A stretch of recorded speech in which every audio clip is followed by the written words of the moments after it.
For the first time in the GEDLICH Racing Winter Series, we are about to go endurance racing. 6 hours upcoming for the drivers and the cars here at the Autodromo Internacional do Algarve.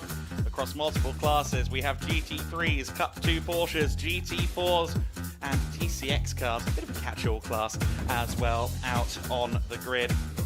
And we are expecting a very compelling battle, I think, especially at the front among the GT3s. A healthy lineup of leading teams, be it Landgraf, Greystone GT, Resume More Than Racing, AKM Motorsport, and MJC, Porsches, McLarens, Bentleys, Mercedes, all at the sharp end of the field. A compelling battle sure to be in play throughout the 6 hours. A slow burn one as well, which is great always in endurance racing. Myself, Adam Weller, along with Andy McEwen here with you in the commentary box, and Izzy Browning will be down in pit lane for this one. It has been several days here at this 4.6 kilometre circuit already, of course.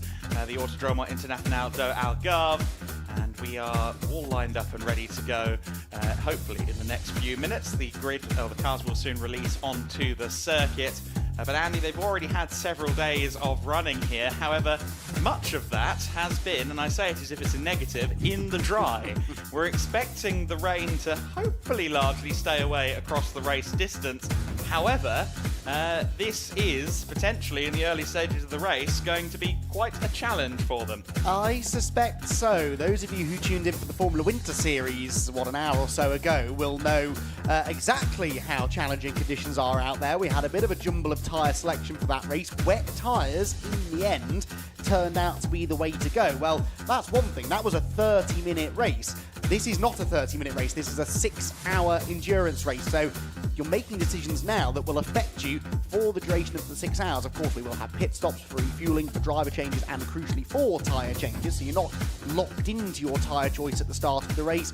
What you are sort of locked into, though, a little bit more, is car setup. It's going to have to be a compromise. Always is in endurance racing, really, because you need a setup that will balance out across multiple drivers over a long period of time. The track conditions evolve anyway, even if it is a plain old dry circuit. But now starting on a damp track, moving into no doubt dry running later on, that is going to provide a bit of a headache for the teams when it comes to setting the cars up. We could see a bit of an ebb and flow maybe as conditions change over the course of the 6 hours. But yeah, fascinating racing prospect. The GT3 category, as Adam has already alluded to, should be a fascinating one with a good mix of not only GT3 teams but GT3 cars as well represented in that category. 4 different GT3 examples of GT3 machinery, including the 2 that you can see on screen right now, the number 48 Landgraf Mercedes AMG GT3 Evo, and a real fan favourite, I'm sure, the MJC Bentley Continental GT3, a car you don't get to see as often these days as I'd like. No, exactly. It's a cult car, isn't it? There's a following, a devout following for the Bentley Continental GT3, sometimes rather cruelly referred to as a Boatley. In these conditions, a Boatley might be exactly what you need, though. I'm noting that overall, a lot of these teams are seemingly going to be going with their experienced foot first out there on the circuit. Now, I grant you that yesterday we didn't know it would be like this weather-wise at the start of the race, but I was informed by MJC that they would have Whit Gamsky starting the car, and he has a bevy of racing experience. Equally, the Landgraf car that was next to them on the pit apron, Jörg Wiban will be starting that car, the 60-year-old as opposed to the 16-year-old in that particular lineup. Perhaps the fallacies of youth, maybe not what you need out on the circuit at the moment. We want some sure-footedness out on track in the early stages. You can see the Cup 2 cars out there as well, and the one that's closest to our camera, the 88 A-Works machine, that is the pole sitter in the Cup 2 class, and the driver of that car is someone we expect to be very quick indeed, former Porsche Carrera Cup Asia champion, Porsche factory driver in the form of Nico Menzel, someone who is always handy no matter what Porsche you put him in. And I think in the early stages, especially in these conditions, if it doesn't fully dry out by the time the race begins at 11:30 local time, I do suspect that someone like Menzel in a Porsche will be perhaps knocking on some overall door positions with the GT3s. Yes, I suspect that will be the case. It's rather been the theme of the GT Winter Series, hasn't it, that so far this season? But over the course of 6 hours, raw pace isn't necessarily the most important aspect. You've got to have consistency, you've got to have strong reliability, mechanical reliability to keep the cars going over 6 hours. Got to avoid mistakes where possible, certainly minimise any serious mistakes, and play your strategy right as well. And that will be another really interesting element of this race, to see who can manage their fuel the best, who can look after the tyres the best over the course of the full 6 hours. Pretty open regulations as far as pit strategy is concerned, so you can do essentially what you want, pit when you like, however often you like. There will be, of course, pit stop regulations for the time that you are in the pit lane, but you are pretty free to use whatever strategy you like, and we'll do our best over the course of the race to keep you abreast of what everyone's doing. Yes, we will. We've gotten the opportunity to speak to drivers throughout the week as well. Lots of drivers very excited to be in the paddock for this weekend. Some of them very, very, very aware indeed of the Autodromo Internacional do Algarve. Others, not so much. Learning something new on the fly for this weekend. A new track, a new challenge here at the Autodromo Internacional do Algarve. I'm delighted to say I think we'll have some guests in the box during the race as well, as we variously take brief intermissions here in the main box up here. We're going to get some expert analysis, I'm sure. Oliver Webb is set to be starting that McLaren that you see rolling towards, looks like they're rolling towards the refueling area at the moment. If you do see a car pull off at the end of the pit lane towards seemingly the paddock, do not panic. That is where the refueling will take place.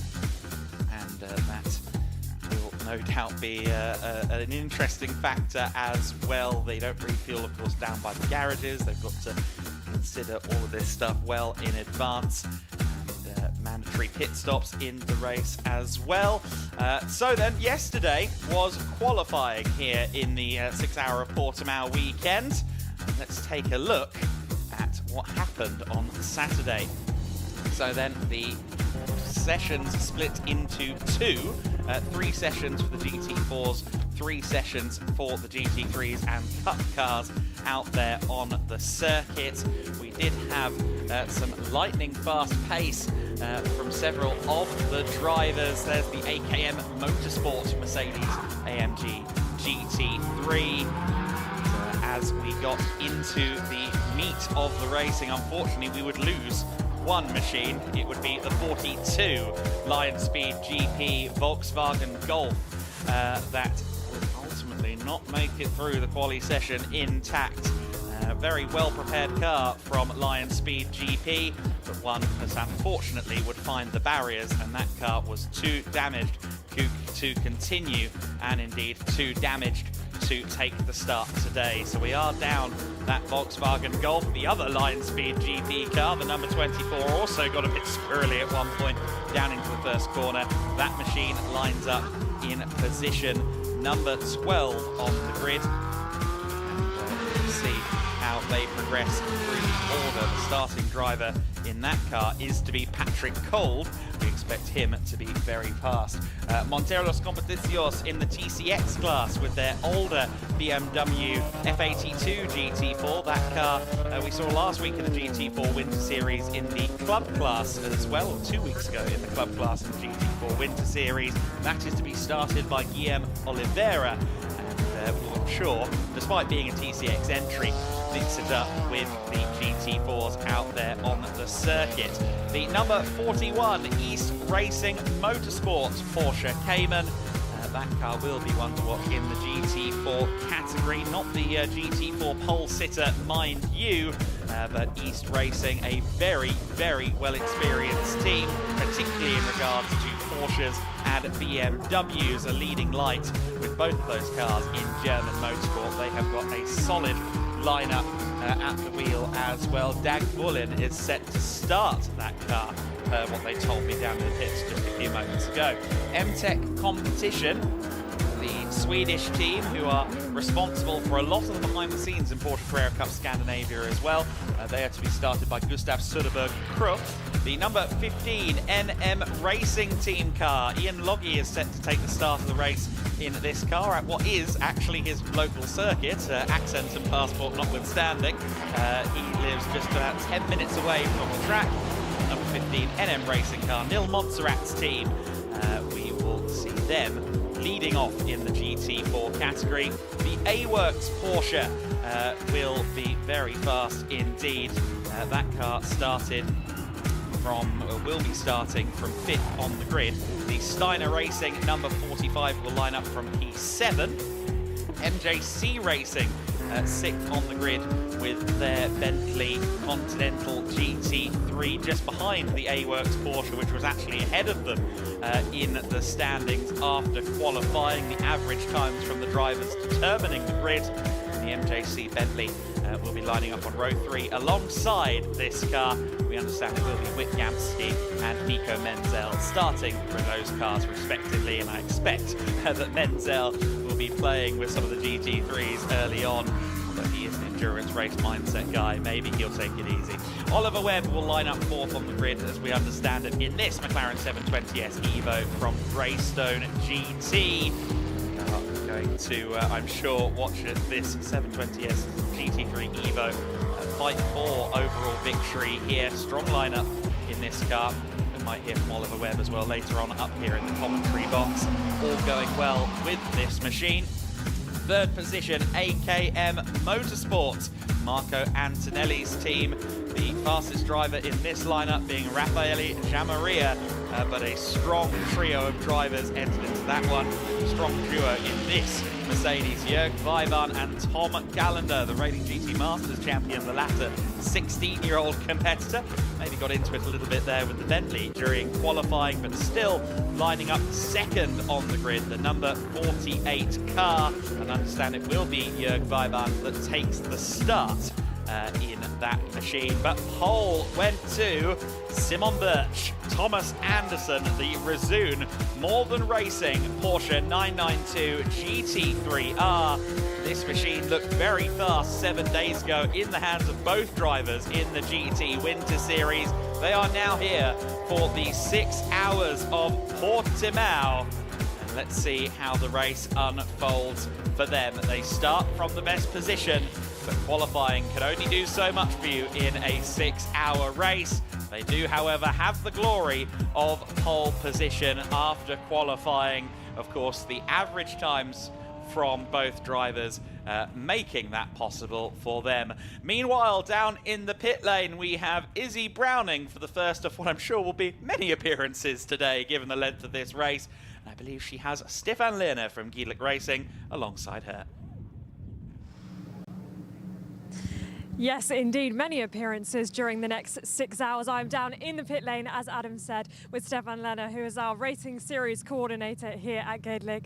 And we are just about to head out onto the grid for the first 6-hour race. Stefan, how excited are you for this race?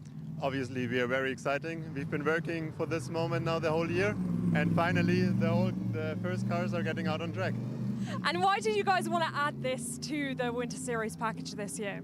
After so many years of doing sprint races, it was time to look into endurance racing as well. We have had in the last couple of years already some teams and drivers asking about it.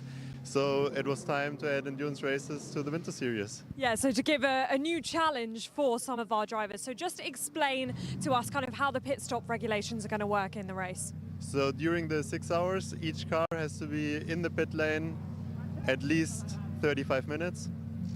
And when they enter the refuel area at the back, they have to be in the refueling area for at least 4 minutes each time.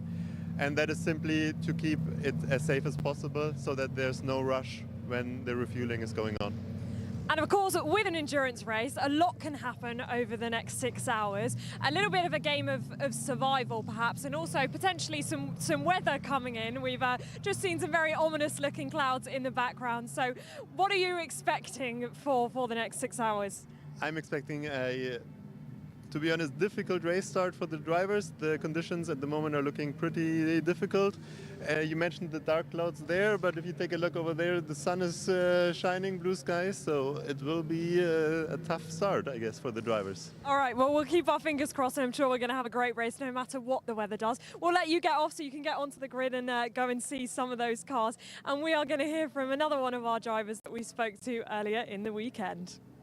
Down at AKM Motorsport, I'm delighted to see that Aaron Fahadi is part of their driver lineup for this weekend. Obviously, you've had a fair amount of GT experience so far in your career, but still, I think, getting used to Europe and taking on the challenge of Portimão for this 6 hour, how's it feeling so far?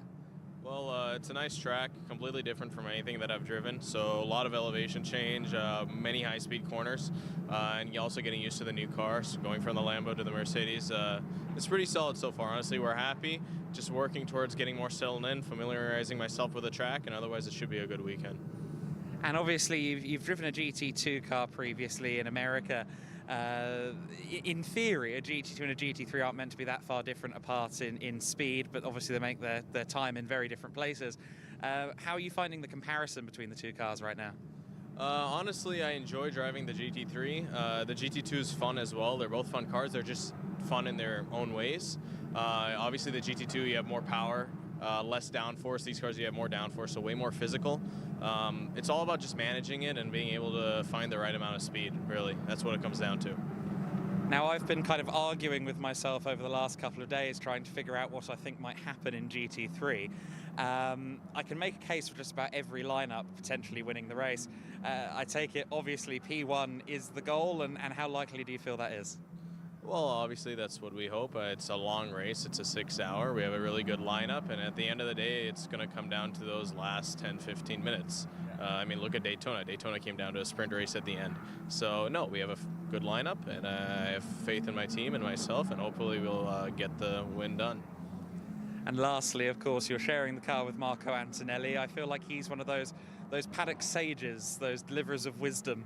How are you finding working with him? I've got to imagine he's a useful brain to pick. Oh, for sure. I mean, it's really an incredible opportunity. Raffaele as well. I mean, both of them are incredible drivers. It's so much information that you can just soak in.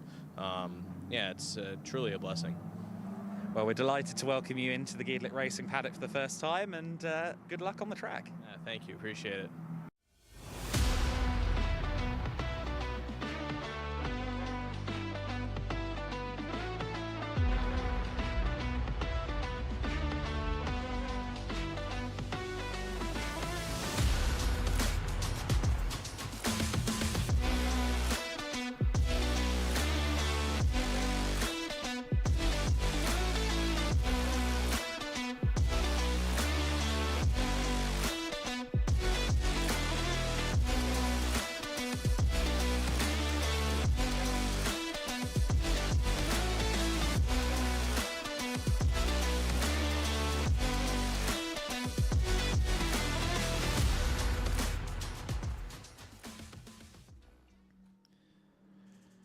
Well, that was Aaron Fahadi, the 19-year-old part of the AKM Motorsport lineup, along with Raffaele Gianmaria, 47, Marco Antonelli, 60. A very mixed lineup there in terms of racing experience. Speaking of which as well, Thomas Anderson and Simon Birch, of course, front row of the grid. Again, teenager and a bronze driver. I believe Thomas is in his middle 40s. I might be being a bit kind to him there, actually. I'm not sure. Tom Callender and Jörg Weibard, meanwhile, 16 and 60, as we said. So it's all about youth and experience in a lot of these lineups, Izzy. And speaking of the lineups, they are lined up down there with you on the grid right now. It is indeed, and a fantastic lineup on our pole sitter car, the Razoon car. Thomas Anderson and Simon Birch next to me, the pole sitters, 4 hour, 6 hour race. Guys, pole position, congratulations. I mean, not the full job done just yet. You've got a very long race ahead of you, but a great place to start, of course. Yeah, it's fantastic to be at pole. Of course, the conditions are tricky out there, so we have to survive and, you know, to be able to fight in the end of the race.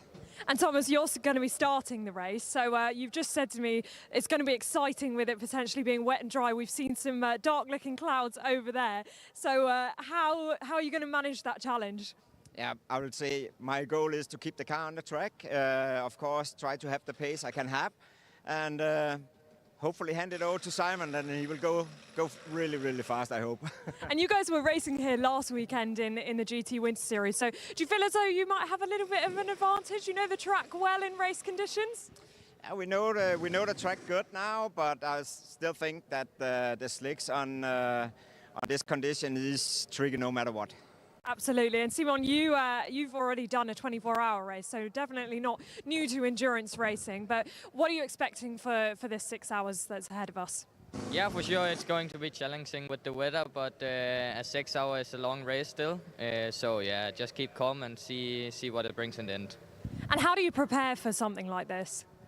We just look into it with the whole team and prepare different things, and then in the end we find out what we do, so that's pretty good. And you're a fantastic partnership together in this car, obviously put it on pole, so something's working well. Just take us inside that partnership of how you two are working together.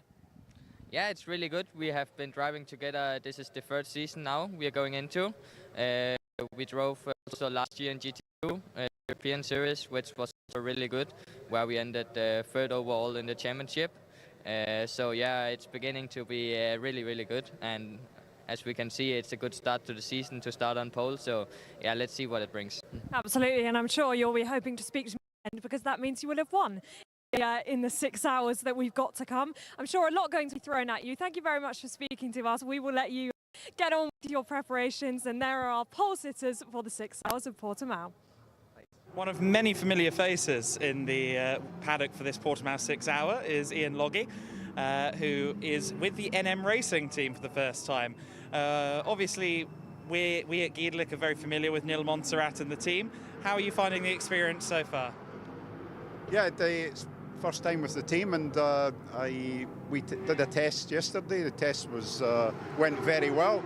The car's properly hooked up. It's a good car. The NM definitely know what they're doing. They do a lot of GT4 racing, so it's a while since I raced any GT4. I think back in 2022, I did a 24-hour in the Mercedes GT3, and yeah, the car's really good. I think it's quick, and looking at the times, etc., we should be in the mix. Absolutely should be. Obviously, a lot of your highest accolades have come in shorter races than a 6 hour, but do you have a preference on the sprint versus endurance debate? Yeah, I like a sprint racing. Normally, I would be doing a 1 hour races, so doing a 1 hour stint's like not a problem. Be interesting to see what the team decide for tomorrow, whether they have me do a double stint, which is fine. Round this track, I know it really well. It's like it's my local track. I live only 40 minutes from here, so it'll be interesting just to see what the team's strategy is. You say it's your local track, so how often do you ever pop here for leisure, for an odd track day or something outside of your racing commitments? Yeah, I've gave up track days, to be honest, but I've did a lot of racing around here. I must have did thousands of laps around this circuit, and it's my local track, but it's also my favourite track. Like, there's no other track that has got these two compressions at turn. I think it's turn 8 and 9, which are absolutely fantastic. Last corner's awesome as well, but great, really good track.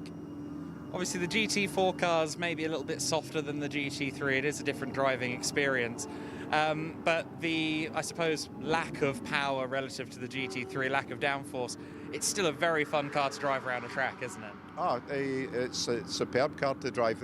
I mean, you go out there down the pit lane, and when I went out yesterday, the first few minutes, I thought, oh, this is really slow. But then you arrive at the first corner, and you don't have the same aero as you would have in, say, an LMP2, LMP3, or a GT3 car. So after 2 laps, the car feels really fast. Your brain just gets tuned into that particular car. So Yeah, after 5 laps, you forgot you've driven anything else, and you're back driving that. Obviously, you're a very experienced driver at this point. You've raced for a long time. You've given up the track days, but from what I can tell, that you're still firmly locked into racing. It strikes me that you will, for the definitive future, race anything you can wherever you can. Yeah, normally I just if it's got 4 wheels, I'm going to race it. This year, this is actually my first race. So we're at the end of January. It's my first race. Normally, I would have done maybe the Dubai 24 and stuff like that. Some Asian Le Mans, that kind of thing. But for sure, this is my first race. So let's see what I can do. Sure, it's going to be the first of many. We're delighted that you've chosen us for your first race of the season. We wish you all the best of luck in the car this weekend, and have fun out there. Yeah, no, I'm 100% looking forward to it, and the whole thing seems to be incredibly well organised. I was just down, I sussing out the fuel station, etc., how it was all laid out, and everything's fantastic. So yeah, I'm really looking forward to it. We appreciate that, and thank you for taking the time to talk to us. Cheers. Many thanks.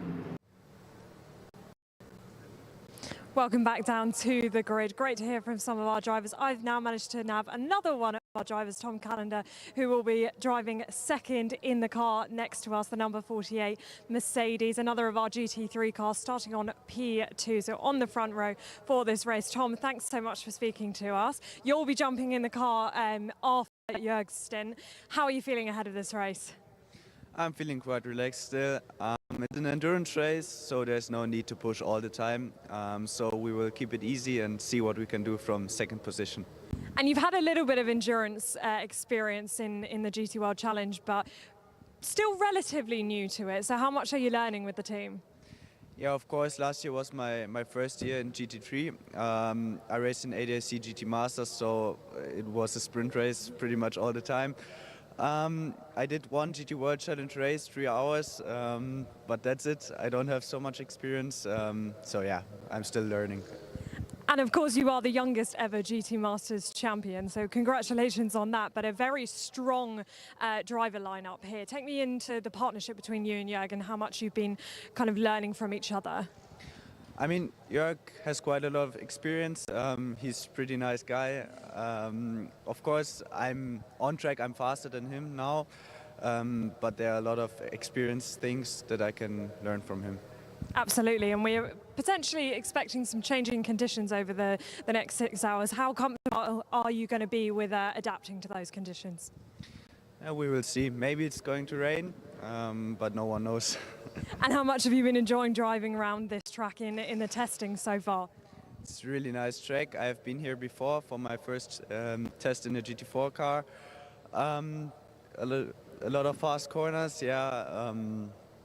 Pretty nice track. Well, you'll be very familiar with it by the end of the 6 hours. We'll let you continue to do your preparations. Thank you very much for speaking to us, and good luck. We are going to go and see who else we can grab of the drivers on this grid. It was rather a surprise to see a change in the entry list last minute for the Portimão 6 hour. The MJC Bentley gaining Matthew Graham as part of its lineup. And well, I understand, Matthew, it was last minute for me realising as it was for you getting the call. It's all a bit ad hoc this weekend. Yeah, pretty much. I mean, I kind of remember it very well. It was not so long ago, and it was a Sunday. Ross, who's going to be driving the car, I just got a text through, oh, do you fancy driving a Bentley? And I was like, oh, Christ, yeah. I mean, ever since I've seen the Bentley on the GT scene, it's always been one of them cars that stands out so much amongst all the other stuff. I mean, they're all beautiful in their own rights, but that thing's just so different. So yeah, it didn't take much convincing for me to be out here this weekend. And I understand it's your very first time racing a GT3 car. Obviously, very familiar with Porsche Carrera Cup cars and GT4 cars as well. How are you finding the GT3 so far? What have you learned already? Yeah, I mean, each lap goes by, you learn something new about the car. But the Porsche does set you up so well for something like this. It's a very unforgiving championship, very competitive, no ABS or traction, and especially racing in the UK with tight, twisty circuits. You know, coming somewhere like this big open track, and you've got the car with ABS and traction, It just feels so nice, so comfortable. Don't get me wrong, when you push it on the limit, you know, it does try to bite back you, but I feel, you know, very well equipped for it, and just, you know, excited to see what I can do out there. Is this your first time at the circuit as well? Yeah, I believe I was here a long time ago, back in the old karting days, and had a little stint around here and had a look, but I guess, yeah, you could say it's the same. So there's a lot of firsts this weekend, and I'm hoping that extends onto the podium as well. And how are you finding the track then on first impressions? Everyone says the same two phrases, which is up, down and roller coaster, and I think that's fair to say, but it is quite a challenging one, isn't it? It is. I think the biggest challenge is probably all the blind corners you've got. You've got to really anticipate where to place the car and all that kind of stuff. So it has been a challenge. Me and Whit, we're both new to it, so we're kind of just muddling our way through it together. I know there's a couple of cars testing it yesterday as well, so we are in the back for a little bit, but as Whit likes to say, he just wants to get to the end and have a good time, basically. And lastly, of course, you're joining the MJC team, which has so much experience in endurance racing generally, as does Whit Gamsky. How are you feeling about just inserting yourself into this operation? Because their resume speaks for themselves. They are a team that knows what they're doing in an endurance race. Yeah, I think, again, but before I came here, I wasn't too sure what to expect, how to sort of fit into, you know, Ross's shoes a little bit and fit in amongst the team and how they work. But they've all been like incredibly welcoming, so easy to get on with. I mean, it helps that I've got thick skin as well. You know, there's a bit of banter in there, which is always nice. So no, you know, from my short experience so far, it's been an absolute pleasure and privilege to have, you know, raced with them and to just be working alongside them. So yeah, very happy for the opportunity.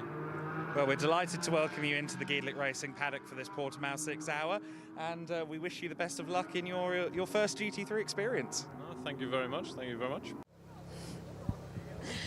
Welcome back down to the grid. I've now come to the first of our GT4 cars, and I'm delighted to say that I'm joined by team owner Neil Montserrat. Neil, great to have you on the grid. Just tell us why you guys wanted to enter this race. Hello everyone, thank you. It's always a pleasure to be here in Winter Series, and with the new format of endurance, it's amazing. I think it's a very good opportunity for all the drivers to warm up the season, to do the first laps and do a good prep for the 2025 season. And a fantastic race that we've got ahead of us. Of course, it's lovely, nice skies at the moment, but you've just said, you know, hoping that it'll dry up a bit around the track. Yeah, it's a difficult decision which tires to put now, but yeah, 6 hours endurance, so everything can happen. We will start with the slicks. We did that bet. Let's see the other teams, and yeah, we are very looking forward for the race. Oh, well, we'll hope that gamble pays off for you. Just tell us about your driver lineup, because you've got a strong driver lineup in this car today. Yeah, we're very happy to be here with Ian, John and Luis. There are 3 amazing bronze drivers, and we are very proud to have them with us. I hope we can do a lot of things together this season. They get really quickly on the pace. With the NM car, it's the first race for the 3 of them with NM, and we are super happy to work with them. And you are the first of the GT4s on the grid, so pretty good place to start in class as well, but I'm sure you'll be wanting to fight up the front as well. Yeah, for sure. The overall win is not an objective, but the GT4 class for sure is the objective, and we are working for it. The 3 drivers did an amazing job yesterday in quali, so we have the overall GT4 class pole together with the 3 times. So we are very excited to see where the race 6 hours we end on. And on the outlap that they've just done to the grid, what kind of feedback were the drivers giving you? At the moment, Ian is very calm and very conscious of what he have to do for the first laps. He have a lot of experience, tons of experience, so he perfectly knows what to do, and he's looking forward for that. And how tricky is it to kind of manage your energy over a 6-hour race? Of course, not the longest endurance races that go on in the world, but still difficult to manage your energy between stints for the drivers, I'm sure.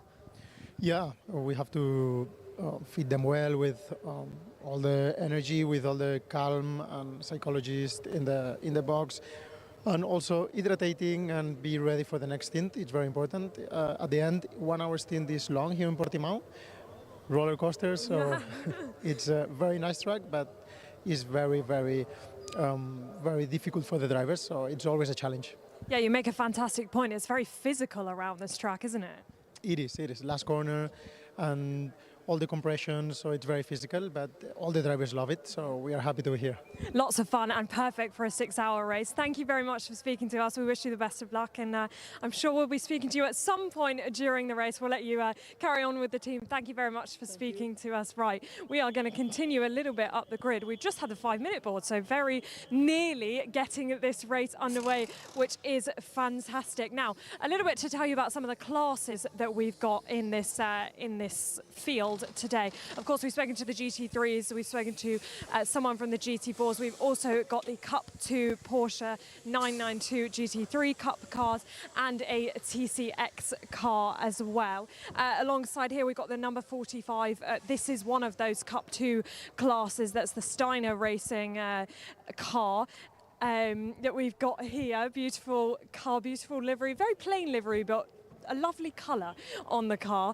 We're going to continue up the grid just to give you a little bit of a look on the back half of the grid. Of course, we've already taken a look down at the front of the grid, but we will just give you the chance to have a little bit more of a look. Here comes the East Racing car of Ulf Hildberg, Dag Vollen and Joel Hoffman. Hopefully I've pronounced that right. Hopefully I haven't completely butchered that name, but there is the East Racing car, the number 41 there. Some of the drivers just standing around, just final preparations going on with the teams and drivers. And then the number 9, also a Cup 2 class of the M-Tech there as well. So this is a very fun livery. Very nice to get in there, Johnny, and have a little look around in the cars. Drivers just getting prepared and all strapped in for their first stints.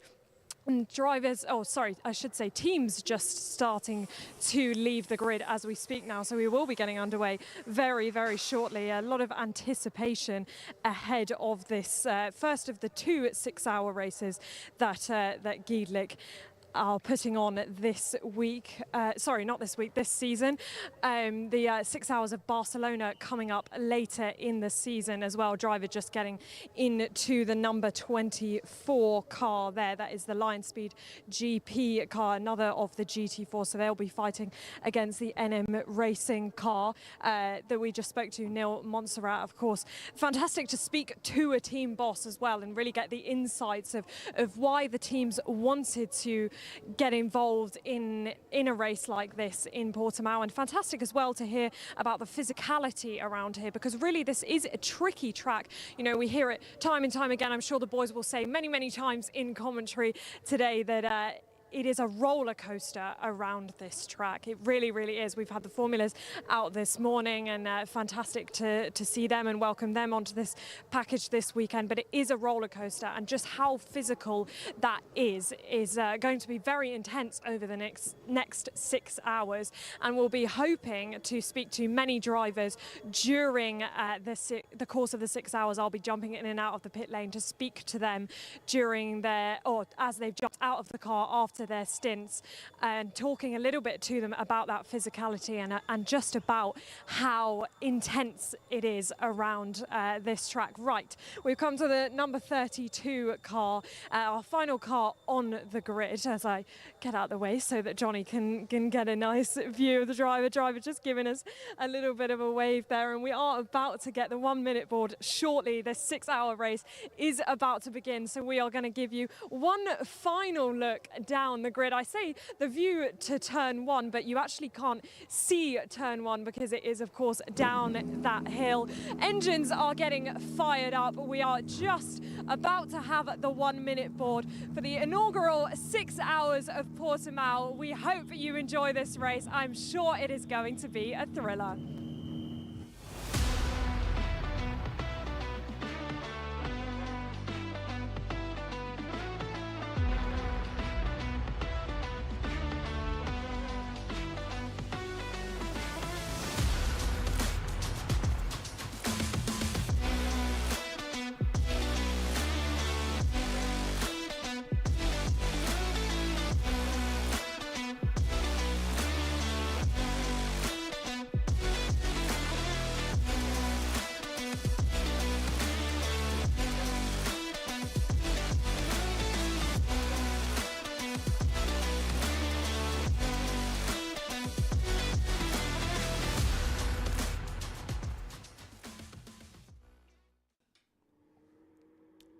So the grid is about to roll for the first of two GEDLICH Racing 6-hour races in 2025.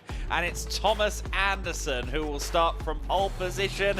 He expressed some trepidation towards these conditions and slick tyres, and as the sun beats down on the main straight, yeah, you can somewhat see why, can't you? He'll be joined by Jörg Wiebahn on the front row of the grid.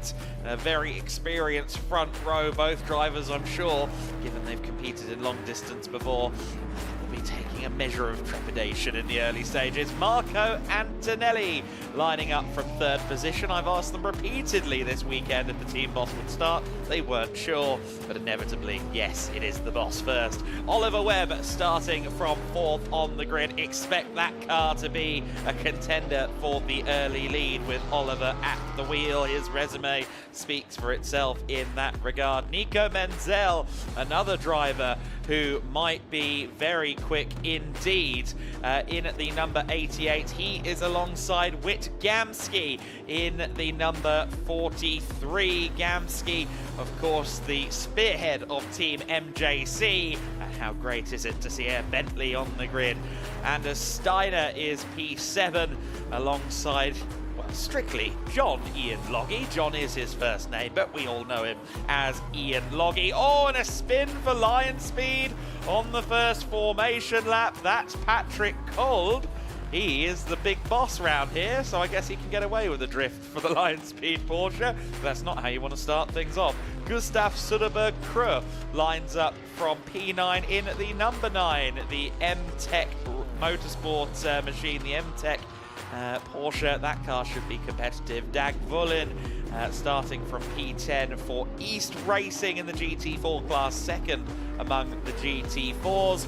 Of course, a GT4 car not running in GT4, the out of homologation F82 BMW M4 running in TCX, but I suspect we might consider it an informal part of the GT4 class as well as it battles with some of its younger cohorts. And Patrick Kolb from the rear of the field, I'm expecting that car to ascend quite rapidly early on as well, especially since Patrick has just tested the limits of grip. He's now found them and will act accordingly.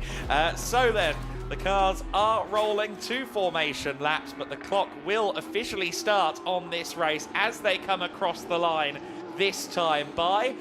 So the 6 hours will begin in a matter of seconds here, and I wait for the leading car to come across the line now. Our safety car comes past us, and indeed, the Resoon Porsche crosses the line to break the clock on the inaugural GEDLICH Racing 6 Hours of Portimão. And in 1 lap until they start driving with considerable amount more anger, getting some heat into these tyres. We've heard slicks for Resoon. We're not sure about some of the others, I don't think, but I think it's going to be a compelling beginning. I think there's going to be some shuffling of the deck early doors. I would probably put some money on the Lion Speed Cayman having slick tyres on. Patrick Kolb has thoroughly warmed up the rear tyres on his Cayman now, so no excuses for Patrick when the race gets going. But I think, look, we've got this wrong once already today, but I think slick tyres are the way to go. There's a definitive dry line around most of the track, and what you really don't want to do is end up having to pit 20 minutes into the race, and that will completely mess up your pit strategy, which will have been quite carefully thought out by all the teams ahead of time. You know, they don't just put the car on the track, send a driver on their way until they feel like coming into the pit lane. They will have planned all of this ahead of time, and having to make an extra unscheduled stop for a tyre change won't be something they're keen to do. That being said, Patrick Kolb has come into the pit lane now, perhaps screaming for wet tyres, although at the moment the team not all that keen to give him any. He's sat there for reasons unknown. Now, given the regulations of this event, I'm assuming this actually would count towards, as long as it's a minimum of 90 seconds, the 35 minutes total that these cars must spend in the pit across the race distance. If you elect to go and refuel the car, you have to be in there for at least 4 minutes to ensure safety around the pumps. And it's 35 minutes across at least 5 pit stops during the race distance. So I'm assuming Patrick Kolb I don't know whether the strategy is to simply burn the clock while everybody else is going around at safety car speed. But nonetheless, as long as they do keep the car in for 9 seconds, and I think they have already done so, then the Patrick Gold Line Speed GP car is going to burn some of that 35 minutes early. Well, yes, because this is essentially a safety car period, right? And we always say that it's better to make a pit stop under safety car because you lose less track position, less time to those that are crawling around at safety car speed than you would if they were going flat out. So could be a really smart call, that, actually, and we'll see whether they do elect to do any driver changes. Probably not, just to try and use up some of that 35 minutes that they must spend in the pit lane within the first 5.5 hours of the race. This is interesting, though. He's being held at the end of the pit lane, not allowed, therefore, to simply rejoin the track, because, of course, the race is about to start. I know it's already started, but we're now about to get the ceremonial 2x2 start, and they don't want the Porsche Cayman popping out of the pit lane in front of the pack. No, I think burning a couple of minutes wise, dropping a lap at the start, I don't think that was part of the plan, if it was a plan at all, of course. Didn't look like there was a tyre change in the brief time they were parked outside their garage, but we can speculate about that over the next almost 6 hours. The Resoon number 14 Porsche of Thomas Anderson is our pole sitter right now, and we'll be hoping to lead into the first corner. This is the Autodromo Internacional do Algarve, the circuit that has been revered as one of the best racing destinations in Europe ever since it opened in 2008. It is therefore a worthy place to welcome the GEDLICH 6-hour concept into the world. The first GEDLICH 6 Hours of Portimão has begun, and it's a drag race to the line between Mercedes and Porsche, as it is going to be the Resume Porsche that leads it, or is it? No, Marco Antonelli having a look to the inside, but can't quite get it done, gets a bit out of shape going through the first apex, and that allows Jörg Wiebahn back through into second place. Oliver Webb now to the inside of Marco Antonelli, a spin further back. That is the Porsche 992 Cup from Steiner Racing that has had a spin very, very early doors. Oliver Webb now challenging for third place, and here comes Nico Menzel in the fast-starting Cup 2 Porsche 992 GT3 Cup car. Webb is trying to get past what is a very, very wide Mercedes AMG GT3 Evo. He'll be despairing as he watches Anderson and Wiebahn disappear up the road. But for now, Antonelli, after making a bid for the lead, does not want to give up third place. Yeah, Marco went to the inside into turn 1, seemingly the best place to be, but of course it's wetter offline than it is online, and he just didn't have the purchase when he got to the corner, slid out wide, and that's created this bit of separation. Webb is to the inside, right up over the curb as they crest the hill, and Marco Antonelli, having absolutely none of it, slams the door in his face and hangs on to third place for now. Jörg Wiebahn, meanwhile, looks a little bit quicker in the early stages than Thomas Anderson, doesn't he? Thomas did initially build a bit of a margin after the moment for Antonelli, but Jörg has bridged that gap and is all over the Porsche as we come towards the conclusion of what has been a very frenetic opening lap of racing. Ollie Webb out wide to the outside of Marco Antonelli. The leading 6 cars, though, under a very small blanket at the conclusion of the first lap at racing speed.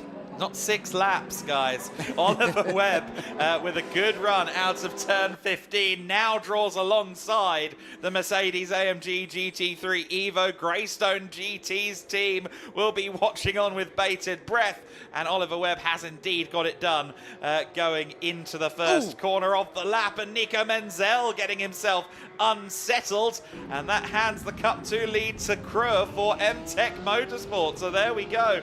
The MTech competition, as I should say, Carl Gustav Sundberg Kröhr is up ahead of Nico Menzel, and that is quite a scalp to claim in a Porsche, an identical Porsche nonetheless. Jörg Wiebahn is now coming under threat from Oliver Webb, and Anderson doing a good job here of keeping himself just about out of harm's way as the battle pack unfolds behind. To describe Nico Menzel's turn 1 as unsettled is the understatement of the day. All 4 wheels off the ground as he hammered the curb on the inside.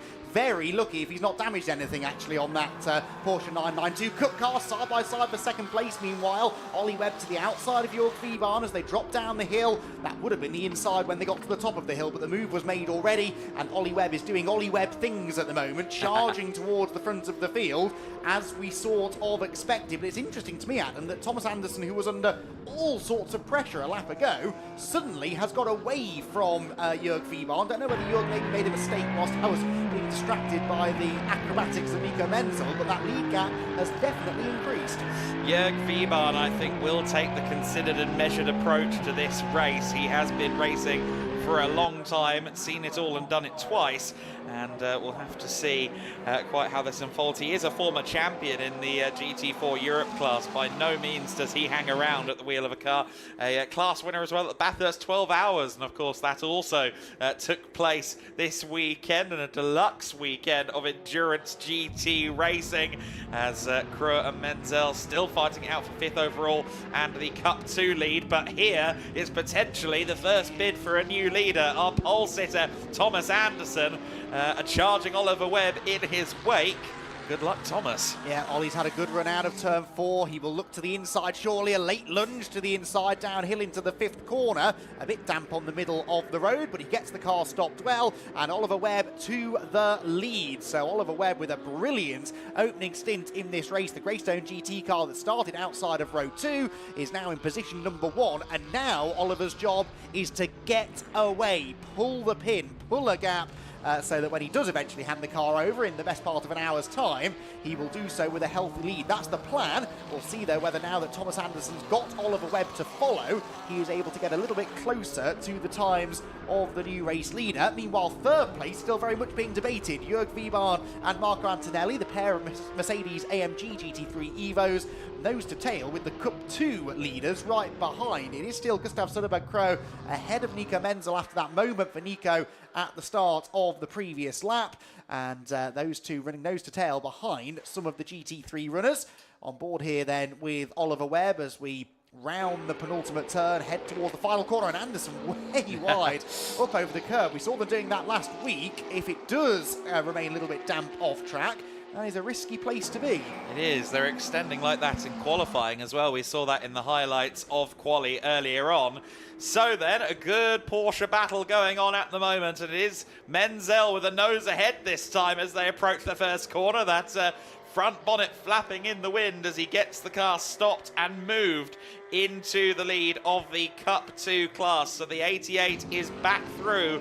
Gustav Söderberg-Krö will be so comforted, I think, by this performance. Only graduated from karting in 2021, second in the 2023 Porsche Sprint Challenge Scandinavia, and he is going blow for blow, toe to toe with one of the leading Porsche drivers out there in Nico Menzel. So a really exciting showing for Nico as he continues to, or for Kreuer, as he continues to stay on the back of Menzel. But Menzel is now through, at least for the time being. Marco Antonelli, meanwhile, who I believe is just a couple of days the senior of Jörg Wiebahn. Jörg Wiebahn, Marco Antonelli and Bernd Schneider all within a week of each other in age. Bernd Schneider, of course, being the Landgraf, part of the team boss structure there at the Landgraf team, the 48 car of Wiebahn. So some very weird coincidences there on that front. They're neighbouring garages and they're all very much of the same age. If only it was this weekend, we could have had them a cake. Yes, I would vote for that, most definitely. Brilliant battle, though, going on here, isn't it? It's Thomas Anderson sort of slipping back towards the Mercedes now. So a sort of, well, 5-way battle for second, but a 3-way battle for second in GT3 perhaps in the offing. We're about to get another new fastest lap for Oliver Webb. I suspect we'll see lots of improvements over the first 20 minutes or so as the track conditions come to the drivers. A 1:44.380, about 2.2 seconds, no, about 2.5 seconds off the pole position time set yesterday. And it was, of course, number 14 Porsche, quickest in qualifying, but different driver in the car most likely for that session. So we know that this will ebb and flow through the race. As close and exciting as the racing is now, once we get through the pit stops, that's when we'll see some big shifts in performance between the cars, and that for me is going to be the most interesting element of this race. Yeah, I agree with you on that front. We're going to see a lot of cars ascending or descending at various points of the race. This battle continues on then, now with Menzel pressuring the rear of Marco Antonelli. This is for 4th overall, of course. There's also a compelling scrap going on with Anders Steiner, Wittgamski and Dag Woolen, which goes across the GT4, GT3 and Cup 2 classes back in 9th, 10th and 11th place, although they have now spread out, so this is by far the closest battle on circuit for the time being, and it is Menzel who of course is in that ever, let's say, treacherous situation where he can attack the car ahead of him, but in doing so he might end up losing his class lead, and I suspect that the class lead supersedes 4th overall in this early stage of the race. It's not like the GT Winter Series necessarily, where you know you can make that overtake and gain that position possibly permanently. It's too early to be considering, well, yes, I could get 4th overall here and we could stay in 4th overall. Menzel will be playing the long game, I think, mentally speaking, for now. Oliver Webb in the 144s already. That has translated to a near 5-second gap at this stage of the race. And then there's 5 seconds covering 2nd through 6th. Yeah, bodes well this, doesn't it? Because this group of drivers, Anderson, Viban and Antonelli, next to nothing to choose between them at the moment. A couple of little mistakes creeping in for Anderson and Viban, I've noticed. Maybe a little bit of late braking, a bit too late braking maybe into a couple of corners. Interestingly, actually, I watched a bit of the qualifying session, a fair chunk of it yesterday, from just here at turn 5, and that number 48 Mercedes did not want to stop then. And I noticed on the previous lap, Jörg Viban was a bit wide of the apex down here. Difficult to get the front end of the car in on the front engine Mercedes, but once you get it into the corner, generally mid-corner speed is that car's strength. The Porsche, of course, polar opposite. It's really strong on corner exit, maybe goes a bit wayward through the middle of some of the medium to high speed corners with next to no weight over the front of the car, and that is of course one of the great things about GT racing. You can design a car completely different to the other cars out on track, and through the magic and the dark art of balance of performance, we get close racing like this. Yes, indeed. It is quite the amazing thing to see how cars of such different characters, 4.2-litre rear-engined Porsche being pursued by 6.2-litre front-engined Mercedes, and yet they are on an even keel. And then up ahead of them, of course, is a turbocharged V8 mid-engined McLaren, which, yes, at the moment Oliver Webb is driving a little bit quicker than any of the cars behind him. But again, Oliver Webb things, possibly a bigger part of the diagnoses there than the actual speed of car. A word as well for Patrick Kolb. Of course, he is a lap down after starting the race from the pit lane there, albeit perhaps with some of that pit stop time scrubbed off as a result of that visit. In fact, it isn't counted towards his total pit time either, so we'll have to suss that out. He was definitely in the pits more than 90 seconds after the race started, but he has almost unlapped himself from John Loggy, the GT4 class leader. So Loggy under threat, as it were, there to be unlapped, or have himself seeing the car who is a lap down go past him.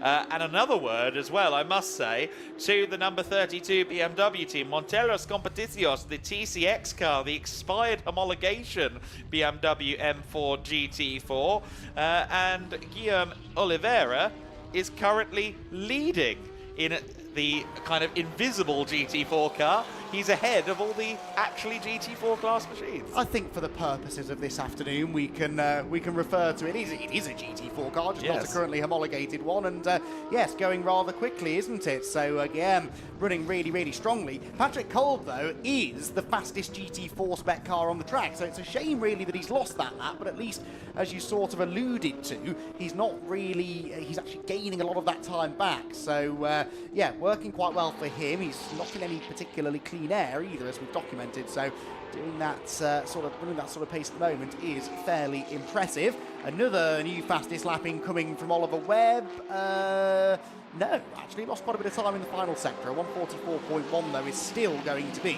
the best part of a second quicker than Thomas Anderson in second. Thomas though seems to now have an answer for Jörg Viban, I would say. Jörg hasn't been quite as close as he had been a lap or so ago. Marco Antonelli there, the blue Mercedes, slipping backwards ever so slightly as well. And one thing they are doing, these three, is now dropping the Cup 2 leading pair, aren't they? Menzel and Kröh a little bit further back now.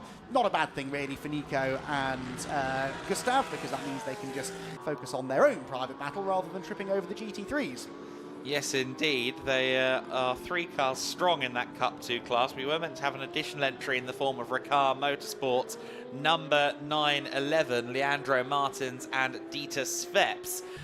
Of course, that car was actually here in the paddock. However, there was a gearbox issue on Friday evening, and it was determined that that could not be rectified on site. So unfortunately, we did lose Martins and Sveps, who would have been a very strong combination within the Cup 2 class. I have zero doubt of that.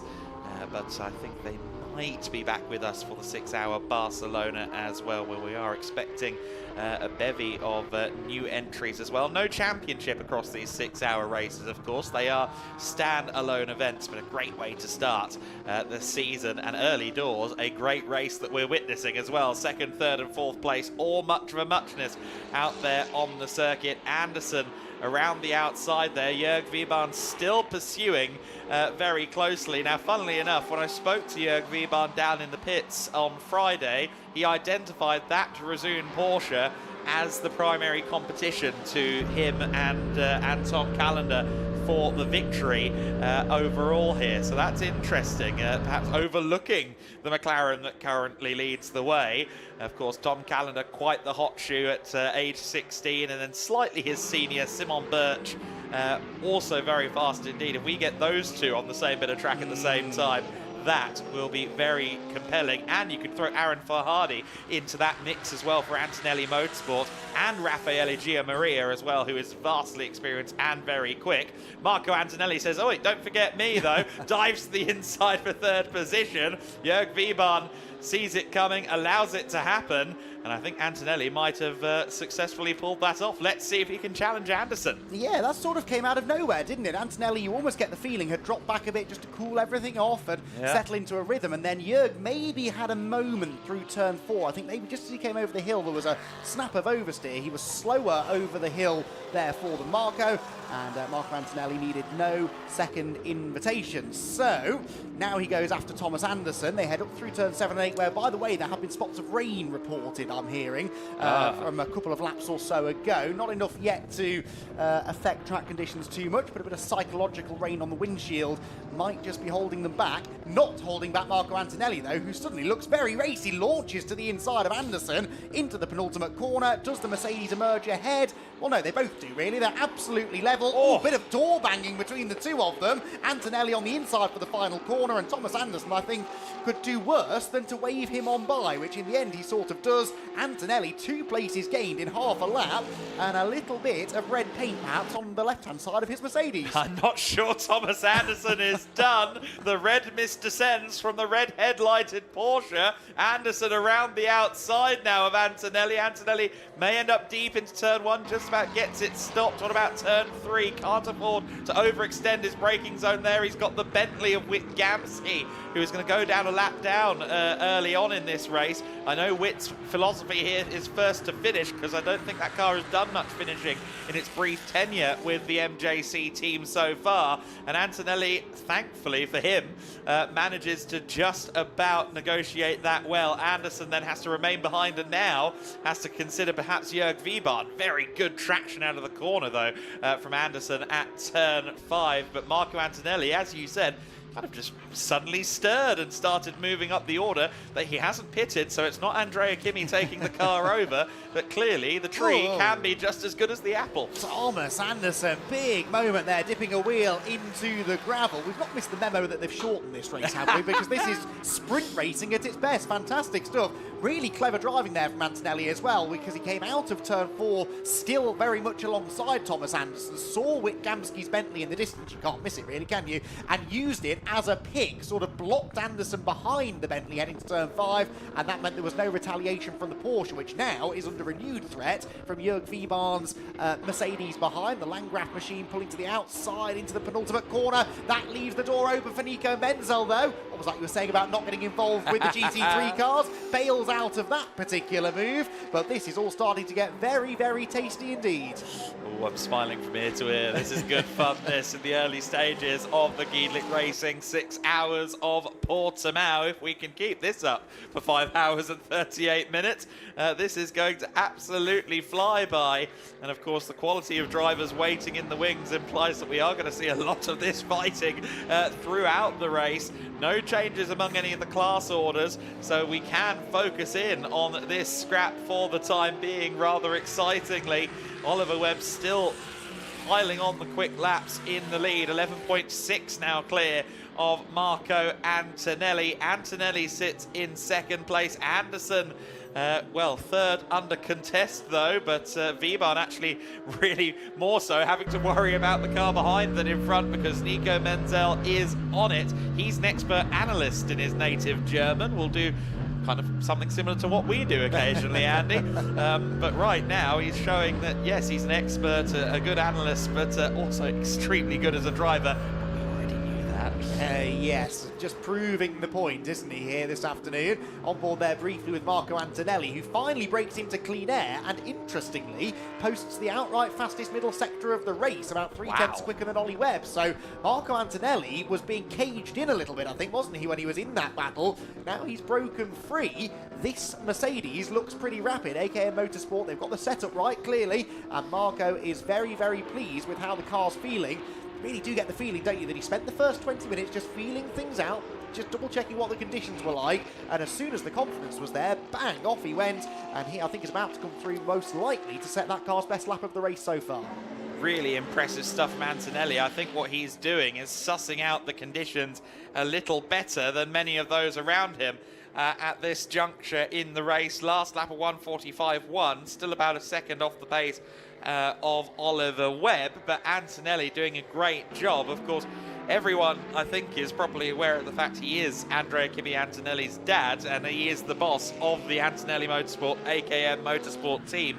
But I think people forget, as more and more accolades pile on his son and indeed his race team, quite how good Marco Antonelli is as a driver himself as well. Italian touring car racing, he was always right up there going back in the 1990s, did some European touring cars, and has won repeatedly in Italian and international GT competition with his AKM Motorsport and Antonelli Motorsport teams. So it's no surprise if you look at his own personal resume that Antonelli is handy, but it's not often now that he gives himself the spotlight. We're getting treated to it now.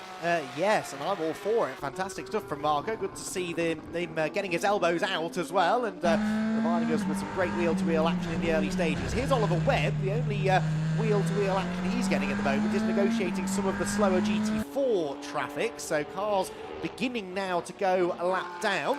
But the McLaren is running on rails at the moment, isn't it? Greystone GT, a pretty experienced GT racing team, and we know, Oliver Webb knows a thing or two about this style of racing. Breezes past the GT4 Porsche and completes what was his 13th lap of the race. So 12.5 seconds or so his gap back to Antonelli, who only lost about 2/10 that lap. So that is 3/10, let's say. Telling though, isn't it, that now he's in second place.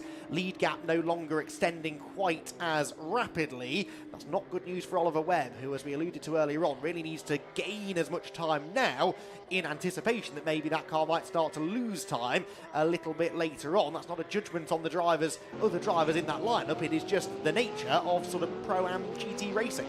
Yeah, it's an interesting lineup they've got there. Obviously, Oliver Webb, we know all about his efforts, an LMP2 champion in the European Le Mans series, who was racing for many years in LMP1 in WEC with Bike-Collers.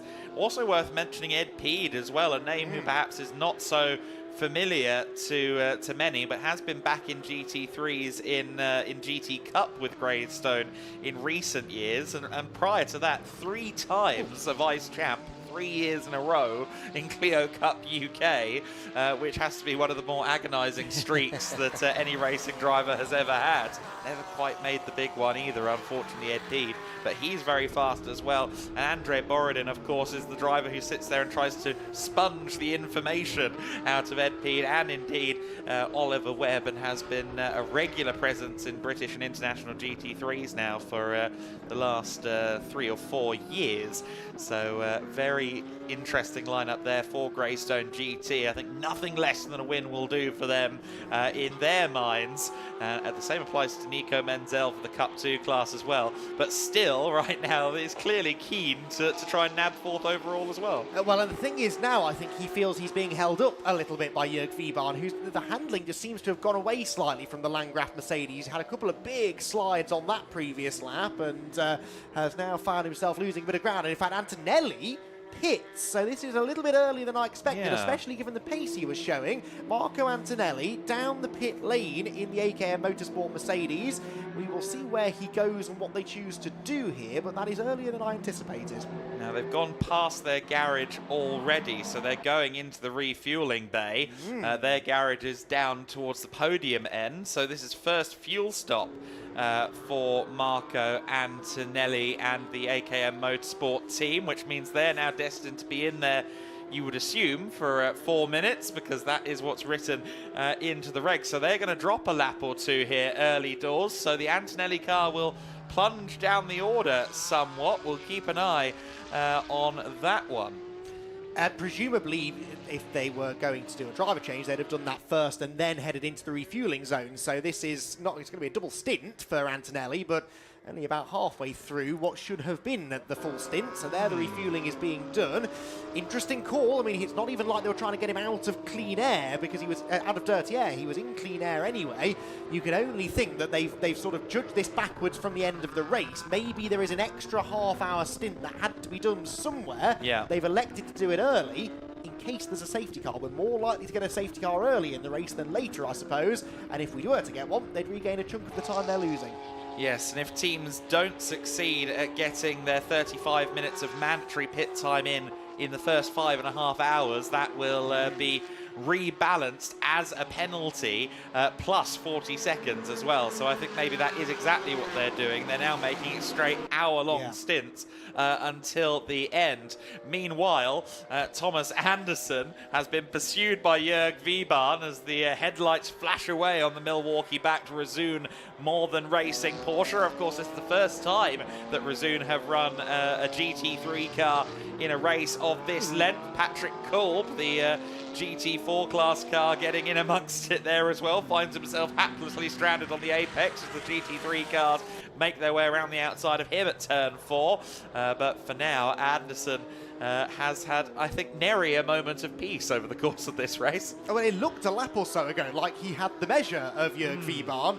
Maybe he was distracted by Antonelli coming in, and he spent the last lap trying to figure out what that strategy might mean for them. But he's lost a chunk of time to Wiebahn again, only for now that gap to start creeping up once more. So a little bit of ebbing and flowing already in this opening stint of the race. We are, let's call that, half an hour into the race. Plenty to talk about already, and still nose to tail almost for second place overall. And within GT3, we've had our first strategic roll of the dice as well. A little bit of door banging, a couple of lead changes. What more could you ask for?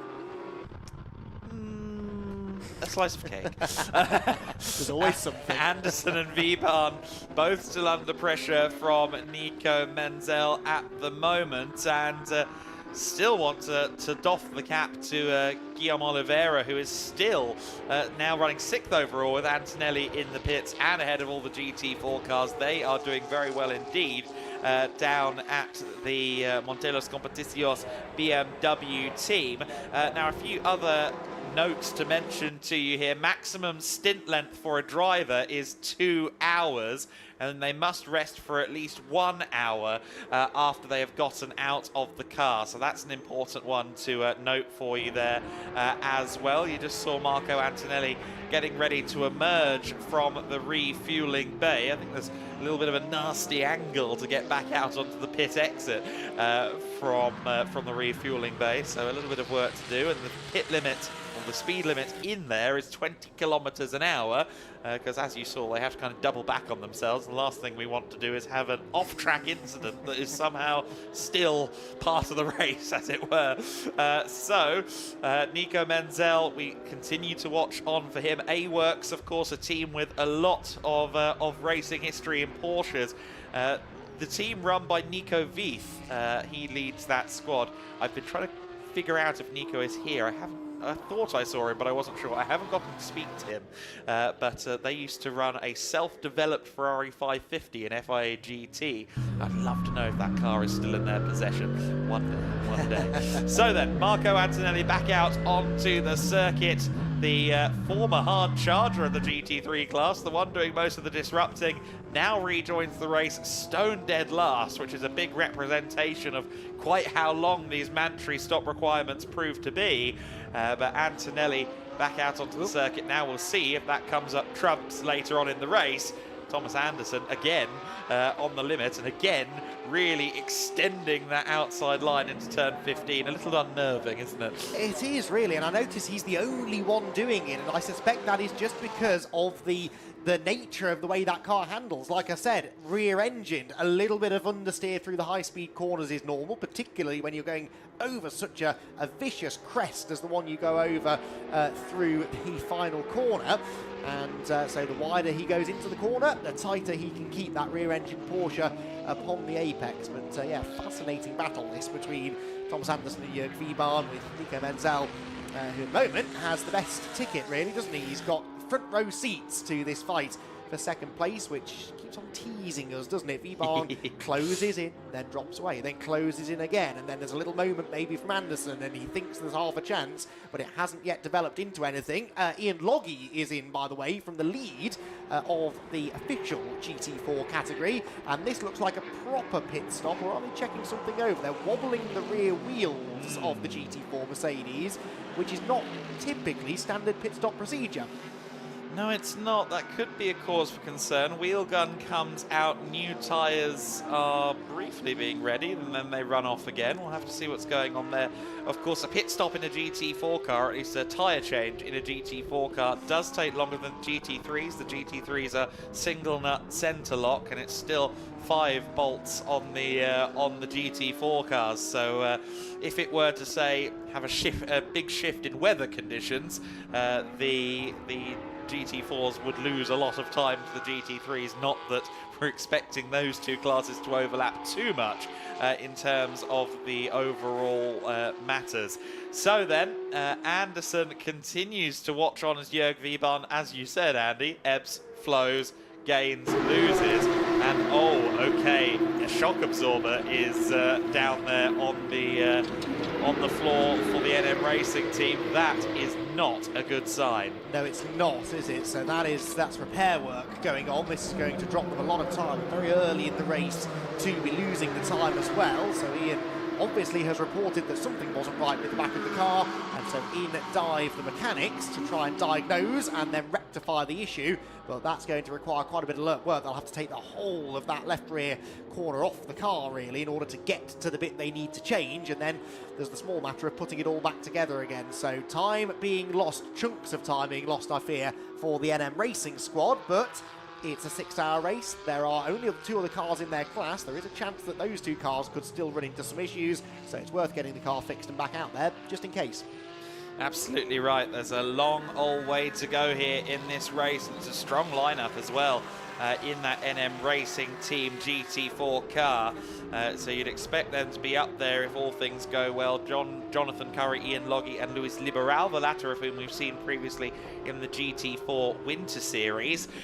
So if they do manage to sort that out somewhat quickly, we still cannot rule them out. I would suggest they are the most consistent lineup there within the GT4 categorization. Nico Menzel consistently teasing us with the possibility of a move on Jörg Wiebahn, but it's this last corner, isn't it? The Cup 2 Porsche not quite with the aero through that final turn. The Mercedes suddenly out of nowhere gains 3, 4, maybe even 5 car lengths. Yeah, that's one of the great things about GT racing, but also the fact that this track has a little bit of everything. It's got the really tight corners, it's got the high-speed corners, it's got the undulations, and different cars will excel at different points around the circuit. So yeah, really intriguing battle this. The Mercedes look really closing back in on Thomas Anderson's Porsche through the first part of the lap, but I think through the middle sector, where there are more of these low-speed corners and therefore traction zones out of them, that's where the Porsche seems to have an edge, but a gap that was 1.5 seconds at the line by the end of sector 1 is down to closer to half a second as the Mercedes starts to loom ever larger in the mirrors of Thomas Anderson's Razoon Porsche. Up the hill they will head again. Menzel sort of dropping back again in that mid part of the lap as car 88, which is the A-Works Nico Menzel Porsche, is warned about exceeding track limits at turn 4. Yes, have to be careful of that, of course. These big, wide open expanses of runoff area, they are tempting, but use them too often and you will start to receive slaps on the wrist. The number 48 car of Jörg Wiebahn. Very nice livery, of course, the Team Landgraf outfit, most commonly associated with the man filter colours and the famed Mamba snake pattern that has won them championships in the ADAC GT Masters back in 2022 with Raffaele Marciello. But I must say, this version of a Landgraf Mercedes, rather handsome too. It is indeed, although Thomas Anderson would like not to have quite such a good view of the front of it right now, because this is about as close as Wiebahn's been at this part of the circuit for quite a while, and this is a part of the circuit we know the Mercedes excels at. A good run through the final corner, a whiff of a slipstream down the main straight, and we saw how much time he took out of Anderson through the first sector last time around, so there could be a move in the making here, and Wiebahn, having been sort of ebbing and flowing with this gap as we've described, will want to capitalise on this if he can. He didn't have a great run through turn 1 though, and so Anderson actually out of harm's reach by the time they reach turn 3. Yeah, he got himself a better run out of 3 there as well. Here the Porsche going up through the gears, and then listen to it as he fires back down on the left flappy paddle. I think probably going down into first for that. They usually have quite a long first gear. In fact, the Porsche of Sportwagen Technik last year in the GT Win Series at Valencia wasn't even using 6th gear at all. At the end of the main straight was at the top of 5th. And that's the case at quite a few circuits, seemingly, with the Porsche 992 GT3R. There are mandatory gear ratios as well for the teams to consider. There is the Loggy-driven, or formerly perhaps Loggy-driven NM Racing Team Mercedes heading back out onto the circuit. We'll see whether Ian Loggy has stayed in. I suspect he probably has, but that will confirm when he goes through the first sector split. But all the same, the car is back out there. They've lost maybe 2 to 3 laps on the GT4 competition. It's obviously less than ideal, but that is still salvageable from there. I'm a bit surprised they didn't then take the time to refuel the car whilst he was in the pit lane. He went straight past the refueling area, so okay, it's a pit stop and it counts towards the pit stop time, but they will have to stop again in about half an hour. Maybe they just want to shake down the car and check it's all right rather than wasting their time on fueling. Confirmation as well that Ian Loggy has stayed in the car too, so no driver change yet for that car. That was an unscheduled stop, obviously, and so choosing to let him continue on in his stint, which is now getting on for 40 minutes old. We are 2/3 of the way through the opening hour, and therefore about 2/3 of the way through what we would expect to be the opening stint of the race. Sort of assuming that a GT3 car can do just in excess of an hour on a full tank of fuel, we should still have a good portion of this stint to go before we see some of these leading cars making their first potential driver changes of the day. Yes, it's looming quite large actually, isn't it, the first stops? I've received not consensus. In fact, they've all been very closely guarded with me in regards to what they're doing fuel stop wise. I do promise, if you tell me something in the paddock, I won't go to the next garage and tell the next garage what you've just said.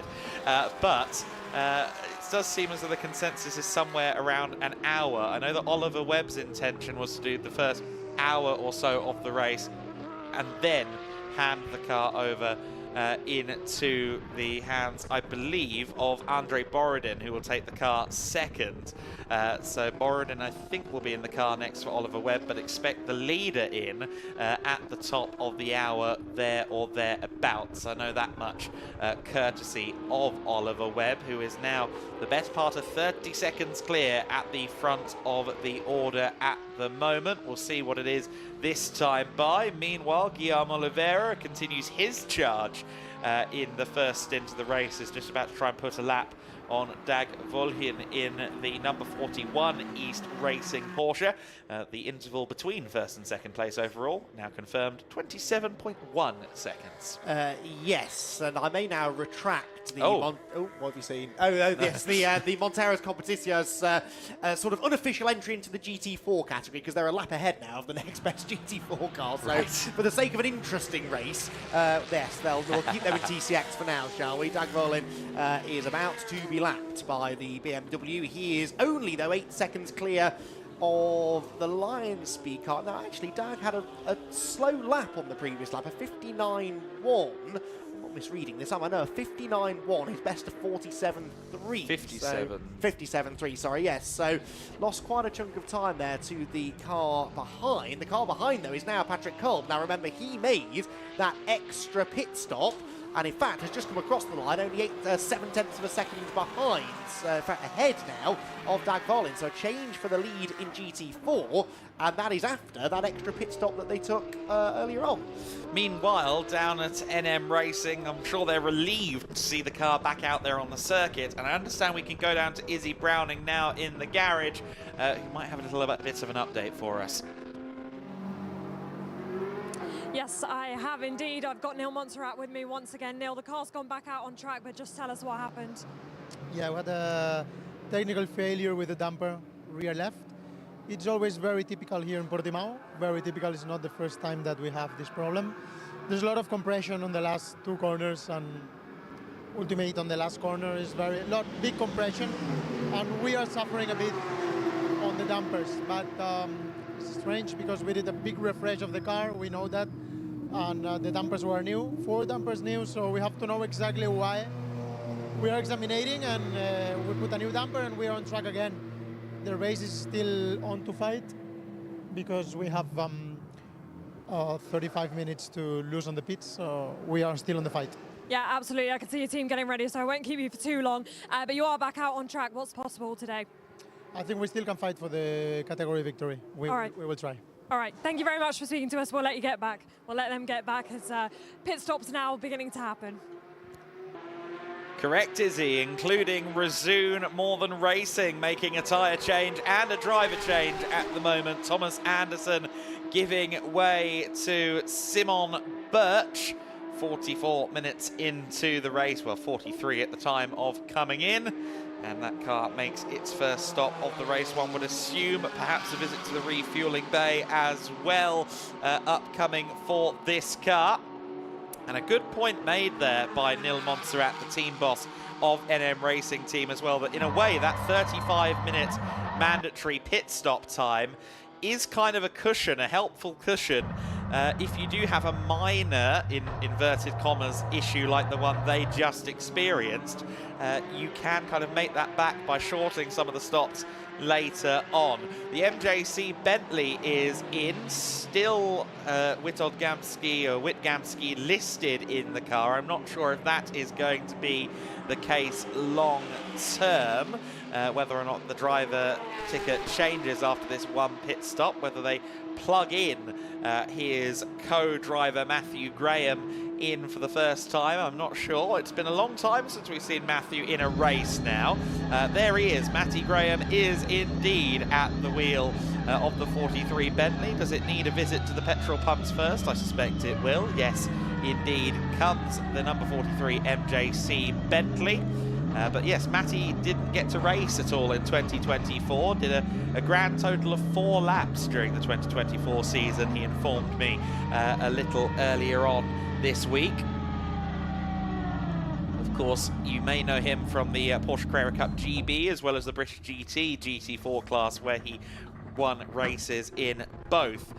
So he will be handy and very interesting to watch in a GT3 car for the very first time in his racing career, and perhaps this can be the launching pad for him to get some more opportunities in 2025 after a 2024 spent on the sidelines. Right, Oliver Webb, we ride on board with him at the moment. He said he was going to stop after an hour. We'll see how honest he was being with me in a little while. We're just over 45 minutes into the race. It was the start of minute 43 when the Porsche 992 of Resume More Than Racing came in. And about the same time as well for Witt Gamsky and MJC, pretty much coming in convoy. So perhaps the McLaren might end up being one of the last ones in. And I suppose, given we know these cars can go over an hour to a stint on the tyres, on the fuel, they might be shortening these stints again because they have to get 35 minutes of pit stop time into the first 5.5 hours of the race. And another point that was made on air there with Nil Montserrat, a very good one that I was just talking about as well, Andy, is that those minor issues, like suspension replacement, shock absorber replacement, you can kind of do them within that 35 minutes, short some of the pit stops later on, and potentially not actually cost yourself anything in the long run. Well, yes, because we saw, didn't we, a pit stop earlier on, taking about 4.5 minutes or so. Now, granted, that was only half a tank of fuel going in to the Marco Antonelli Mercedes, but yeah, you know, that was a 4.5 minute stop. You're not going to do enough of those stops if you just pit every hour to take up the full 35 minutes. So in a way, you've got time to make some running repairs anyway. You may as well do it if you need to. Speaking of Antonelli, there is Marco. Now remember, this was the first of the GT3 cars that pitted, and that is going to be quite significant, isn't it? Probably at the end of this lap or the next lap, I'm not sure, but we will see where he emerges from all of this in relation to, in particular, Thomas Anderson's Porsche. In fact, he's just gone ahead of Thomas Anderson's Porsche, so being marked now as 7th position, Anderson 8th. Of course, it was a shorter fuel stop for Antonelli, like I said, only slightly, but it looks as though he's come out quite a way ahead of the Porsche. Yes, he has. So the Porsche 992 GT3R is going to be behind Antonelli by the looks of it, possibly because of that slightly lighter fill for Antonelli versus Anderson. We'll have to wait and see. Of course, we don't know how much fuel Antonelli started the race with either. We'd like to think full tank, but maybe the reason he was scything through towards the end there was a particularly light quali load. We'll have to well, I don't think we will get to the bottom of that, but if we do, great. There is Patrick Culp, who after starting effectively a lap down is now in the GT4 lead because of the pit cycle, and is trying to unlap himself on the number 32 BMW. We're starting to now see as well the gaps between cars on the timing here on the graphics as well, which will be really useful as the race proceeds onwards. And of course, during the pit cycle, you're going to see some rather exaggerated gaps between them as well. There's Dag Woolen in the pits, having handed over. There will only be 2 drivers in that car, so Ulf Hildebeck will take over. East Racing, I think they're going to take the long game approach here. They're a team who do focus more often than not on long distance races, particularly at the Nürburgring Nordschleife. And I suspect, yes, this is going to be one of measured nature. Yes, I think you may well be right, but that could well be the winning strategy in 5 hours, couldn't it? Because everyone else is treating this like a sprint race and may not be there to see the checkered flag if they continue in that manner. But over the hill comes Guilherme Oliveira in the BMW. The lone BMW in the race now, running in 6th position overall, partly because of other people pitting, but also partly because this car is going very rapidly indeed, and yeah, rolls its way through the first corner, having now put a lap on the now leading GT4 car, although the only GT4 class car yet to pit. That, in fact, of course it did, didn't it, Patrick Cole, very early in the race, so technically has made its first stop, so that is a sort of genuine race lead. Makes me feel that maybe that pit stop was the right thing to do after all. He's actually coming back at Oliveira here as they drop down into turn 5, but no way through as they head through the braking zone. So Oliver Webb then out in front. When does he pit is the question. He'll want to extend this stint as far as he can, I'm sure, over half a minute clear of Jörg Wiebahn at the moment, though. Which bodes well for that car coming out with a pretty sizable lead, all things being equal, in the pit stop. Quite right. Meanwhile, if you're sitting here seeing Patrick Kolb really struggling to get past the older BMW of Oliveira, you might be thinking, who's this kid? Well, he is someone who's familiar to the Portuguese racing scene, having raced a Donetta GT5 with Monteiros Competições last year. He's also backed by the Portuguese Federation, FPAC, as part of their junior backing pool, as it were. So he is one to watch, and he will be in GT4s in Iberian supercars this summer in an Aston Martin with Racar Motorsport. So we can expect great things, I think, from Enrique Oliveira as he continues on his racing career. Oliver Webb there, almost finding the back of the 45 Porsche. Anders Steiner at the wheel of the Steiner Racing machine, the number 45. No harm, no foul, but even where there's not maybe quite as many cars as we could fit on the grid here, there's still the possibility of having a little tangle here or there. Meanwhile, Izzy Browning continuing to do great work down in the pits, and I believe fresh out of the car, we have Whit Gamsky ready for a chat. Thanks, Adam. I have indeed got Whit Gamsky with me. Come down to the MJC garage. You have just jumped out the car a couple of minutes ago, and you had a little lie down. Just tell us how physical it was out there. Very physical. It's an extremely tough circuit. It's a fantastic place to drive, but it's really, really physical. And it's I've only driven it just the first time, so I'm hoping to get slightly better at it, but it is so physical. The car is not the easiest car to drive in the damp conditions, but when it dries up, it's good, and I'm sure Matthew will make it work hard. Yeah, you say new to the track, of course. Got 6 hours to get used to the track, so by the end of it, you'll feel a lot more comfortable, I'm sure. That's the plan if I'm still awake. Yeah, but it's a smashing place, a beautiful circuit. It's just a lovely event, like it. And Matty, as you just said, just jumped in the car. You said he'll be flying, so I imagine you're going to have a lot of fun watching his stint now. No, I'm going to sleep. No, I'm going to have a lay down, but I'll be watching him, yeah. All right, thank you very much for speaking to us. We'll let you go and have a rest, and we'll see you back in the car later on. Cool. Good luck, see you later. There we go, guys, we'll go back up to you. Thanks very much, Izzy. Whit Gamsky, always an honest man. He'll always tell you the truth, and yes, I think the truth was that was a fairly exhausting first stint as they tried to go from, of course, slick and greasy to dry conditions, and we'll hopefully see more and more of that Bentley up there in the order later on after a leisurely start, and Matthew Graham, I'm sure, will start to set good lap times. In fact, is already matching the times of the other GT3s now out there on circuit in the MJC Bentley. This, meanwhile, is Simon Birch, now at the wheel of the resumed Porsche. He's just done a personal best lap for this car, 2 outright fastest sectors on what I think was his first full flying lap in the stint. And this is where the fascinating element of this race for me now begins, because you've now got another sort of pro driver, if you like, in this Porsche, who is capable of matching the times being set by Oliver Webb. But Oliver is coming to the end of his stint. He will have to get, well, doesn't have to get out of the car, I suppose. He could double stint, but there's a good chance he will get out of the car, and all of a sudden, the McLaren's lead could start to fade. Another car there struggling ever so slightly to get stopped into turn number 5, but this car is not struggling at all. Simon Birch is on it. Yeah, Gustav Söderberg Kröll having a little bit of a moment, but managing to keep things on the straight and narrow ultimately.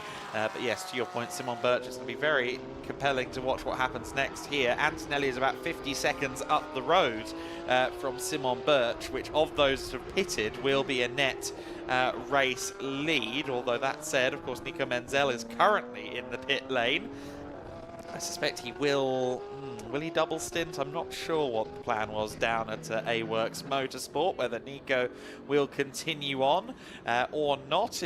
Talking of the A-Works car as well, while it's at the top of mind, let's dispel a rumour. A-Works, their team lineup, Nico Menzel with 2 E's, Rodriguez Menzel with 1 E. not a typo, nor are they related. In fact, I believe Rodriguez Menzel might be a pseudonym and a bit of a joke right. to try and catch out folks like you and I, Andy.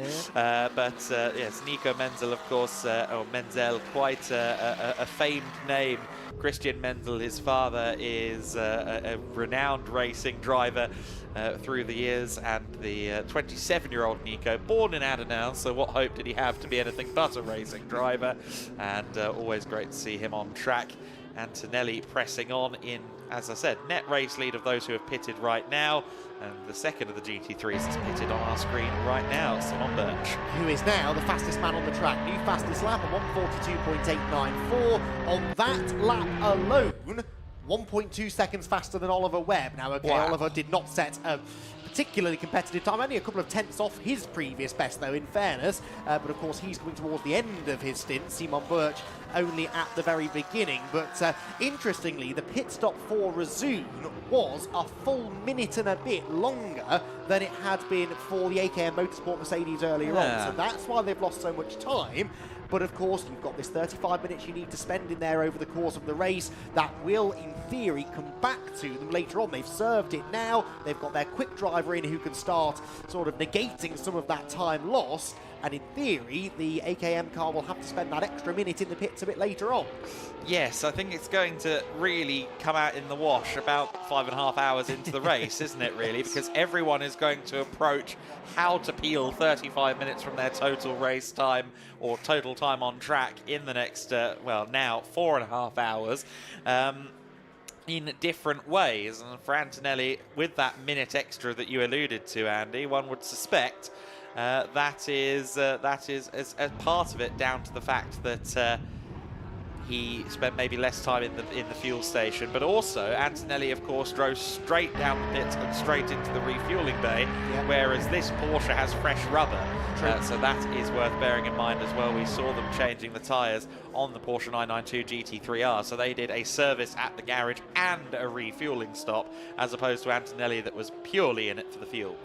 Yes, which also probably explains why Simon is now going quicker than Ollie Webb is, because Webb is at the end of the stint and also on tyres that have done nearly an hour of running. Back out into the race, heads the number 88 Porsche then, so driver change, we think, conducted on the 88 car. That will confirm itself, I think, at the end of the opening sector. Comes out right in front of the Bentley of Matty Graham, who finds a gap round the outside.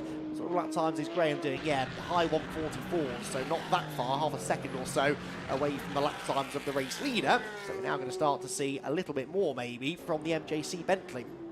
Yeah, great to see that thing as well, especially in the bare carbon fibre, right? It just looks so cool. It's only done a couple of races so far with the MJC team. One appearance in the British Endurance Championship, one in the Masters GT Trophy category. Yes, it somehow wrangled into a historic race last year. And the MJC team, with this new kit, of course, for many, many years, MJC was a Ferrari team. 2 decades of Ferrari loyalty. Now with the M Sport developed Bentley, and a very interesting evolution. I think Gamski really likes that car. Of course, he is the team owner. He is also the owner of the car, Whit Gamski. And they have won 3 British Endurance / Brit Car titles together as a unit. And as I understand it from the mouth of Matthew Graham, very welcoming bunch as well. He's felt very much at home in the MJC crew this weekend. We've got Anders Steiner in the pit lane now, in the number 45 car, so the second of the Cup 2 runners to make their way in. There is the visual evidence that I've not made that up. Anders Steiner in the pit lane then, and that is another tyre change and driver change presumably being completed down there. Or at least a driver change. Anyway, the car's up on the jacks. You would imagine that means tyres being changed as well. And then onwards to the refueling area he will go. We are now an hour into the race, so the first hour, I have to say, Adam, has absolutely flown by. We've got 5 more of them to go, and we're now really getting into the nitty-gritty of this race as Marco Antonelli hits for a second time. So again, they clearly feel there is going to be that extra stop somewhere. They've decided to make, well, 2 little stops within the first hour of the race. That is an interesting strategy call. Yes, and this time stopping in front of the garage, Marco Antonelli. And I didn't see who got in, because I think that is Antonelli belting up. Whether it's Raffaele Gianmaria or Aaron Farhadi, we'll have to wait and see. Regardless of whether it is the young American or the more experienced Italian racer, we know it will still fly in their hands down at AKM Motorsport. So the crew bursts into action and will no doubt make sure the stop is at least 90 seconds in length to continue on adding to the total time. They have to have 35 minutes worth of pit stop to their name at the 5.5 hour mark, and each stop must be a minimum of 90 seconds. Now, I'm wondering if Ollie Webb may pit this time by. He told me he'll do an hour-long first stint. This is the first time that he'll come past pit exit with an hour in the books. So how tight to the measure are they being on that? Not so tight, of course. The race officially started about 4 minutes or so into the race distance, since we did 2 formation laps. So we'll see, but one would expect this McLaren in very soon indeed. We are 1 hour into the 6 hours of Portimão, and the first hour looked rather like a sprint.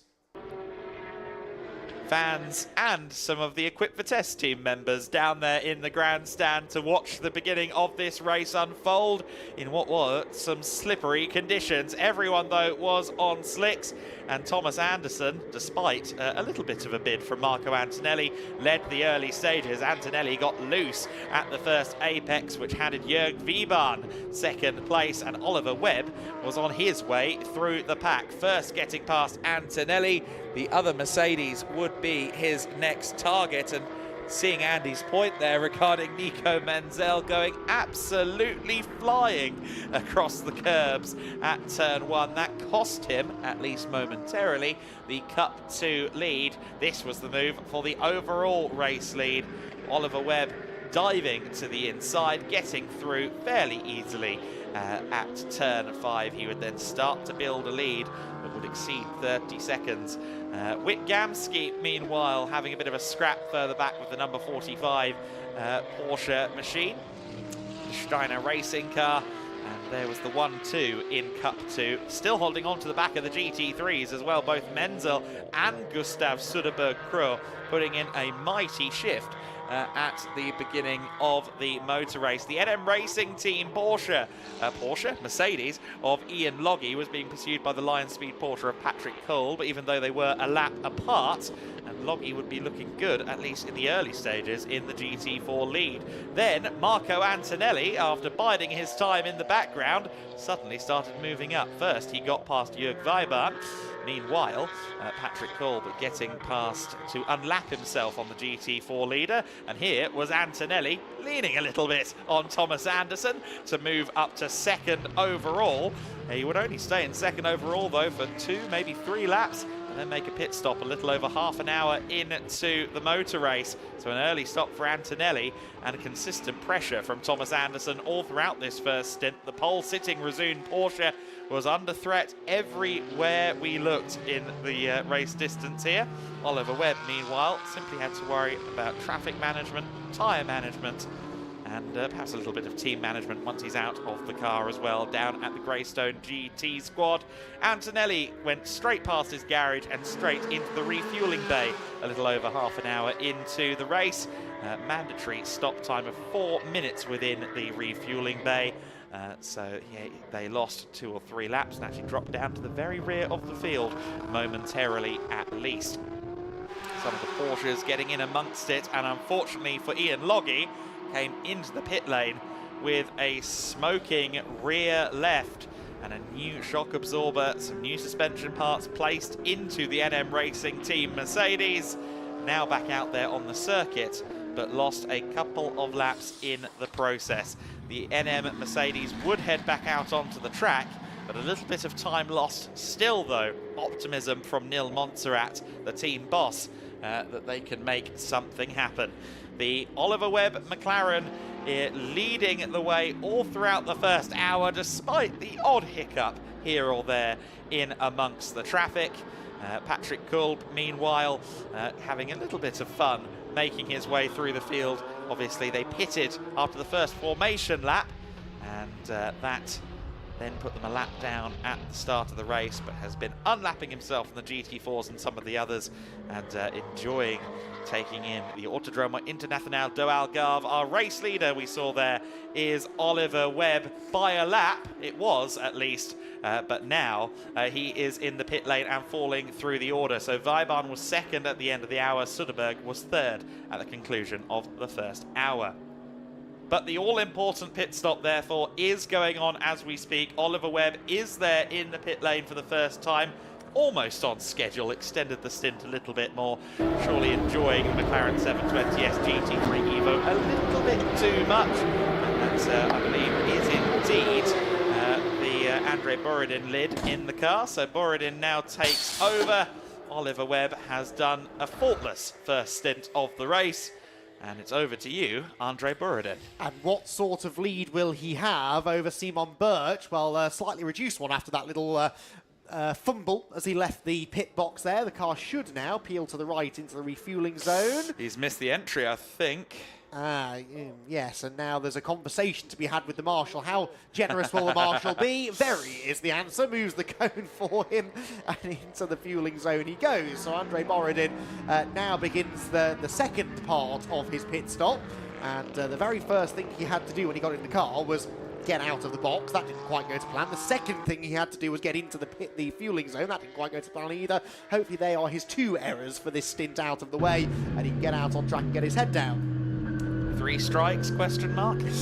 So then, Oliver Webb will have probably observed what we've been hearing from down in the pits as well. There has been some spitting down in the pit lane from the clouds above, hearing reports of clouds and mist around the circuit as well. So that's worth bearing in mind. But for now, we are still seeing a lot of sunshine. It's not a guarantee, though, that the slicks are the only tyres that are going to be deployed across this 6 hour. The weather has been temperamental on our stay in Portimão. And this is the trouble for me with going sort of out of the box when it comes to strategy. For example, this car, which has now made 2 pit stops within the first hour of the race, now incidentally being driven by Aaron Farhadi. Not sure if Adam's already mentioned that, but Farhadi at the wheel of the number 64 car. This is now a full pit stop behind everybody else, really. If it were to rain, they'd have to make another pit stop, which maybe some of the other teams could use as one of their planned stops, whereas it would be sort of out of sync for the Mercedes. So this is the risk of taking early stops. You never quite know what the rest of the race will have in store for you. Interestingly, though, how much time has this car spent in the pit lane? 6 minutes and 14 seconds, so it's pretty comparable, really, with some of the other cars that have only stopped once. So that sort of proves, doesn't it? They've been shorter stops because they've been shorter stints, and the first one did not involve a driver change at all. And so a lot of factors to add into your calculations here when you're trying to figure out who has got this exactly right. But anyway, Aaron Farhadi continues on his way. His last lap was a 44.7, pretty competitive, really. Goes back to really support your point you made earlier on. This is a car that should have reasonably consistent pace for a large portion of the race. Yeah, Farhadi, who has raced in GT3s a little bit prior to this weekend, but has done some GT2 racing in the GT America series, and has generally been doing a lot with his young years in motorsport since getting into the world of GTs. Great guy, fun to talk to, and has been very much, as he said in our interview in the pre-race, and soaking in the experience from Raffaele, Gianmaria and Marco Antonelli, hoping to sit under the learning tree fairly extensively during this race and others. I think he'll be performing with Antonelli Motorsport this year. So for now, the Antonelli Motorsport car is a bit of an X factor, a bit of a question mark, but yeah, 6-minute pit stops. It feels a bit unusual, doesn't it, that is the standard, but that does seem to be about the average delta out there right now. And I query one man, and that is Jörg Wiebahn, who is still yet to make a stop out there at the front of the order. I don't query the fact that the car is still running. We know these cars can do a long stint if they are required to, but he assured me repeatedly down in the paddock earlier this week that the primary goal here is to get Tom as much track time as possible. I'm just here because he needs a second driver, et al, et al. Well, he's certainly staying out there and having fun with it at the moment. Yes, I've heard that song before. I don't tend to believe everything I hear from racing drivers these days. Out comes Andrei Borodin. Now, this is going to be quite close. Simon Birch, we believe, is heading for the line. We should see the resumed Porsche somewhere... we don't. Okay, the timing screen lying to me. Not sure where Simon Birch has got to. But anyway, Andrei Borodin back out of the pit lane. Birch, I think, has already gone through, potentially. So Simon Birch may well be ahead now of the Greystone GT McLaren anyway. No, there he is, just behind. So that is the gap, essentially, between the net race leaders, as finally Adam Jörg Wiebahn does now head into the pit lane. But he has drained that fuel tank dry to extend this opening stint as much as he can for Landgraf. So the Mercedes in from the lead, and in another 5.5 minutes or so, we'll have a proper picture of what the GT3 order looks like. I suspect that that picture might soon involve Simon Birch on the back of a McLaren, though, because we know how fast he can be. We saw it last week here in the GT Winter Series, going blow for blow with young Keanu Alizari. And look at that, the commitment through 7 and 8, the disparity. Of course, Borodin has sat there and had his tyres cool underneath him as well in the fuel station for the last 4 minutes there or thereabouts, which is a huge disadvantage too. By the way, remember, minimum fuel time 4 minutes, 4:03 for Greystone GT, so they timed that just about right. Meanwhile, the McLaren sees the Porsche surge past there. Simon Birch not wasting time, not hanging around. No, straight through he goes into what we believe will be a net race lead. We have to wait and see exactly where Jörg Wiebahn comes out in all of this, because of course that 48 Mercedes had been running quite close to the number 14 Porsche before this pit cycle, but since he jumped in the car, Simon Birch has been consistently the fastest driver on track and therefore should come out ahead of that Mercedes, I reckon. It is, by the way, still a Porsche that leads. It is the Cup 2 Porsche of Gustav Söderberg-Kröhr, who is about to, in fact probably has now, moved through into the lead of the race, having yet to stop. He is one of the only cars now, I think, yet to have visited the pit lane in the opening nearly now an hour and a quarter of racing. So that car technically still leading and has been reasonably competitive anyway, hasn't it, on pace. And if they can go significantly further on fuel, we might see this happen a couple of times, given the length of the pit stops, allowing for quite a chunk of time to be lost whilst you're in the lane. But Simon Birch, not losing any time at all, is pushing on and, yeah, looking pretty strong for now, but we fully expect this to continue to chop and change over the remaining 4 3/4 hours. Yeah, it'll be interesting to see whom gets into the number 9 yet, and how they next, and how they compare to Rodriguez Menzel, who has taken over the 88 from his near namesake Nico Menzel out there on the circuit. So that's within the Cup 2 class. We'll keep an eye on that.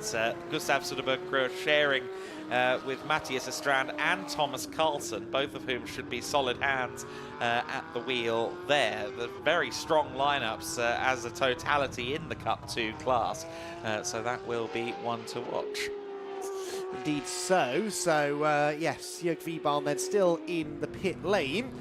As there, Andrei Borodin beds himself in, tries to figure out the track conditions, which for now are pretty perfect, you'd have to say. No damp patches in view for now, but that could well change, given the very ominous-looking dark clouds that are looming over the hills in the distance. Right, this car had been leading the race until fairly recently. After a very attacking opening stint from Ollie Webb, he pulled out a big lead and has handed over the car now to Andrei Borodin. And we can get Ollie's thoughts now down in the pit lane with Izzy. We can indeed, down with Ollie Webb in the pit lane. Ollie literally just jumped out of the car, already changed though very quickly. A flawless first stint from you, basically. Yeah, it felt really good. The car's always been really good on race pace. We're using this as a practice for Andre to get some endurance mileage for Ed, who drives and manages him to work all together in a group of 3, and for Greystone to get some mileage as well. So we know we've got a good race car, we're just working on a good quali car. And you've got plenty of experience in endurance racing, of course. Will have raced around here, I'm sure, many, many times, know this place well. How tricky is it to kind of sit back and watch after the car's out of your hands? Yeah, it's tough. I mean, this is a good race because it gets a lot of people experience at the start of the year, nice and early. That also means there's a mix of car and ability, which we knew when we came. So you never know if it's going to be the pro or the am or the father or the son in the car. So you have to be aware that sometimes some of the guys out there are almost overly cautious and they're trying to move out of the way too early for you. So you've got to read that. But I find that interesting, and it's nice to try and get a consistent stint out of it. Yeah, and you'll be back in the car later on, but for now, as I said, you are going to be sitting back and watching, and also, I think, popping up to the commentary box at some point during the day. How are your other 2 drivers feeling around this track? Because we've heard from quite a few drivers up and down the pit lane just how tricky it's been for them to get to grips with a track like this. Yeah, it's a really, really tough track. It's so easy to lose time. There's so many tight, complicated corners that are almost flat, and then you, for instance, out the last corner, you lose all the way down the straight. And you can feel like you're driving really well and only be losing 2/10 a corner, and then you're 2 seconds off. So it's a really tough but challenging track. But to get this weather this early in the year and to get this many miles with you know, good cars on track, it's ideal for us. Well, things are going well so far. We'll let you get off and enjoy the race. Thank you so much for speaking to us. And yeah, things going very well for the Greystone team right now. They certainly are, although they, as we've just seen, have lost the net race lead now to Simon Birch, and he will become the actual race leader again very soon, I think, Simon Birch, because finally Gustav Söderberg has pitted from the lead in the Cup 2 MTech competition Porsche, so he hasn't yet relinquished the lead to Simon in the GT3 example, but that will happen fairly shortly, I think. Birch, by the way, has just improved upon his own previous fastest lap, a 1:42.398. We are now within half a second of his pole position time yesterday, which was a 1:41.8. So he is getting really, really quick and has gone quicker again in the first sector of this lap, although now comes up to lap Aaron Fahadi's Mercedes. So that's a significant moment potentially in the race. Remember, that car was fighting the number 14 Porsche for position only half an hour or so ago, but it has made an extra pit stop. That is crucial, although its total pit stop time isn't actually that much more, I don't think. The 64 has spent 6¼ minutes in the pit lane. The resumed Porsche, well, actually 5 minutes 40, so that accounts for a fair chunk of the time that they've lost to the now race-leading car. Simon does now put a lap on the Mercedes. So, yep, Simon Birch continuing unimpeded. That did slow him down slightly. Still a 42.7, though. No one else, Adam, is getting any better than a 1:47 right now. No, interesting. The pace dropping away slightly then. Whether that's got anything to do with the spitting we've heard about, I'm not sure. But given purple sectors for Simon Birch, no, I think it's just that Simon Birch is on fire right now. Attribute the successes to him and him alone. So we watch on as Tom Callender, of course, now at the wheel of the 48 car as well. Yes. Another one of those young talents we wanted to speak about. Another one of those drivers we're expecting to be right on the money as his flying laps start to come in. I'm expecting that car to go very quickly. Izzy mentioned it when talking to him, of course, on the grid. Youngest ever GT Masters champion. We know there are big plans for him coming up in 2025. And I'm very interested to see what effect he has on this race. Yeah, indeed so. And he comes across the line now at the end of his out lap, something like 22 seconds behind Borodin, but about 5 seconds, I think, is that, behind Simon Birch. So a long way back. The pace that Simon has had since he jumped into the car is pretty impressive. Well, pretty impressive, that's underselling it rather, isn't it? Extremely impressive. Untouchable right now, Simon Birch. If only, he thinks, he could do the remaining 4 hours and 40 minutes by himself. It would be a pretty much nailed-on race victory, but that is the joy of this kind of racing. He does not have that luxury. We will have further driver changes and pit stops, and that will continue to shuffle the order about. This is the car that started on pole position. It was Simon who set that lap time, and of course handed it over then to Thomas Anderson to do the opening stint. But Thomas, to his credit, did a really good job actually in that first part of the race, I thought. He didn't get involved in anything he shouldn't have got involved in. He stood his ground where he could, but then when you know, the likes of Marco Antonelli came knocking, quite literally on his door, he didn't really put up too much of a fight. He understood that this is a 6-hour endurance race, and very much can't be won in the first few laps, but could have slipped away from them. So yeah, to his credit, Thomas Anderson doing really well. Simon Birch now bringing the raw pace to the car that we saw from him a week ago, and now looks to spend the next 40 minutes or so increasing this lead. That is, I think, the objective, the mission statement. Very well surmised there, Andy McEwen. And so then, Birch in the lead by 30 seconds. Kröhr in the pits. We'll see where he comes out. I'm very keen to see what the delta is between Menzel and the number 9 car, which I suspect will feature a driver change before too long. The MTech competition team finally relinquishing their brief dalliance with the overall lead, of course, after making their first pit stop. So everybody has now made one of their pit stops in this race, and I'm sure that is going to be something we're going to see fluctuate on occasion. I think we're going to see some of the teams should we say pick and mixing with their pit stop length. I'm not expecting Antonelli's to be in every half an hour, for example. Aaron Farhadi at the wheel of the number 64 car. And the young American racer in the Mercedes-AMG GT3 Evo, of course, a little bit different than the Lamborghini GT2 car that he had been driving previously and most recently in the United States.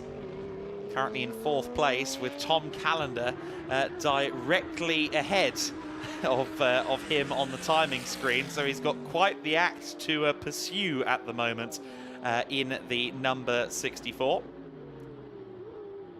Callender, very, very well regarded indeed in international GT racing. And of course, the cars we're seeing on circuit right now, 4th and 5th position, split by just 1.1 seconds at the delta last time by as well. So I think Menzel is losing out to the GT3 of Aaron Farhadi, but all the same, those two were together on circuit for 5th overall. Here's the car that runs 2nd for the time being, Andrei Borodin, and there'll be communications going on the headset, I'm sure, from Oliver Webb, although Oliver is set to come and take our headset in a little while here in the commentary box and have a chat to us. But Borodin losing the rear momentarily there of the 240 car, just getting away from him at the apex of turn 7. He's now got to get that car rolling again. Going forward into the grass is the obvious thing to do, except it's very wet grass, and as you can see, it's also grass on quite a heavy incline, so the front splitter might dig in. Therefore, he has to do the rather terrifying job of a 3-point turn on the live circuit, but it's something he manages to accomplish without too much drama. Now, having heard me say I don't expect the number 64 car in every half an hour, Aaron Farhadi is currently in the pit lane for the 3rd time in the race. The 64 Mercedes is in, and once again, this time, around the 25 to 30 minute mark in the race, the car goes directly into the refueling bay. So maybe they are alternating between fuel stop, driver change, fuel stop and driver change. And there is a switch for 2nd position because Tom Callender has just gone past Andrei Borodin on the road, and that is for 2nd place. The Mercedes up ahead is now in P2. The bronze liveried car has been in the bronze position for quite a lot of this race so far. And now it is up into 2nd place with the Farhadi machine in the pits. My understanding, I think, is that the Bentley Continental might even inherit a position in the GT3 class with Matthew Graham's handiwork ongoing. Matthew Graham currently in the 1:45, so setting competitive pace. The 44s coming in from Tom Callender, 43s coming in from Simon Birch. So Matthew Graham very much on the pace, and he's going to unlap himself now against the Greystone GT McLaren, the 240 car. Two wonderful looking beasts, the blue and yellow rather suiting that 240. Here is Graham at the wheel of the big Bentley. Of course, the Continental GT3 program has wrapped up in recent years, was the project of M Sport, the team that also puts together the WRC program for Ford in rally. And the GT3 Bentley program spanning 2 generations, this of course being the newer second generation car, still currently homologated for GT3. We have seen one as well in the hands of Team Parker Racing this year for a one-off at the Dubai 24-hour. I'm told still quite a competitive package with the right drivers at the helm. Fabulous sounding beast as well. Of course, it's the twin-turbo V8 as opposed to some of the W12s that the Bentley is synonymous with, at least in earlier generations of road car. Of course, the GT3 has always been a V8. But just great to see MJC, hopefully, on a more regular basis back in motorsport. The team disappeared after 2017, as Whit Gamsky needed to look after his health for a little while. And is now back in racing, bought this Bentley ahead of 2024. And after some teething issues in that year, it now seems the car is running exactly as promised and as hoped. So the gap between Birch and Callender, 1 minute and 13 seconds.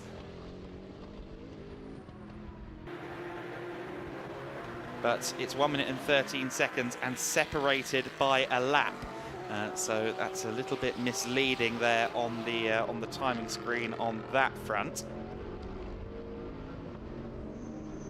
So they are on separate laps for the time being, and that is in no small part because of the different lengths of their pit stops last time. 20 seconds longer for Tom Callender. Now SPS, is that some tape going on Aaron Farhadi's car there? I'm sorry, AKM, not SPS, of course. Getting my Mercedes teams mixed up, but a little bit of tape seemingly going on to the AKM Motorsport Mercedes. I don't know how much they can get away with doing in the refueling bay when it comes to maintenance or repair of the car. Farhadi will rejoin the race, albeit he will rejoin at the tail end of the GT3 order behind Matthew Graham. Borodin remains third in that class, incidentally, of course, has now stabilised in the high 1 minute 40s after that momentary error a few minutes ago. Of course, Oliver Webb starting that car, and we see a lot of Oliver in the GTs of the Greystone team. We saw him last week in the GT Winter Series with the Artura Trophy car, along with his McLaren Trophy co-driver Ryan James. Here is the 45 Mats Kimby driven Steiner Racing Porsche, the number 45 machine, which I believe is being run by Vileco Motorsport, the Swedish team. I think Kimby was a late addition. Initially, it was only to be Anders Steiner, who we saw start the race, and Svante Andersson at the wheel of that car. But a few teams that were set to only have two at the wheel have since gained a few drivers to try and ease the load, ease the weight on these drivers. Doing it with two, I think, will prove to be quite a challenge.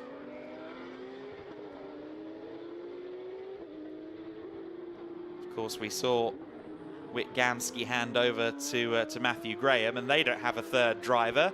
It is just Whit and Matthew, so they don't have to change drivers every time, of course. But for Matthew Graham, he will, I think, do a slightly longer stop. I wouldn't be surprised if he's in for closer to 2 hours. And I'm delighted to say that in the next few seconds, we should be able to hear from Oliver Webb, who has come up and join us in the box. Like a true professional, he even knows how to turn his own microphone on. Not all drivers know how to do that, Mr. Webb. Fresh out of the car, relatively speaking. Obviously, you've spoken to Izzy, broken down the stint a little bit. But I think in summation, all systems okay for you in that first stint? Yeah, it seems so. The car's running well. It's like I was saying to Izzy, we're good on race pace, and as long as we don't overcook it and overpush a little bit too much, then she's running well. It's nice to get this much time on track, and hopefully a little bit of traffic is a good thing for Andre to practice. Absolutely right, and of course the 720S has been a solid platform now for a little while in regards to GT3 competition. The previous cars, the MP412 and the 650, were of course developed by different organisations before McLaren kind of took it more in-house. And I think over its tenure as a GT3 car, it's really come into its own as a leading option, hasn't it? It has. It's really, really popular. I think the biggest part about it, I mean, obviously all GT3 cars end up getting BOPs, but it's just a really enjoyable car to drive. We know the Merc is quick. I'd say of all the GT3 cars, it's the one that's the most efficient and German, but not necessarily the most exciting always. And the McLaren and the Ferrari, I think, are up there with the ones that give you the biggest thrill and that biggest kind of excitement when you do the right quali lap. The Porsche is an awesome car. It's got to be in a really, really specific window to be quick. And Andre and myself have been in a nice position to try quite a few of these cars to decide which suits best at the moment. This is the one. Absolutely, and of course the third member of your team alongside Andre Borodin in the car at the moment and yourself is Ed Peed. Now Ed is a familiar name to Greystone, has been in GT Cup a lot in GT3 previously, and then if you roll back some 2 decades to when we were Sprogs, he was racing in the Renault Clio Cup very well over on our shores in the UK. I think Ed is one of those drivers that flies under the radar a bit, but quite a capable pair of hands. Yeah, definitely. I mean, not only from the driving point of view, but manages and looks after Andre and helps him with which championships and which teams to be with, which cars to test, etc., and kind of plans all of that schedule to make sure that whatever championship he ends up doing, he does well in it. I'm there as the pro driver to try and do the quickest lap times I can in the car, and Greystone are there to facilitate all of that and make sure obviously we have a good car, good pit stops, and a good crew around Andre. But yeah, it's been a while since, well, the first time I should say since all 3 of us have raced together, and a while since Ed has raced with Andre, and I think Ed is probably somehow on a bronze, which makes him one of the quickest bronzes in the world. Okay, there you go. There's some WEC teams just listening in there, isn't there? And of course, that's one of the things that's really changed the market, isn't it? Recently, in the GT3 space, the bronze requirement in the World Endurance Championship, it really has created a market for bronzes, and I've heard some ridiculous, almost free figures for seats going to the quick bronzes out there. It's compelling how these driver categorization rules shift the market for people.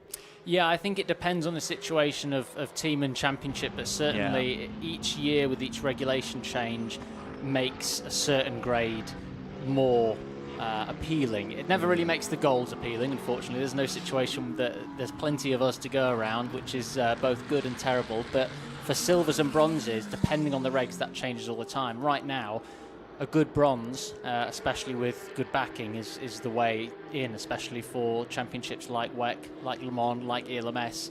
And I think that's fantastic. I think to see a McLaren qualifying pole at Le Mans, and to do that with an AM who's been all the way through the ladder and done a very good job of it in the form of Brendan Rebates. That's what they deserve, to be made to feel the hero in that situation. And I think that is really the only way that Le Mans category will carry on, because there's so many options for these manufacturers to go to.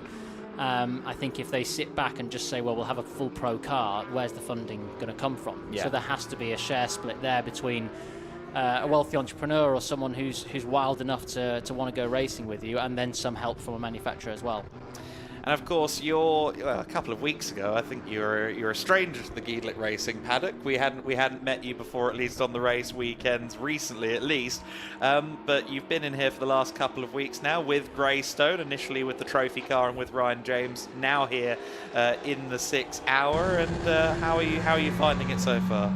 Yeah, it's been really good. It's really valuable track time. Last week with the Artura.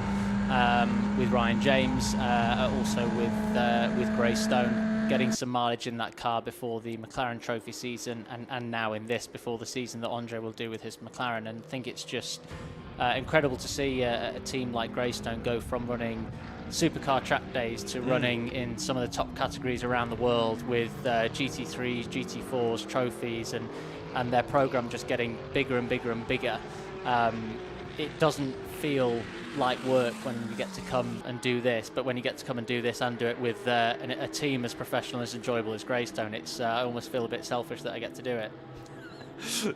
Absolutely so, and it's been really fun to see the ascendancy of your other compatriot Ryan James from last week. Of course, you guys won the championship together last year in the 570S class of McLaren Trophy. And the combination of yourself and Greystone in various different McLarens is one we see quite a lot. Yeah, it's just grown stronger and stronger, and I think there's plenty of teams out there, and the Greystone included in this, who are quick and professional. But I think having that trust and loyalty and understanding the finances behind a team and what costs what, and having that whole spectrum, the more time I've spent with Greystone, the more confident I am when I bring drivers to them, or when drivers suggest which team that they should go to, and we have that conversation. Obviously there's top teams and top championships all around the world, but when someone like a Ryan or an Andre, for instance, wants to go racing, wants to enjoy it, wants to be quick, but also wants to have that full team and focus around them, then that's the team that we go to. So it's going to be a busy year. It's going to be mostly Greystone orientated, and a little bit of classic racing on the side. Excellent. Well, here goes Borodin down the main straight, just being overtaken there by Aaron Farhadi. That's a couple of laps apart, so not for position at the time being. It's a compelling strategy that Antonelli seem to be putting out into this race, isn't it? So far, they've stopped pretty much every half hour. Fuel, then driver change and tyre, fuel again about less than 15 minutes ago. So far, they've been pitting pretty much on the half-hour mark. Right, I didn't realise that. I did realise when I was in the car, I got told when I was overtaking this car that it was 3 laps down. And I thought in my head it's either because of an issue or they've gone off strategy for fuel. But I didn't realise that they'd done a further 1 or 2 stops since then. Yeah. So I'm trying to figure out what the benefit of that is. I mean, the fact that you have to be in the pits for 35 minutes, I'm not sure where you can make it back up. And really, you want to save as much pit lane time till the end as you can, because if it rained or you lost a front bumper or something, you need those extra 7.5 to 9 minutes that we're going to have to stay static to use. But maybe I'll eat my words and they've got some genius situation where they're going to go from 9th to 1st in the last 5 minutes while we're all static in the pit lane. Yes, this is a compelling one to see how this unfolds. And of course, with that pit stop system that you were just alluding to, with the 35-minute minimum amount of time spent stationary in the pit, that is a complexity, and it can also be a benefit though, because as you said, bumpers falling off, things like that. We saw GT4 leading NM Racing Mercedes-AMG GT4 come in with what seemed to be a collapsed rear suspension. Shock absorber was replaced on the car on pit road. Things like that that you can do in a few minutes, you can effectively have that for free so long as you short some of the stops later on.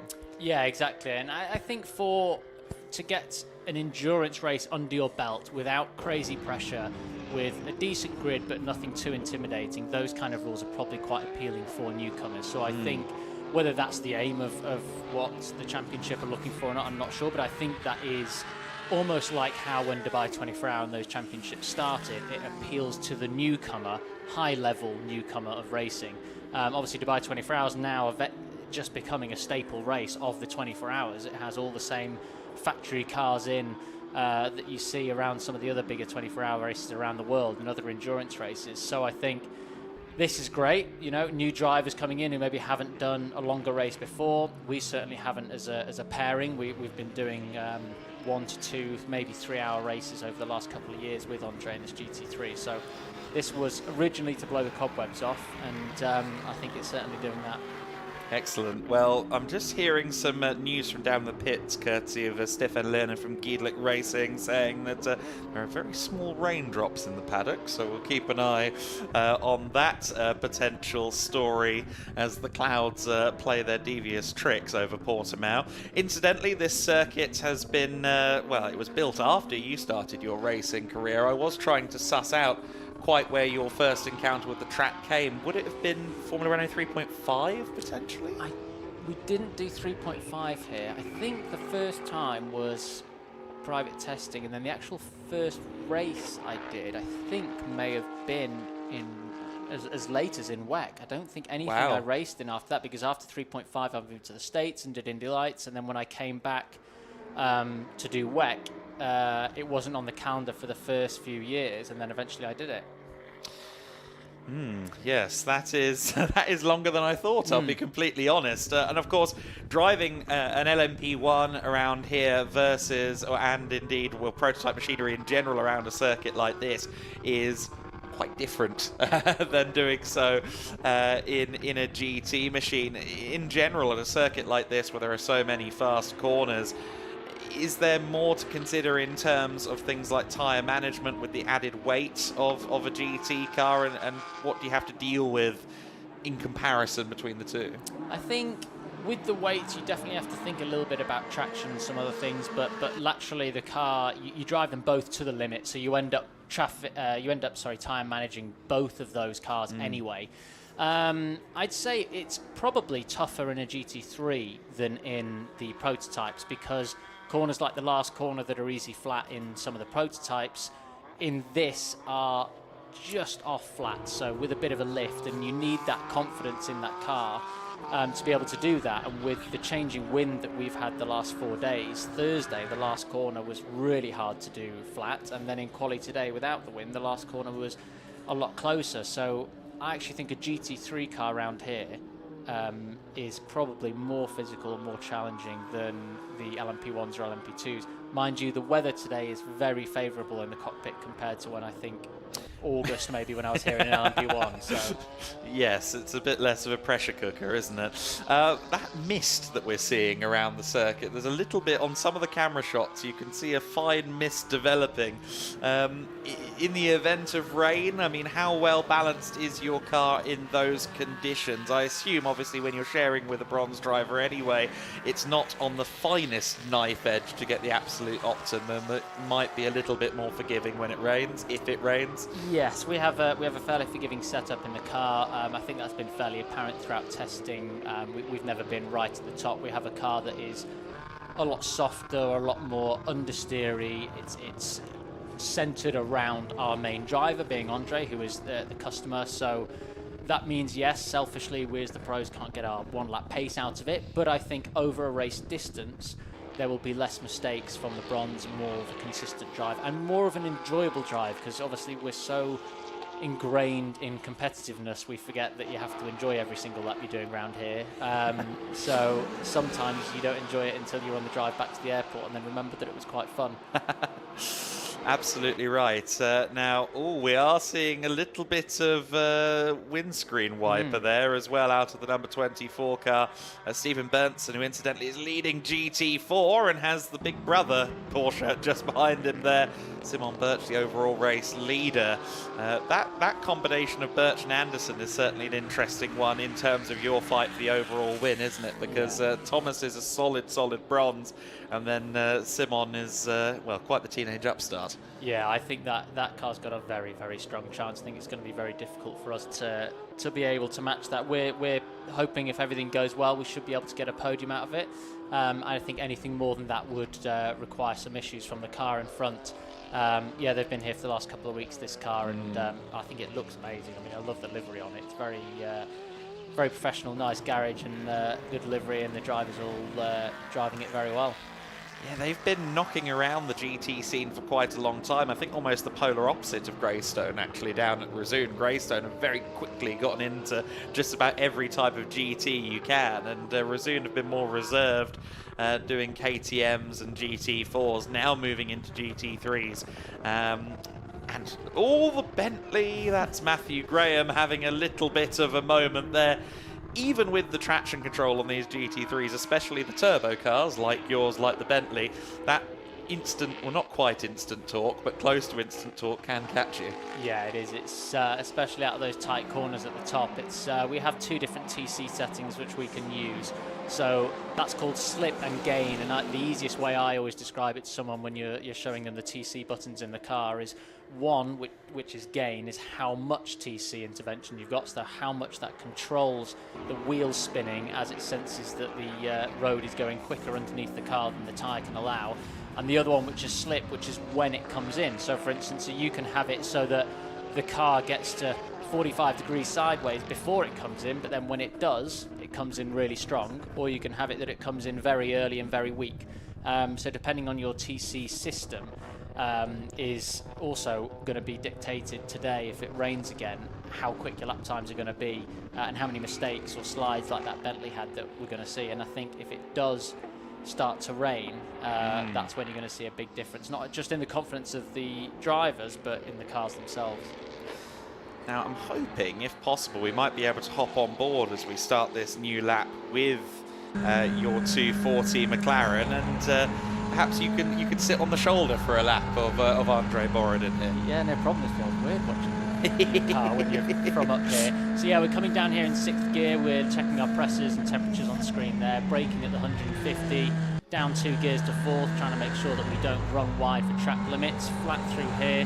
Then we try and straighten the wheel to get the best braking potential out of the tyres possible. 1st gear, keep it tight to the right because you can get this left just about flat when the wind is good, right over towards the mud, which is good of Andre there. You can be a bit cheeky on the track limits there, especially with the rules we've got here today. You'll just grab 6th and then try and avoid the bump before you hit the brakes nice and hard here. Staying straight so you can V-shape the corner out to get the best traction by relaxing the wheel out there. See the TC light in blue flashing on the top left of his screen there. We go up into 5th and we do a very soft brake here into 4th, and then squeeze the power to about 50% before immediately braking again for this uphill corner, which starts to go off camber at the top, and you have to really feed the throttle in to not wheel spin on the curb and send it into the wall on the right. This is flat out. We shift up to 5th. We get it nice and close to the curb, but not all the way to the right, so we can turn back over and have a good braking angle here for 9, 10, 11. 2nd gear, bit of a short shift on the exit if you can as that blue light comes on there again. Flat out in 4th gear up here. We can either go up to 5th or stay in 4th. Down 2 gears on the brakes. Here we've got positive camber, so it falls in nicely, and then you're fighting it, as we can see here, all the way on the exit as it flattens out. Here you want to go tight in 3rd, back down to 2nd. You don't want to come back too close to the curb because you're conscious to get onto full power as quickly as possible. Open up the last corner, shift into 5th, and have the smallest lift possible, because this is where you can gain the easiest time all the way down the straight. Excellent stuff. We'll have to keep an eye on you and indeed that blue TC light when you're back in the car later on and see quite how much it interferes with you at the wheel. Andre Borodin taking us around the lap there, probably not knowing the slight added pressure that he was under there with the man, well, in charge of developing him.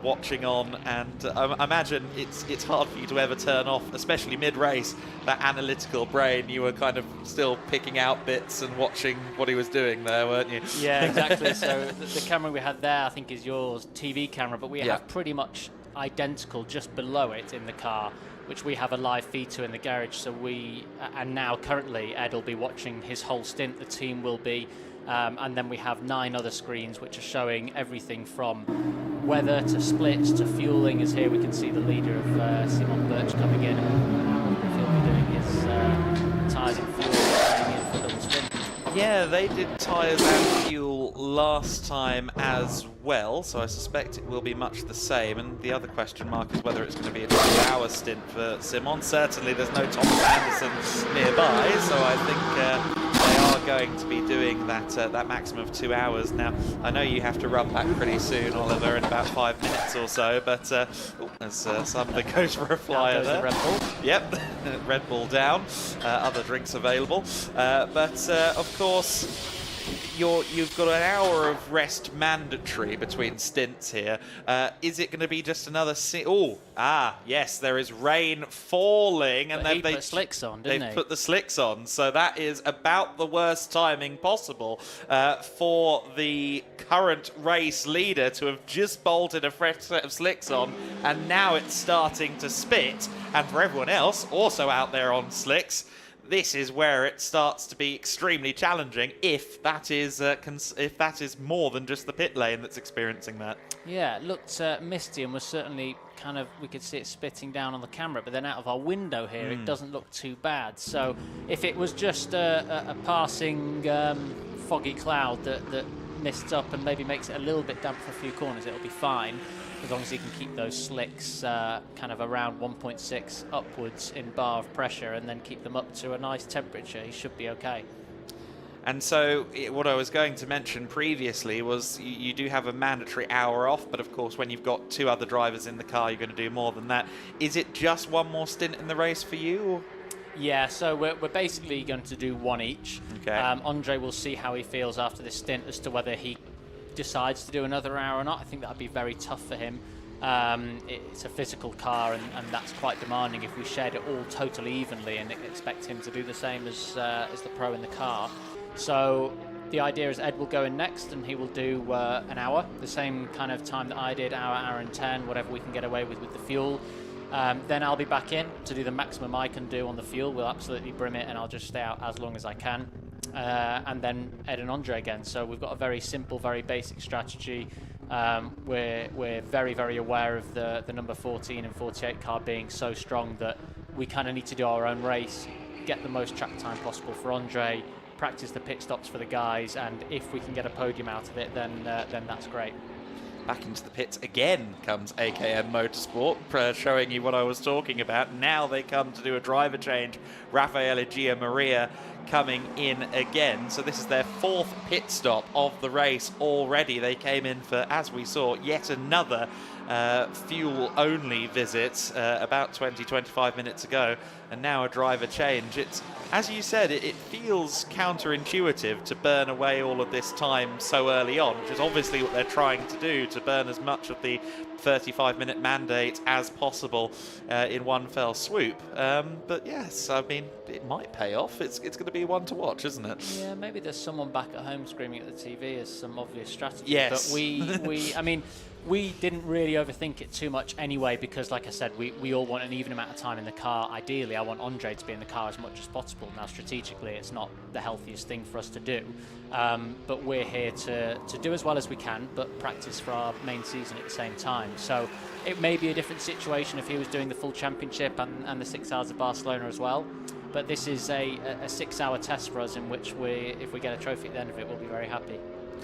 And one last question for you, Ollie, because I know you've got to run back down there shortly. You did say, so about an hour and 5 hours and 10 is about the most you can get out of it then? So about a 70 minutes is all we're going to get roughly out of the car, best case scenario? Yes, exactly, yeah. With the tanks that all of these guys have got, I think there's going to be maximum 5 minutes between every car if you were to fully tank it. So with the rules the way they are, and you can't be in the pits for more than 3 minutes when a safety car comes out anyway, there's no real advantage there either. So it will be as simple as every time that the track is green and every time our fuel tank is as empty as it can be, we're going to come in and stick another 9,500 litres in and try and do another hour and 10 minutes. There we go, burning fuel in the most fun way possible here at the Portimão 6 Hour. Excited to see how your team's progress continues. Now running second, of course, with Simon Birch currently in the fuel station. And we hope that at the end of it all, it shakes out that we see you on the podium. Yeah, I hope so. I hope to see you there. Excellent. Thank you very much, Ollie Webb. Great to catch up with one of the leading drivers in this race, the race leader for much of the first hour.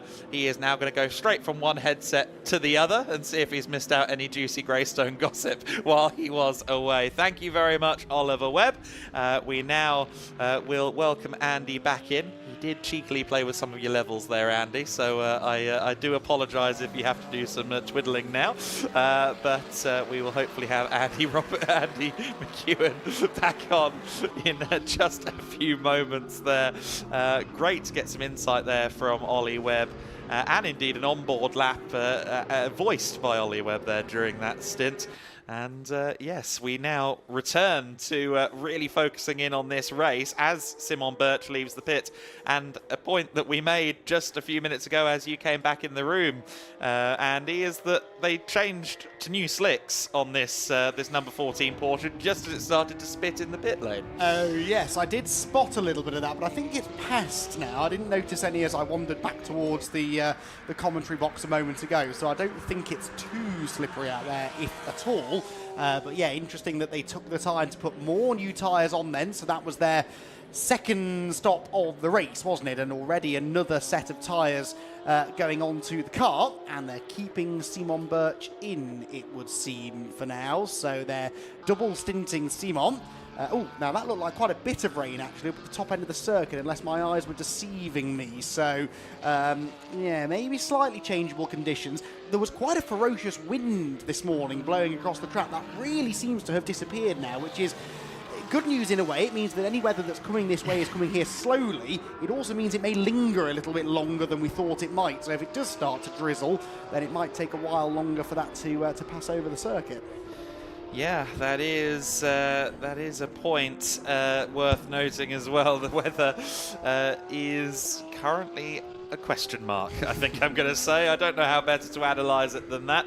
Simon Birch, the holder of the fastest lap, was the race leader just previously in this race. Tom Callender has now inherited the race lead and is a lap and change clear of Andre Borodin, which really shows the speed of Callender. Yes, Borodin had a bit of a loop at one point, but immediately after the loop, Callender went by to go past him on track, and now he's over a lap clear. Tom Callender is hustling out there on circuit. That is impressive, isn't it? Just for the sake of my notes, Adam, when did the 14 car make its second stop roughly, do we know?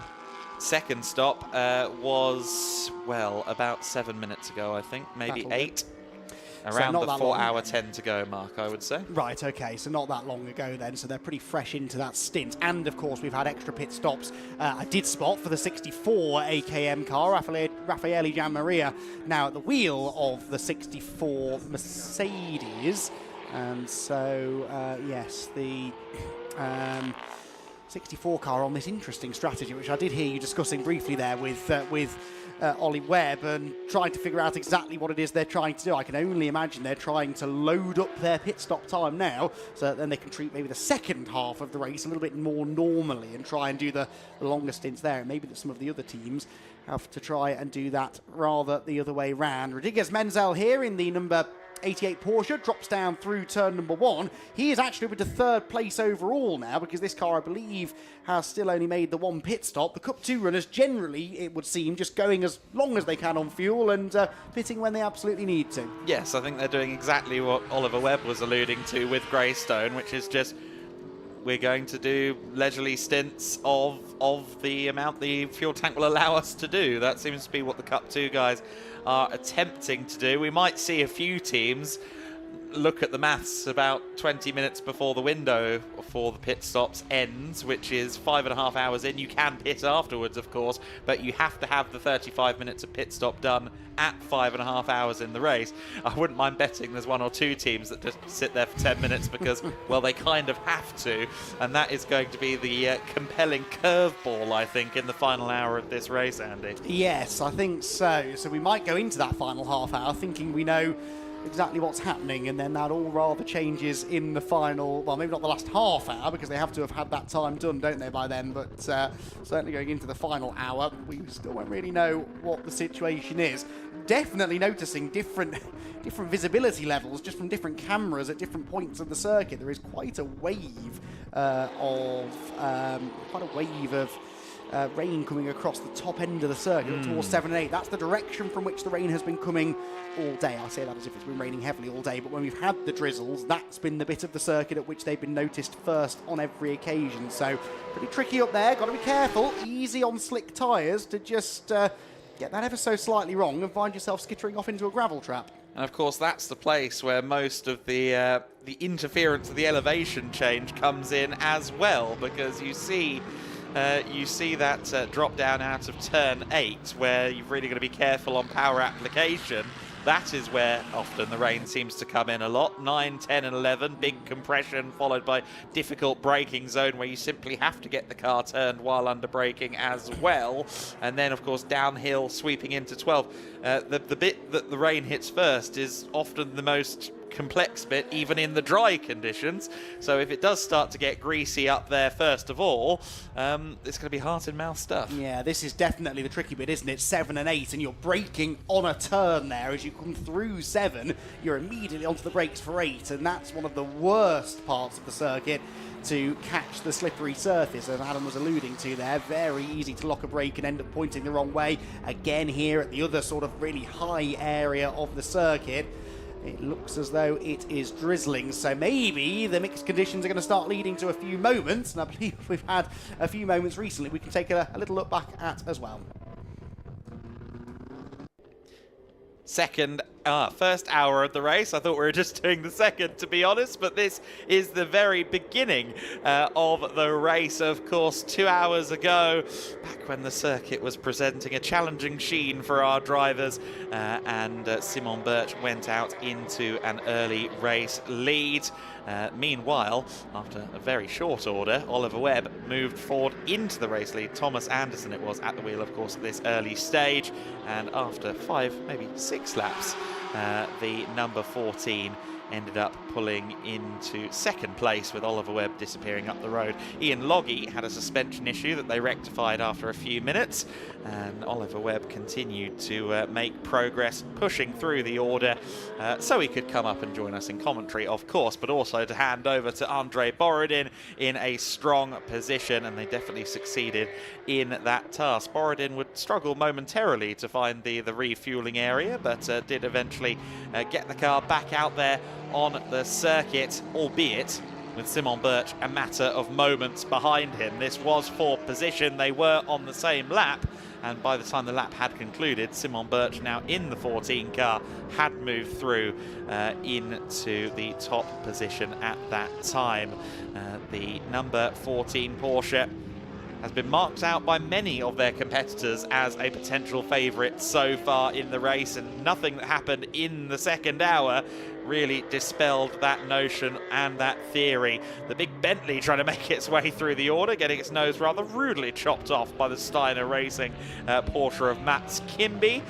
Matthew Graham hustling away in his first ever race stint in the GT3, and Andrei Borodin having a little bit of a spin down at turn 7, just I think over rotating the car a little bit going into the corner, and the rear end managed to get to the exit first, unfortunately. The 24 machine in the pits, the Line Speed GP car that now leads in the GT4 class, having started effectively a lap down at the very beginning of the race. The East Racing machine continues its metronomic pace around the circuit for the time being, now with Joel Herman at the wheel, who is a late addition to the entry list. Still running well as well, Paulo Lima now at the wheel of the Monteros Competiciones BMW. That car is running solidly, but now running down in 11th overall, of course, focusing, I think, largely on their own race in the TCX class, but hoping to claim a few of the newer GT4 cars scalps in the process. The NM Racing team only lost a few minutes to that change of suspension. We've seen a little bit of windscreen wiper activity in recent times as well. The Lion Speed car briefly activating them, whether by accident or by design, we're not sure. But there has been suggestion of rain over the last 15 to 20 minutes.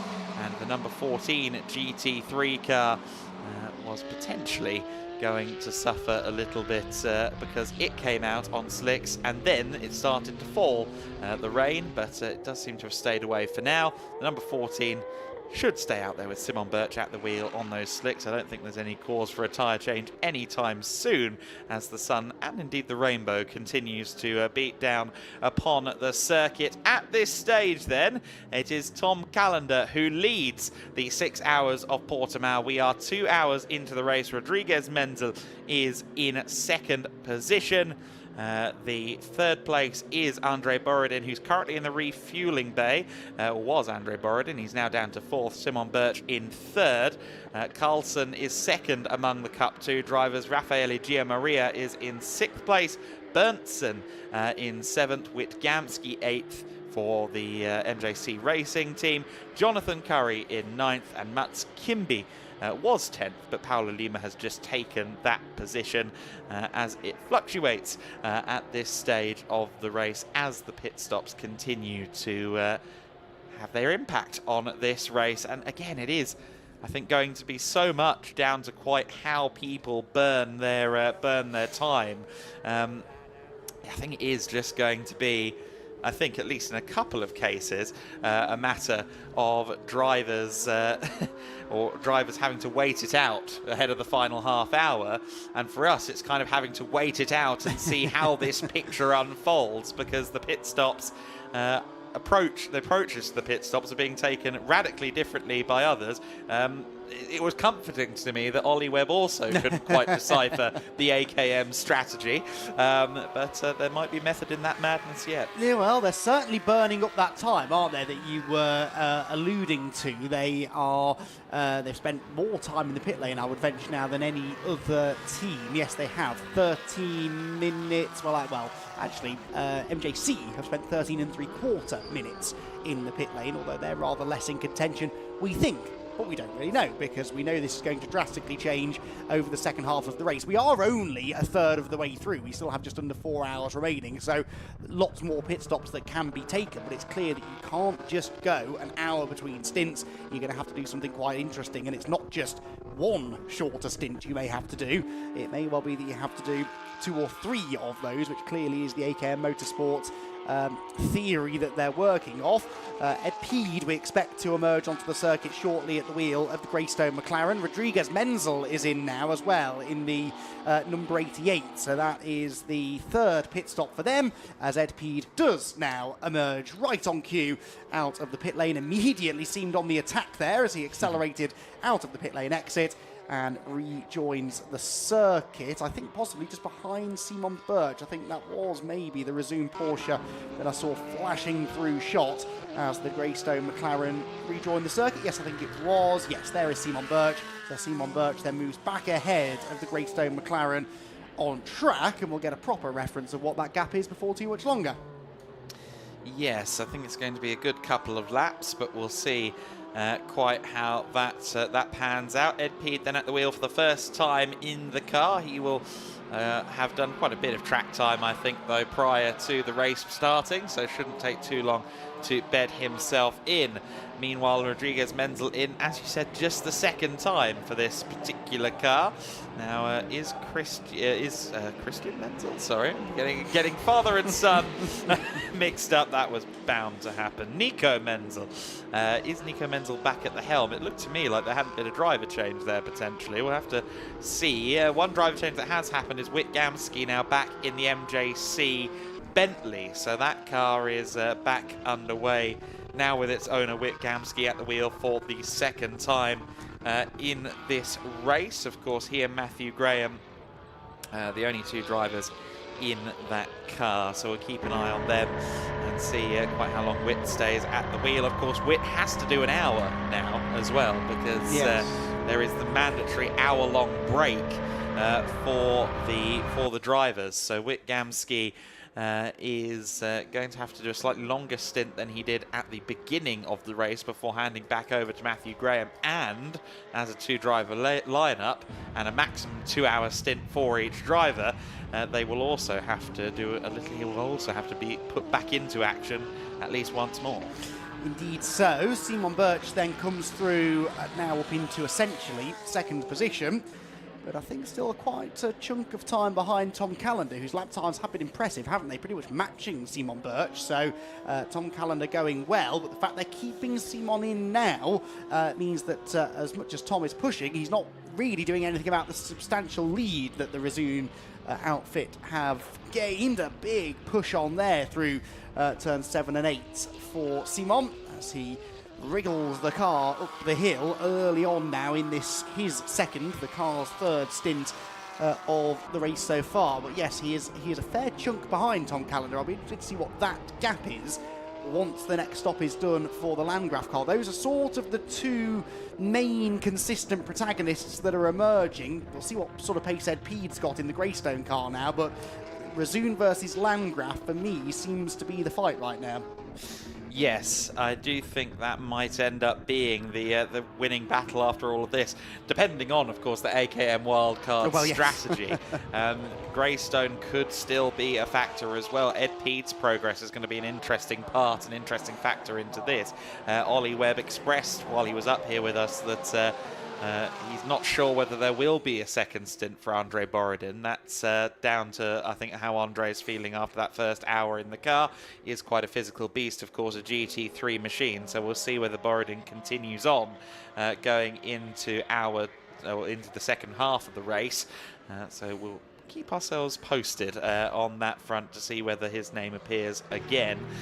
So for now, Tom Callender is our race leader by quite some margin, and he has been in the car now for a bit over an hour, so he should be in there for quite some time. In fact, well, we'll see, because Tom Callender is in the pits now. So this is the telltale moment. Will Jörg step back in? Let's see if there's a suited and booted racing driver anywhere in the offing. They're changing tyres at the moment. Of course, it can be quite a long and leisurely stop if they so choose. It doesn't appear that we are going to see him in. What we are seeing still is spitting down on the pit lane, the finest rain of all. We've heard reports of that at turn 5 from Kieran, one of our camera ops, as well down there at the hairpin. So there is still that risk, but everybody assuredly on the slicks for the foreseeable until it gets any heavier out there on circuit. And it does appear that Callender is going to be fuel station bound and continuing on his way. Yes, he's been refueled, I noticed. A mechanic handing him a bottle of water there to take a swig from, which was a good clue that he was staying in the car as well. Yes. Out he goes, but as you said, via the refueling station. So we'll get a resumption for at least a little while anyway of the Tom Callender versus Simon Birch battle. It's not a wheel-to-wheel battle, but they are very much comparing lap times against one another. And that will continue for a little while as Tom tries to just chip away at the lead that Simon has built up in the Resume Porsche. There is the Resume Porsche turning its way through turn 3 and accelerating steeply uphill through turn number 4. Ed Pede, by the way, has just completed, I think, his second flying lap of the stint, 146.5. So he's not on Simon Birch and Tom Callender pace at the moment, which probably further suggests that we're looking at a Porsche versus Mercedes AMG battle right now, although we are not even close to halfway through the race yet. No, there's still a long way to go in this one, and the battle could evolve in any of many ways. We'll have to wait and see, but for now Simon Birch is doing what Simon Birch traditionally does best, and that is hammer away laps in the Porsche 992 GT3R. His last time about half a second off his best of the race. Tom Callender, meanwhile, on his previous outing was also setting green sectors. So I think that was light fuel load again having its role to play. He's now sat in the refueling bay, getting filled up, and this time by, it'll be just under 2 laps between Birch and Callender once the Porsche goes by. I think they will end up back on the same lap in first and second place, but I suspect Callender should still have a little bit of time in arrears between himself and the second place Simon Birch. Yes, I think that will be the case. What the gap is, we'll have to wait and see. But yes, Simon Birch comes through once. The next time by should be to reclaim the race lead. The extremely bright headlights of the Porsche flash at the Wittgamski pedalled Bentley, which stays sort of out the way. Well, didn't really, actually sat on the racing line and forced Simon Birch to go through on the inside, but that is the best thing you can do if you're being lapped. We hear drivers, particularly in multi-class racing, say this all the time, don't we, that they would much rather the driver they're lapping just stay on the racing line rather than pulling to one side to get out of the way, because that is more predictable, just staying on the racing line. You know where they're going to go, and it takes any doubt out of the equation. So Witgamski doing the right thing there, definitely. And through with ease went Simon Birch, who also then puts a lap on one of the Cup 2 Porsches. So just one car in the pit lane at the moment then, the Landgraf Mercedes, that we expect to re-emerge onto the circuit fairly shortly. And as I said, we'll watch on with interest to see what sort of a gap Tom Callender has to try and bridge. It's alarming, isn't it, when the GT3R Porsche goes past, just how wide it is versus this Cup car. You don't really get the impression of quite how exaggerated those wheel arches are, how wide that track is, until it goes past something a little bit closer to a road-going 992 GT3. It's a phenomenal machine, isn't it, watching it trackside. And yeah, I went into the grandstand to watch a bit of qualifying yesterday and briefly saw, I think it was the number 9 car going by, and I thought, well, is that a GT3 car? It doesn't look quite like a GT3 car. And then through came the Razoon car. I thought, yes, that is a GT3 car. It is unmistakable, and a stunning piece of machinery, and it looks like it's handling absolutely perfectly. So Simon Birch goes back through into the race lead. We await the return to the circuit of Tom Callender. We, though, will make a brief return back down to the pit lane and to Izzy. Yes, indeed. Welcome back down to the pit lane. We've just seen Tom Callender come in for a brief pit stop. And now I've got his teammate Jörg Fiebahn alongside me. Jörg, how satisfied are you with how things are going so far? We can be pretty happy up front in the moment. Although it's, as you know, it's a tactical game with a 35 minutes of standing time. So we have to be really clever with the pit stops, the refueling time. But so far it looks good. We're happy. Yeah, it's looking good for you guys so far. Of course, a bit of a battle potentially with the Razoon guys down the pit lane from you. We did see a little bit of rain, not enough for anything too dramatic, but a little bit of rain. Potentially going to have some more rain later. What do you think that could throw up in terms of strategy? Well, when it starts to rain, we need to switch tires, obviously. And I do like the rain a lot, so I'm not really scared about it. And we had a start on wet conditions, not wet, but dump conditions. There's lots of grip out there still, so I'm not concerned. I'm happy. And you're very, very experienced in this kind of racing. On this track, how comfortable are you and Tom feeling? Well, actually, you know, I'm racing like for ages, but this is the first time that I'm here in Portimão, and I just love the track. It's this up and down, really spectacular. It's a very nice layout. Tom has been here, I think, with the Formula 4 before. So we both really love what we're doing here, and let's wait what happens. All right, we'll let you go back and enjoy the rest before you go back out. Thank you so much for speaking to us. So then, there is Tom Callender in the car that Jörg just got out of, looking remarkably as if he hasn't just done a stint in a racing car, actually. His cardio must be infinitely better than my own. I'm not surprised, actually, thinking about it.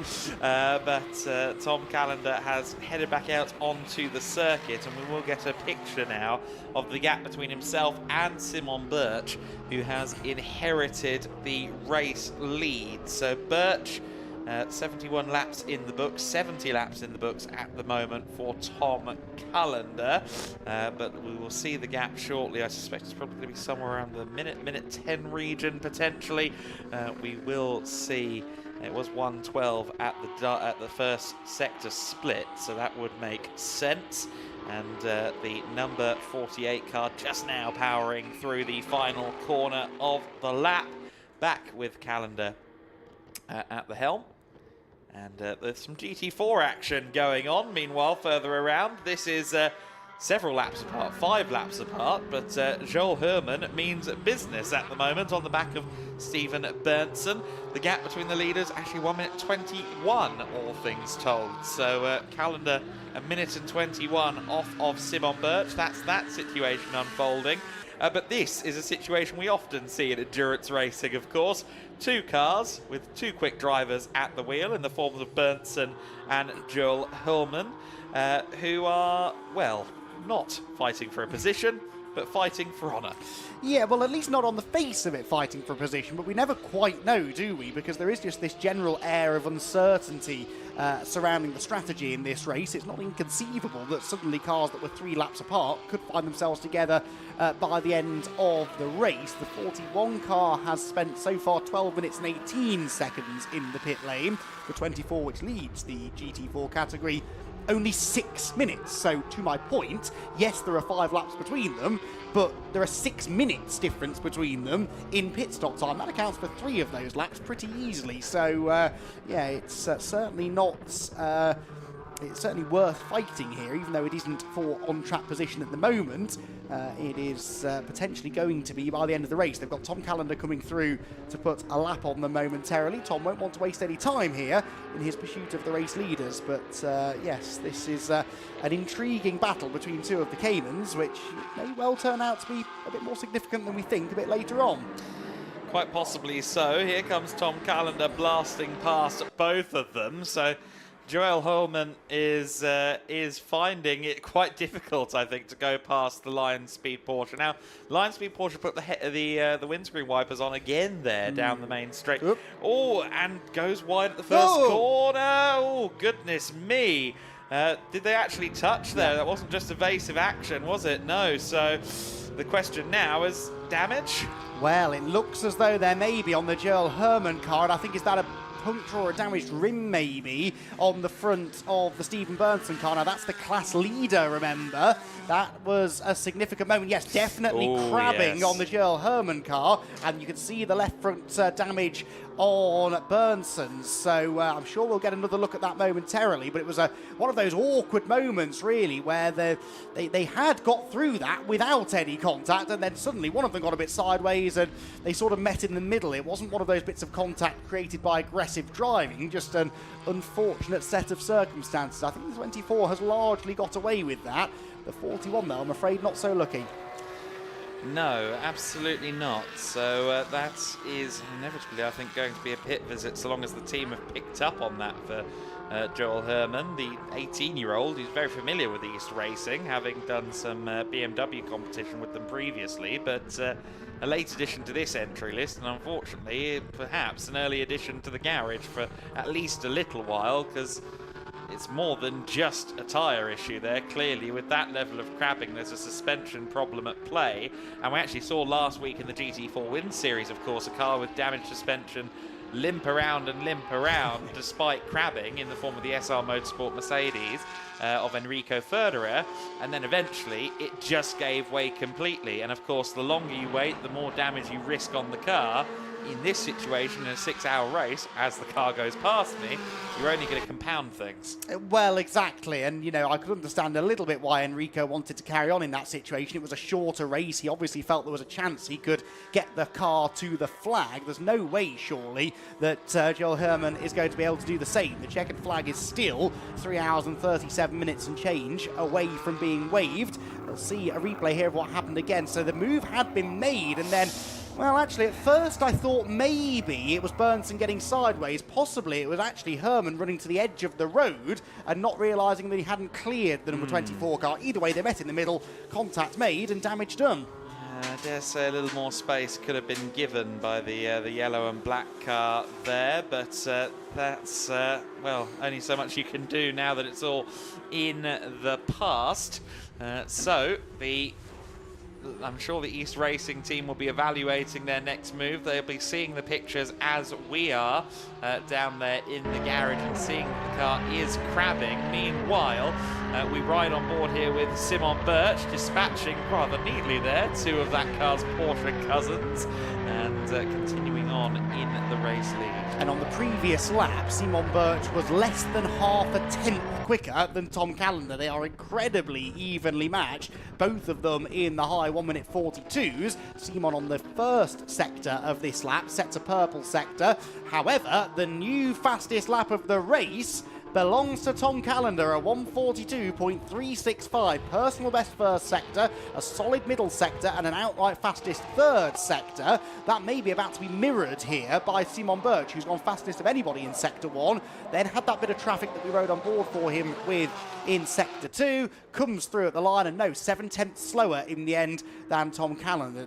Now, I need to just rein myself in a bit here. 7/10 quicker. There's a minute and 21 seconds between them, but someone at last is quicker than Simon Birch. It's been a long time since we've been able to say that this car did not hold the fastest lap of the race. In some regards, a good couple of weeks. Well, yes. At certain junctions, Birch was looking unbeatable last week in the GT Winter Series. Of course, Keanu Alizari had the measure of him when they were together on circuit in one of the GT Winter Series races. But yes, Birch has been peerless more often than not when he's been at the wheel of this Porsche so far this weekend. How's Ed Peed doing from a lap time performance? Last time by was a 1:46.001, so a little bit off some of the quicker GT3 drivers who are currently surrounding him. To be fair, Simon Birch, Tom Callender and Raffaele Giammaria, that's 3 very quick drivers surrounding him in the GT3s at the moment. He and Whit Gamsky, they've both got, as the kind of bronze or de facto bronze of their lineups, they've got quite the measuring stick. Ed Peed, incidentally, is a bronze. I thought he might have been a silver, but he is a bronze-rated driver, as confirmed by Ollie Webb earlier on. And yes, a strong one at that. Certainly so. He is, though, lapping about 1.5 seconds a lap slower than Raffaele Giammaria. So that's 4th place, I suspect, is the next one that will change. If, of course, the AKM Motorsport Mercedes stays on track long enough to allow that to happen, which hasn't really been the case since the first half hour or so of the race anyway. But there went the McLaren, and about 14 seconds back at the line anyway was the AKM Mercedes, which in the first sector of this lap was 0.5 seconds quicker than Ed Peed. We'll get the middle sector momentarily through as they head through the left-hander towards the end of the lap, or at least Ed Peed does. Anyway, middle sector time for Gianmaria, again 9/10 faster, so he continues to take about 1.5 seconds a lap out of the Greystone GT McLaren. And if he can catch and pass the Greystone McLaren, that will be for 4th place overall, but crucially to get back into a class podium position. Yeah, so Gianmaria putting the AKM Motorsport car into work, into action at the moment. He is someone who's been around the GT racing scene for quite some time. Prior to that was, of course, going through that junior single-seater ladder like so many did, and was actually very, very good in Formula 3000 towards the end of his attempt at getting into Grand Prix racing, albeit I don't think he always had the best equipment there. But as I think at this point one of those very well regarded kind of elder statesmen who you can always put in for a safe and quick pair of hands, and especially in Italy, very well regarded in that sense. And it's exciting to see him with us here. Always get a little bit unnerved when I see a Porsche unnerved there at the top of the crest at turn 8, because especially with that rear engine, that pendulum effect out of 8 that can easily slingshot you into the right-hand side wall. I mean, we saw it last year actually in GT Winter Series. That happened on one occasion in one of the races with a Porsche 992 Cup car. Yeah, whenever one of those gets unsettled at the top of the crest, I do wince a little bit. Yes, understandably so. We've seen that time and time again, haven't we? That is the challenge of the car, which is ironic because it's corner exit that is that car's strength generally, but it's very easy to overstep the mark and find yourself in a little bit of trouble. Contact between cars 24 and 41 noted by race control. Interestingly, there you can see Joel Herman still going, so he hasn't pitted yet, but you have to imagine it may be a slightly lengthier stop when he next comes in.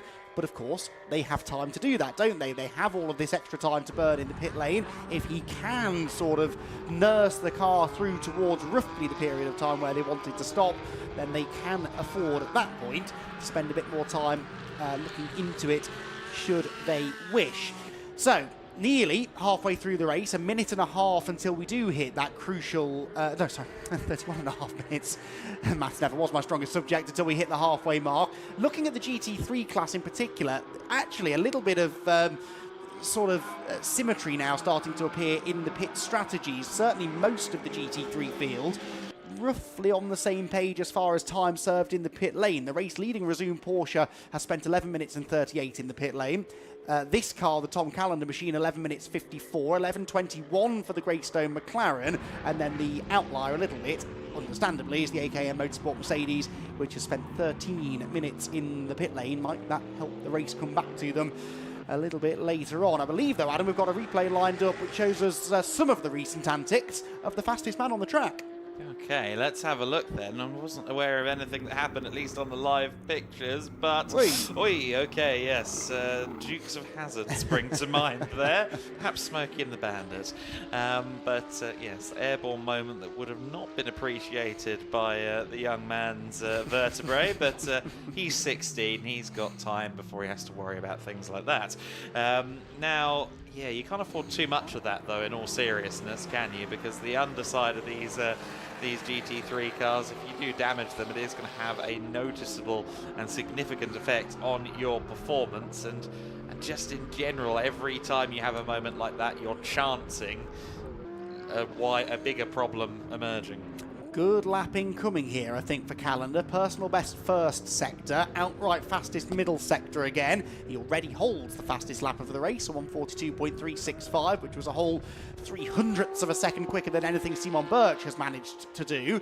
But interestingly, Simon set that lap time back on lap 39. It is now lap 78 about to be completed by Tom Callender, and he's still finding time. So this young driver is getting quicker and quicker with every lap that he does, a 1:42.335. It's a fractional improvement, but just moves the goalposts ever so slightly as far as the fastest lap of the race is concerned. Avoids the big curb on the apex at turn 1 this time, and sets about trying to match that lap time again. The trouble is, they're so evenly matched. I think it was 10 or 15 minutes ago I said they were 1 minute and 22 seconds apart. They are still 1 minute and 22 seconds apart. It really hasn't changed. No, exactly right. Very, very interesting to watch them exchanging blows, as it were. It seems Callender has that one-lap pace, but he's also clearly on a fine margin. Hence, little errors like that airborne moment at turn 1 just a few moments ago. Meanwhile, the battle for 4th overall and 3rd in GT3 still closing. Raffaele Giammaria now 8.7 back from Ed Peed. Of course, it's a fairly gradual close-up between them, about 1.5 seconds a lap in it between Peed and Giammaria, but the gap undoubtedly coming down. A question we do have to ask, though, is when and for how long will that AKM stop next? Typically, it's somewhere around the 25 minutes left of the hour, in other words, in about 3 minutes, that we see the car come in. And I understand there have been people trying to, including our own Izzy Browning, trying to get the scoop on quite what their long-term vision is here for this strategy. And cards being kept close to chest, I'm told. I'm not that surprised to hear that, if I'm honest. But, well, will we get the positional change on track then, or not? It'll be another 2 or 3 laps, I think, before these two cars are absolutely together on circuit. Up and over the hill we go on board with Ed Peed, dropping down towards turn 5, past the crabbing number 41 Porsche, which is wandering around in the braking zones quite concerningly. That could lead to a difficult situation, couldn't it, at one point, if the cars, if there's a GT3 car, for example, coming up the inside of it and it meanders over in the braking zone, that could create a little bit of drama. Let's hope that's not the case. Ed Peed, though, accelerates away over the hill and continues on his way. In the first sector of this lap, he was 0.8 slower than that man there, Raffaele Giammaria. So they were almost in the same shot there for the first time. And of course, that means that Raffaele will be able to see his target off in the distance, and that often makes it that little bit easier to close in a bit more rapidly.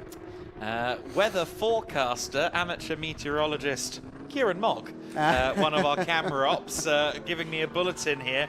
Heavy spitting / light rain at his camera post at turn 5. So it sounds like it might be turning. It's so gradual. We've been seeing purple sectors and fastest laps out of drivers, despite the fact it's been spitting on and off the last, what, hour almost now at this point? Will it actually get to the point where it starts to hamper these drivers? We'll keep an eye. I mean, it doesn't look like it, does it? It looks No. like a lovely sunny afternoon from that camera shot. But the thing is, there will be quite a lot of temperature in the track right now. So actually, any moisture falling on the circuit, it isn't staying on the circuit for long at this point. It needs to be heavier and for a more prolonged period. And I see blue sky now heading towards us. So in a way, though, this is worse because it just plants that little seed of doubt in the back of the drivers' minds, doesn't it? It was raining a little bit into this corner last time around. Is it going to be raining again? No, it's fine. Great. Well, next time I can push a bit harder. Oh, wait, it's raining again now. So you have no consistency in the conditions, and that really means the drivers have to be driving with a degree of caution. That is the view from turn 5, and it certainly looks a little bit moody, doesn't it, in the sky, and a lack of adhesion for whatever reason there for Ed Peed, and he leaves quite a bit of his rubber left on the circuit, and that will be music to the ears. The eyes, I don't know how that phrase works, but anyway, to Raffaele Giammaria, who could see Ed Peed struggling and could see that he continues to close in. Yes, so the AKM Motorsport Mercedes that we just see there dipping underneath the crest of the hill, closing in for 4th position overall at the moment, but on Ed Peed in the Greystone GT McLaren. Really interesting little nugget of information that Ollie Webb gave to us earlier on. The little blue light on the dashboard of that McLaren indicating when the traction control is cutting in, and I've promised him we'll watch to see how much it cuts in with him at the wheel a little bit later on. But for now, it's Raffaele Giammaria that we were riding on board with and are keeping our eyes firmly on. Because he's homing in another over a second, taking out 2.3 the gap. Give it just over one more lap, and this is going to be a battle for 3rd in GT3. And how much of a battle will Ed Peed put up? He won't want to let Raffaele through too easily. Bit of traffic here for the Greystone McLaren to deal with. That's not an ideal point of the circuit in which to catch a Cup 2 runner, although actually didn't get that close to it as they crested the hill. Plunge back down the other side now towards turn 5, just behind the paddock area. This into turn 5, and the McLaren pitches in still ahead, but by an ever diminishing margin, down by another 9/10 in the first sector alone. And this Porsche in front of Ed Peed is now not only a distraction, which will be losing him time, but also he's running in that dirty air. He's at the inside. Is the door going to remain open? Well, sort of. He made sure that was the case, but that was more time lost. And so Raffaele Giammaria is now almost on him. He dives to the inside of the Cup 2 car. They drop down through the dip, and now the gap could be measured in car lengths rather than seconds. Yes, this is now a proper wheel-to-wheel scrap. We'll see how much effort Peed puts into defending. There's a long way to go, and an Ollie Webb getting suited and booted to take the car back over. So quite whether he feels the need to put up a fight right now, we'll have to wait and see. But certainly, I think Raffaele Giammaria isn't going to have it so easy as he closes in. Slightly wider line taken out of the corner there by Peed, who cuts into the inside, early apex there, which Ollie alluded to while we were riding on board with the McLaren earlier on, that's something they can do quite well. And for now, at least, Peed remains ahead, but 0.4 is the gap. And let's see how, if, and when Giammaria finds a way through. Raffaele, though, 1.5 seconds a lap quicker than Ed Peed, you would think would be a big enough delta in time for this move to happen quite easily. It's not happening easily, and maybe a bit of frustration creeping in there for Giammaria as he almost went for a gap that wasn't ever really likely to remain open.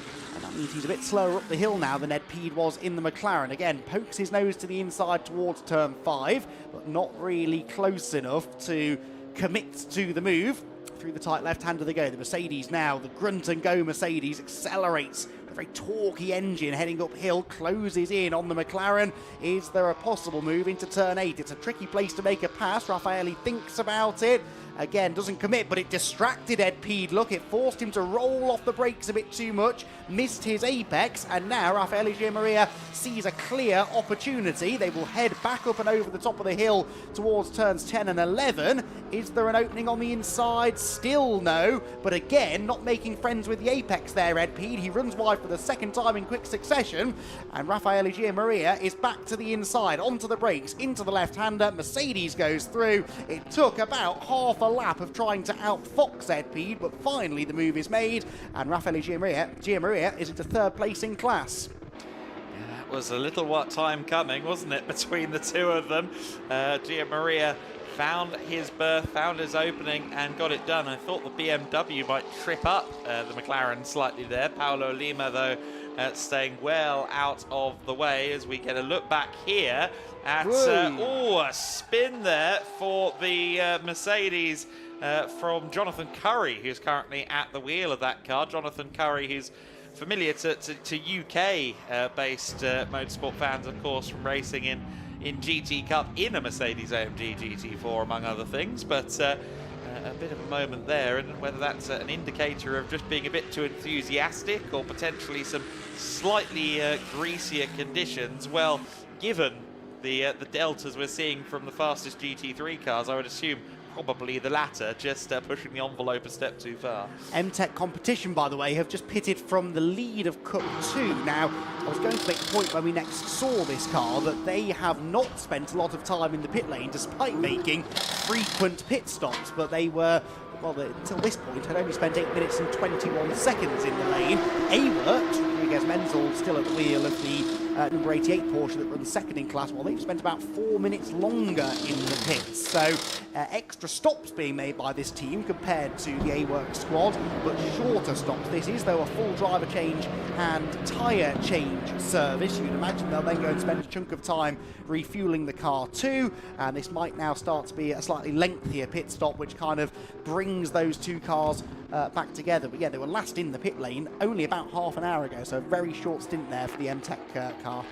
I suppose in a way you could almost treat it like 6 consecutive hour-long races, couldn't you, by just pitting every half hour and doing quick stops, albeit with the odd refueling visit. Speaking of refueling visits, I expect that's exactly what Rafael Maria is about to do. Let's see if the car pulls into the garage. I suspect not. It might just be a smile and wave at the team and down to refueling from Rafael Maria. Indeed, now goes past the AKM garage and continues on his way. So a little bit later than we've seen previously, but nonetheless into the pits comes Maria, who does get it into the correct area for refuel, and the number 64 Mercedes will now get tanked up on its way. Of course, it has to spend 4 minutes there in refueling alley before we move on, and the technology down there, I say technology in inverted commas, would be rather more familiar to myself, Andy, and any of you watching at home than perhaps we might think. It is pretty much just a petrol pump. It's very, very lo-fi. Yes, I believe so, but gets the job done, doesn't it? So, yeah, very interesting, slightly unique method of refueling. Not completely unique. We do see this in other races around the world, but it keeps the costs down. That's the main thing, isn't it? It's a good way to go endurance racing on a budget, so you don't have to fork out for a refueling rig and then a team to do the refueling, and yeah, this is a good idea. I'm all for it. Jonathan Curry is in, probably for a drink of water and a chance to catch his breath after that terrifying spin at the final corner. And the Mercedes then in for a tyre change. I suspect driver change as well. Yep, Jonathan gets out of the car, and we'll see who that is getting back in. I think that would be Luis Liberal. He's yet to drive the car in this race. The martini stripes on the helmet, very tasteful indeed. And Liberal typically is a historic racer. He actually made his debut in contemporary motorsport, modern racing, in last year's GT4 Win Series at Estoril. Hopped into a BMW M4 GT4 to have a go with GT4 machinery, and I think he continued to race modern cars in the Iberian Supercars Championship over the summer as well. So starting to split his efforts between the older cars and the newer cars. Meanwhile, again, Kieran seems to have really taken seriously his weatherman role here. Thank you very much, Kieran, and the other camera crews who keep us, or other camera crew members who keep us informed of what's going on over their heads. Apparently the clouds over the hills surrounding the circuit are starting to clear. They're not gone, but they are thinning in the hillside area around the back end of the circuit, and that hopefully is positive news and a positive view for the teams that maybe don't want to break out the treaded tyres. I wouldn't dream of suggesting that Kieran doesn't know what he's talking about, but every time he says the weather is doing a certain thing, I look out of the window and I'm greeted with a very different sight, because when he said that it was raining, I saw blue sky. Now he says it's clearing, I see black clouds. So I'm not sure if we're looking at the same bit of sky or not. He isn't. He's looking at the rear end of the circuit over there behind the race resort. So it does seem as though as one set of clouds rolls away, another rolls in at the moment. So it's very fluctuating in nature.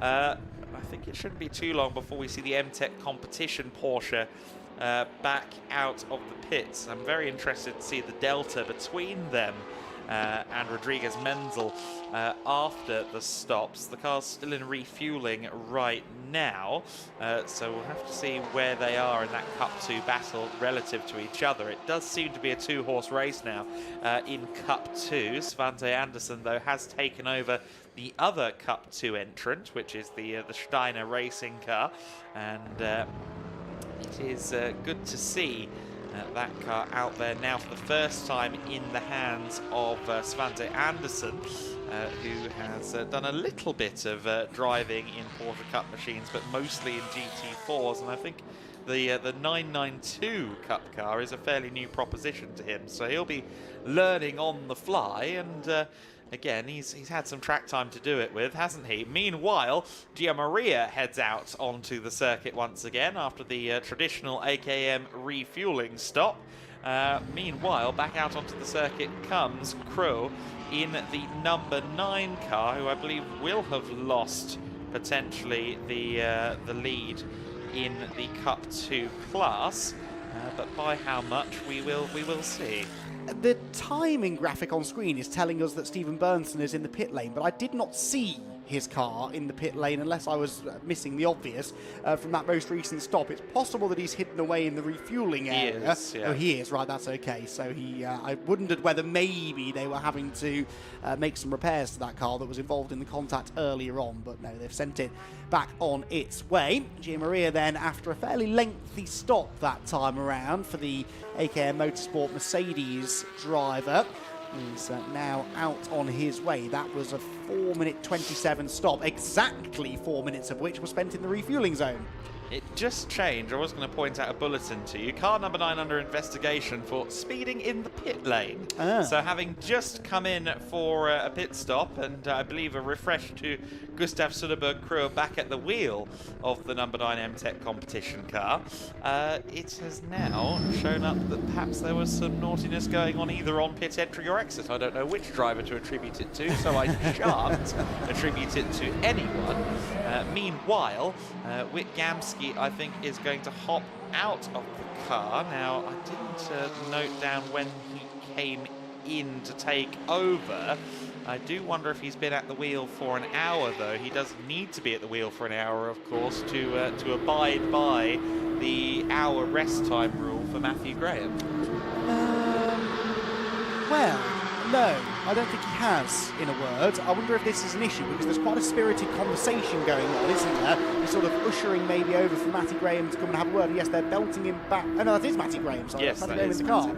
But I had them coming in just after the 2-hour mark, which is, I know I said maths isn't my strongest subject, I don't think an hour ago, is it? No. So, yes, we'll wait and see what happens with this, but I'm not convinced that was a full 60-minute rest.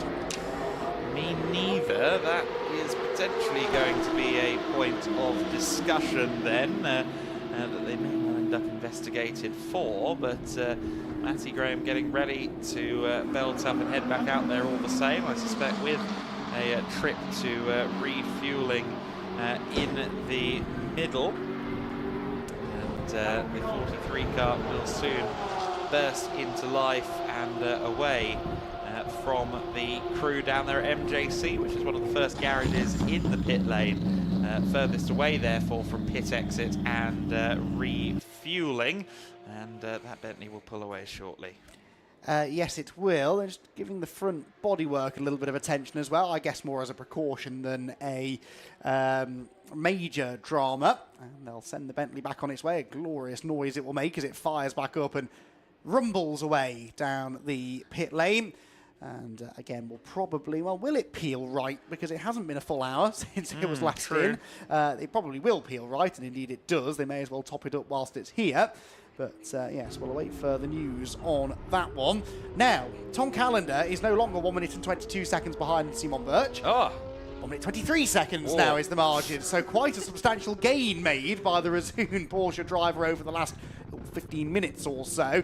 That has got to be frustrating as a driver, hasn't it? You push and push and push and you nail lap after lap, and your net gain at the end of a stint is potentially 1 or 1.5 seconds or so, if that, because there's every chance that Tom Callender, as indeed he has been on this lap, may be able to retaliate and bring the gap back down again. So remarkably evenly matched, these two. I'm kind of selfishly hoping that something happens later in the race to bring them back together, because quite an entertaining fight that would be. Yeah, last time by, a bit of a time loss from Callender, actually, a 43.6 versus a 43.1, and obviously at the moment it would be a net loss because it was a 122 earlier on. It's now up to a 123. It seems as though Callender's highs in terms of lap time are higher, but Birch is metronomic and consistent, as we would expect of someone who's already done over 30 hours of racing this year. Not individually, of course, but he was in the Dubai 24 hours earlier in January and indeed the Abu Dhabi 6. So he has been busy already this season, and Birch, with his endurance racing bona fides well beyond his years, is again, I think, putting quite an advert out there for himself, because Tom Callender, a driver who we know is going to be doing great things in 2025, who did great things in 2024 as an ADAC GT Masters champion, the youngest ever in the 2024 season. If you can show that over a stint you're more metronomic and almost as quick, that's a very good advert. Yes, Tom's got the fastest lap, but Birch has had the fastest stint overall so far. He certainly has, and has been massively impressive. One of the revelations, really, I'd say, of the Portimão trip over these last couple of weeks. And yeah, seeing his impressive performances has certainly been eye-catching, that's for sure. Tom Callender, though, I think can be pretty satisfied. The chunk of the time that they've lost, of course, is because of more time being spent in the pit lane. Now, in the pit lane, we mentioned that the number 9 car had been caught potentially going a little bit too quickly. Well, it wasn't potentially. It has now been confirmed that a speeding penalty will be heading the way of the number 9 M-Tech competition Porsche. So Gustav Söderberg-Curro will have to go into the pit lane for a drive-through penalty.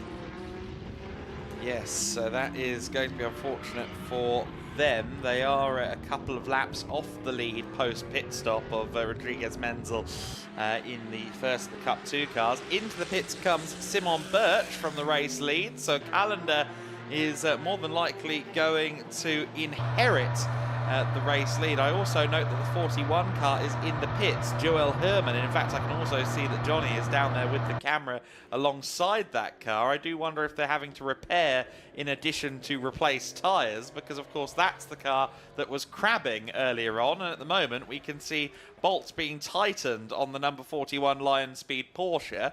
Lion Speed, East Racing Porsche. There are two and somehow I confuse them. But it doesn't appear that they're under any pressure to replace bits of the car. Yes, that seems to be the case, doesn't it? We've got tyres being changed here on the Razoon car, and I think Simon Birch now is out of this car, as you would anticipate. Maximum stint length, remember, 2 hours. Well, that's just about fine. He got into the car about 43 minutes into the race, so I think he'll just be okay with that one. Back out, went to the fueling zone anyway, goes the 41 Porsche, but not into the refueling zone, of course, goes car number 9, which is in to serve its drive-through penalty. So that's been completed and drops them back now, some distance behind Raffaele Giamaria. Those two were circulating quite close together, but no more. Tom Callender, meanwhile, streaks through into the race lead. And now we get perhaps a slight shift in the dynamic, Adam, because Simon Birch is out of the number 14 car. Tom Callender, we anticipate, will stay in car 48 for a little while longer. This maybe is his opportunity to try and bring that gap down. I'm a bit concerned that they're not all right in relation to the driver's stint time, because you said 43 minutes into the race. We are now 2 hours 54 into the race, and they're just now doing the driver change. So that is a complex one. Of course, it depends whether they're measuring from pit in or pit out as well, given how long the pit stops are. That's touch and go, that is. Yes, is the refueling time included in the stint? I suspect maybe not, because the stint begins when they leave the pit lane, so that may explain it. It was a 4.5 minute stop, I think, that first stop. So yeah, we'll wait and see. But we'll, again, put a pin in that as a potential future point of drama. Yes, we'll see if there are any answers on a postcard handed down by Werner Eiginger and team later on in the race. So then, Callender continues on in the lead for now, having inherited it back from Simon Birch. There is the number 9 Porsche, which had just served its drive-through penalty, trundled through at a snail's pace and now continues on its way. Here you see Callender side by side with the Porsche, and you can see, power-wise, not much between them at all, actually, down the main straight. But by the time the brakes are required, it is quite comfortably the Mercedes with the advantage. The AMG GT3, the Porsche 992 Cup car, of course, one of its predecessors, the first generation 997 Cup, was the benchmark car for the first GT3s. In 2006, when the GT3 category was introduced, the BOP was centered around the performance of the Porsche 997 Cup car. Less than 20 years later, and the Cup car is still a very quick piece of kit. Has of course been through several evolutions since then, but as we see Cup cars here alongside GT3s, look how far the GT3 concept has come.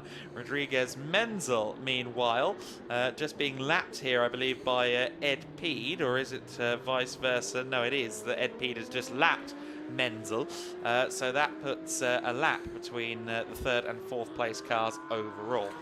Indeed it does. So we have a GT3 123 at the moment. It wasn't always that way though, was it? The Cup 2 class still being led by the Rodriguez Menzel number 88 Porsche on your screen. We've got GT4 being led by Patrick Kolb now, whose race started rather unceremoniously, remember, with that spin on the formation lap, but has managed to drag the car back to the lead of the race since then.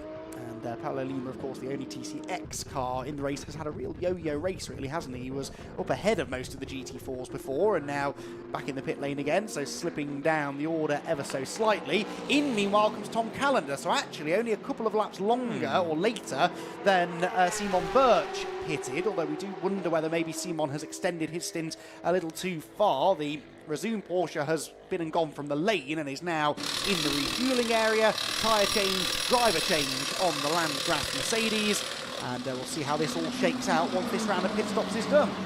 Yes, Jörg Biebahn back at the wheel, just the two drivers there. Of course, Bernd Schneider is here in the paddock this weekend.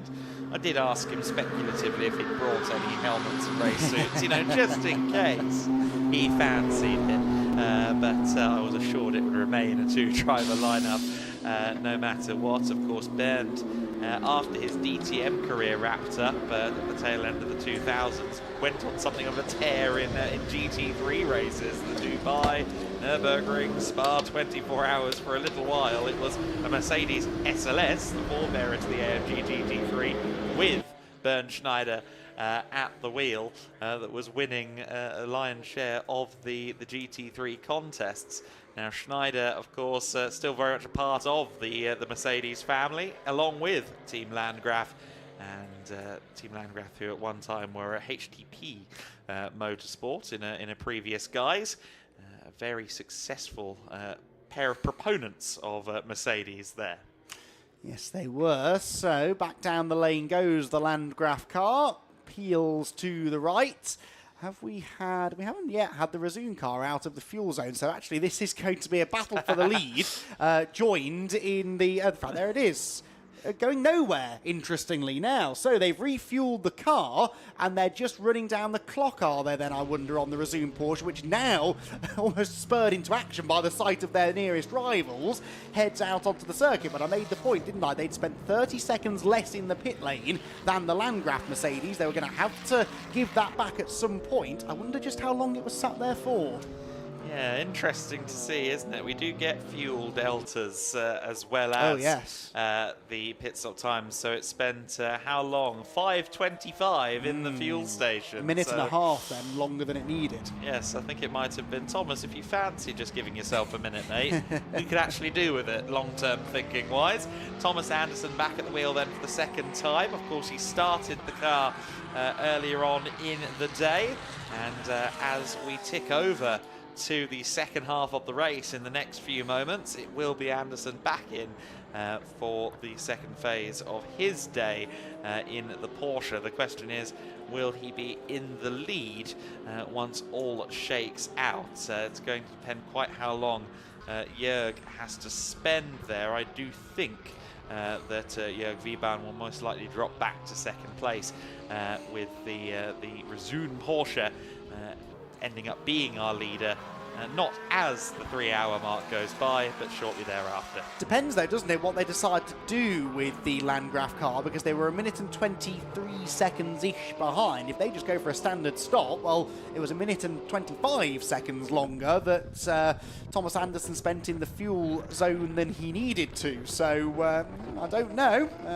Be interesting to see the relative pace between the two drivers as well, because actually this is the situation we had at the start of the race, wasn't it, where it was Anderson and Wiebahn both in the cars at the same time, and we remarked at that time how little there was to choose between them. In fact, they were battling door to door for a good portion of that opening stint. So again, the selfish, the neutral part of my brain just wants the Mercedes to get out of the pit lane as quickly as possible, because we could then have a pretty entertaining scrap for the race lead again.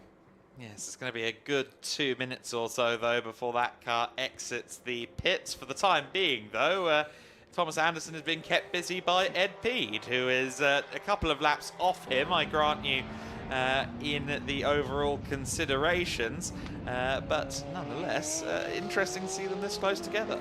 It certainly is. In fact, on our timing tower, Ed Peed showing us the race leader, which makes sense, doesn't it, actually, because he spent about 5 minutes less in the pit lane. So you need your brain switched on for these races, don't you? It's amazing how these really long pit stops can really mess with your interpretation of how the race is going. So yeah, Ed Peed, having served significantly less of the 35 minutes minimum pit stop time, is now your race leader. So for the second time in this race, and with the second different driver at the wheel, it is the Greystone GT McLaren that leads the way.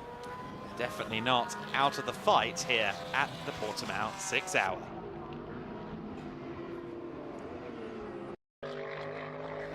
So then, the refueling bay has been kept busy over the last hour or so of the race. Ed Peed took the wheel of the Greystone GT McLaren after a solid stint from Andre Borodin. That car now back in the lead, as we just said before throwing to these highlights. Number 14, Simon Birch-driven car at the time, was pounding out the racing laps. Very exciting to watch Simon Birch and Tom Callender in the Landgraf Mercedes switching out lap times. The battle in Cup 2 is still ongoing between Menzel, the Menzels, not related in the A-Works car, and the MTech competition team. That is Germany versus Sweden, as it were, in those battles. We also saw a fight on track several laps apart, of course, between the pair of GT4 Porsche Caymans, East Racing Motorsport and Lion Speed. And Joel Herman, unfortunately, saw an opportunity, dove drove to the inside, but then there was a collision, and that car, to my understanding, is still crabbing around the circuit, as it was immediately after their contact, but apparently continuing on crabbing, yet unabated. A bit of a sideways and indeed flying moment for Tom Callender during his stint. And a nice long look there at turn 5, 4 to 5 from one of the other camera ops there. It's amazing quite how much of the circuit you can see undulating around the hillside here at Portimão. There was a spin for Curry in the number 15 NM Racing Team Mercedes, which has had a suboptimal run so far, if we're being completely honest, as much as the car was always going to be a favourite and is still in the hunt in second in class. They have had their share of trials and tribulations so far. Meanwhile, Ed Peed lost out to Raffaele Gianmaria. This was for third in the GT3 class. Only a couple of laps before Gianmaria came in for a fuel stop in the number 64 AKM Motorsport car. This was the driver change just a few minutes ago for the Resume team. Birch handing over to Thomas Anderson. Callender has now handed over to Jörg Wiebahn at the wheel of the number 48. But for the second time in today's race, as we alluded to, it is the McLaren of Ed Peed that leads the way for the time being. We'll have to see when that car next visits the pit lane, of course. But great to see that all cars in this race are still running after 3 hours of these 6 hours of Portimão. Peed leads then in the Greystone McLaren. Thomas Anderson a lap back from that car, or about a lap back, of course, just ahead on the road. So I think it is just under a lap in actuality. Wiebahn sits third. Gustav Söderberg-Krö is leading for now for NTEC competition, the Swedes in the Porsche. Raffaele Gianmaria is in 5th place. Nico Menzel is in P6. Patrick Kolb in 7th position for Lion Speed GP. Matthew Graham has taken back over the MJC Bentley from Whit Gamsky. Luis Liberal currently driving in 9th place and 2nd among the GT4s for the NM Racing team. Anders Steiner for Villico Motorsport is rounding out the top 10. Villico Motorsport / Steiner Racing in that entry. Bruno Lima, one of 5 drivers in the Montelos Competicios, number 32 BMW M4 GT4, sits in 11th place, and Dag Wolhin rounding out the order in the slightly crabbing East Racing Porsche Cayman. The race continues to unfold then. We are well into the second half of this race. 2 hours, 54 minutes and 25 seconds left on the clock for now. The race leading car crosses the line to begin another lap, just under a lap ahead of this second place car of Thomas Anderson. For Ed Peed then, he isn't too far away. I suspect we'll give it another 5 to 10 minutes before we'll see this car in. They've been doing just over hour-long stints in the race so far. It is expected to be Ollie Webb back at the wheel next. Yeah, well, they've done about an hour and 5 minutes or so, I think, since their last stop. So, yeah, right on cue. They should be coming in very shortly. Now, interestingly, before we went to the highlights package there, we were sort of discussing what this gap would be between Thomas Anderson and Jörg Wiebahn. Well, it's about the same as it was before that round of pit stops, because the Landgraf team also have elected to use up about 1 minute and 20 seconds more of their pit stop time than they necessarily needed to. So Jörg Wiebahn's previous pit stop was a 7 minutes and 2 second pit stop. 7 minutes and 4 seconds spent in the pit lane by the Resume Porsche. So only 2 seconds less in the pit lane for the Mercedes, which means the gap is still a sizable one. 1 minute and 26 seconds between them. It's actually gone out from where it was at the start of the previous stint, but they're now a little bit more level on pit stop time. 18 minutes 42 seconds spent in the pit lane in total for Resume, at 18:57 for Landgraf, so about 15 seconds more they've spent in the pit lane, but they're a lot more than 15 seconds back on track. It now remains to be seen who's going to be the quicker of the two once they settle into this stint, and well, so far after a couple of laps it suggests, the lap time suggests, there once again will not be a lot in it. No, exactly right. They come across the line 46.3 last time for Pede, 45.7 for Thomas Anderson. Jörg Wiebahn is in third position for the number 48 Landgraf team, as we saw on the timing tower a little while ago. And still struggling to read quite what the second half of this race is going to entail. But of course, what we are going to see in the next few moments is Ed Pede serve a long stop. Both Anderson and Wiebahn's teams have both had almost 19 minutes in the pits. Greystone currently only 11:20 that they've spent in pit lane. Of course, they've got 35 minutes to serve before the 5.5 hour mark, so expect a long stop for Greystone shortly. One team that has just served quite a lengthy pit stop is Resoon More Than Racing, and Thomas Anderson drives the car now. Simon Birch was driving it just a few moments ago. Let's hear from him. Indeed, he has just jumped out from a 2-hour stint in the car, and you were absolutely flying around there. Really well managed and looked like a very impressive, very comfortable stint for you. Yeah, it was kind of relaxed, just managing the 2 hours and then going through the bit of traffic there was, and then in the end it was quite good. The pace was good, and we managed to pull out a gap, so yeah, it's quite good. And what feedback are you able to give Thomas now that he goes into his stint? Yeah, just how the car handles and over the stint, how it handles, because he had some other conditions during his stint. So, but for sure he will do good. He is. We have done a lot of testing here now, so he knows the track quite good, and I'm not even in doubt. He will for sure be good now. And of course, you've just done that double stint, but now you get a little bit of a break. I've just pulled you away from your lunch to do this interview. But how do you rest and recuperate? How do you rest and recuperate before you go again later? I just got something to eat and drink and stuff like that, and then prepare for later on. All right, we'll let you go and eat, and thank you very much for speaking to us. Just as you can hear in the background, it does look like Ollie Webb is now getting in the car, guys, in the number 240. Yes, indeed. So the race leader is in, and Ollie Webb will be taking that car over, but only after a significant visit to the fuel station. I think Ollie Webb has his contactless ready to go, just so he can get back out there onto the circuit. But the 240 Greystone GT machine making yet another fairly lengthy pit stop here. Should bring them about into an even keel with Anderson and Wiebahn. They'll be behind the other two GT3 cars we just mentioned.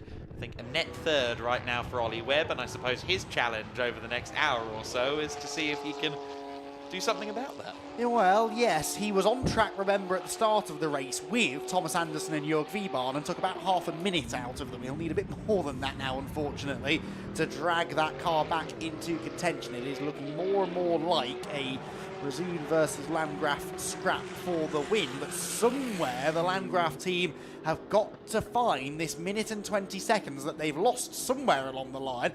Really even 100% sure where that went, really, because Anderson and Wiebahn were almost inseparable in the opening stint. I think what happened really was that Anderson handed over to Simon Birch about 3/4 of an hour into the race, whereas Wiebahn did not put Tom Callender in for another 20 minutes, 15, well, actually longer than that. Well, it was about 20 minutes after that, nearly half an hour actually after that. So that extra half an hour of Simon Birch time meant that the Resoon car pulled out that big lead. They also then had a slightly shorter pit stop at that time as well. So all being equal, that should come back maybe to the Landgraf team a little bit later, but they'll really want to maximise the driver time for Tom Callender that they can get, and assume maybe that we're going to see a bit more of Thomas Anderson in the second half of the race than we have done thus far. So as Ed Pede came in, he started his, or completed his 98th lap of the race.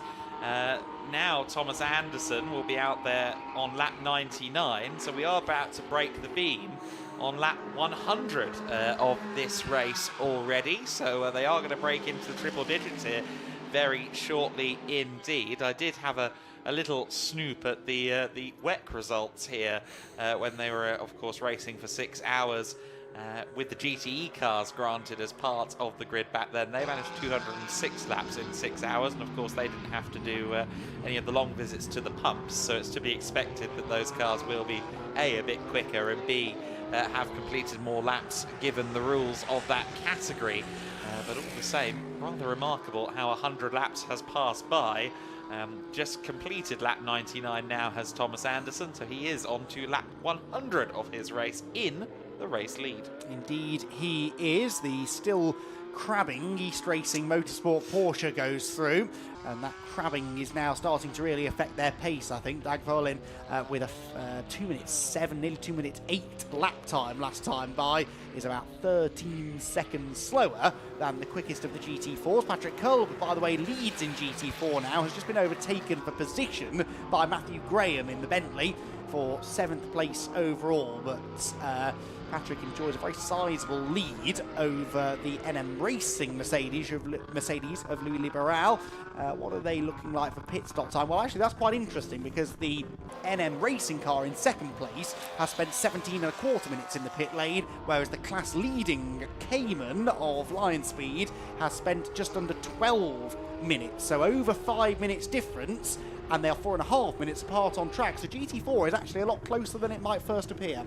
Yes, of course, and there was that pit stop that Patrick Cold made at the very start of the race that then didn't attribute as part of their time served in the pits, which I don't know if there's a regulation somewhere deep in there that perhaps suggests that you can't do that, make the stop as the race begins. That would make sense. I think that usually is a rule, but if so, they have slightly cost themselves a bit there with holding the car for the first lap of the race.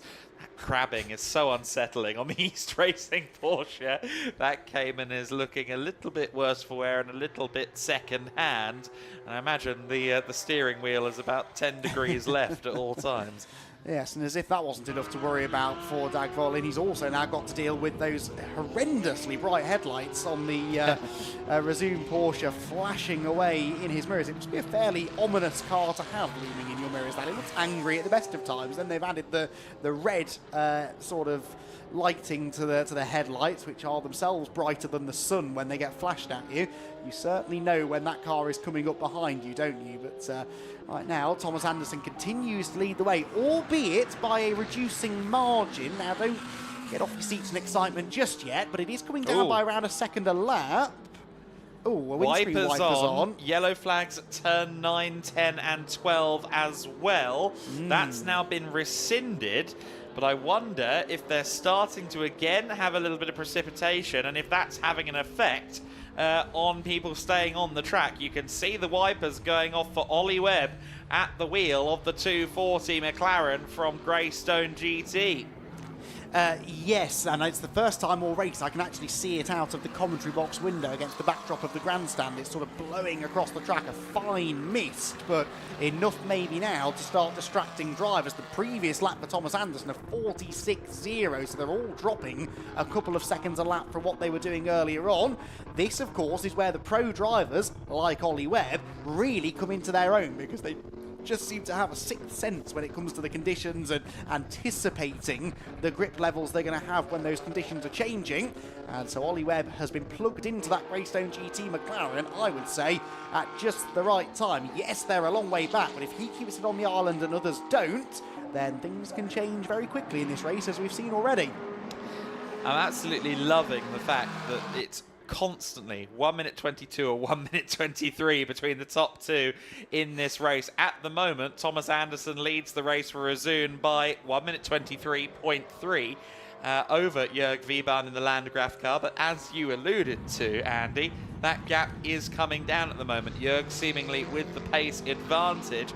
He is something of a ringmeister as well, so mixed conditions might work into the favour of Jörg Wiebahn. He also has a significant amount more experience than Anderson in racing. But yes, the wiper blades are on. It's interesting actually for what is quite light rain by the looks of it, that the wiper is on. Typically there'll be some Rain X or some similar solution on the windscreen of these cars. I've seen people with a full-on wiper failure just continue on in bordering on monsoon conditions because of the Rain X and quite how effective it is.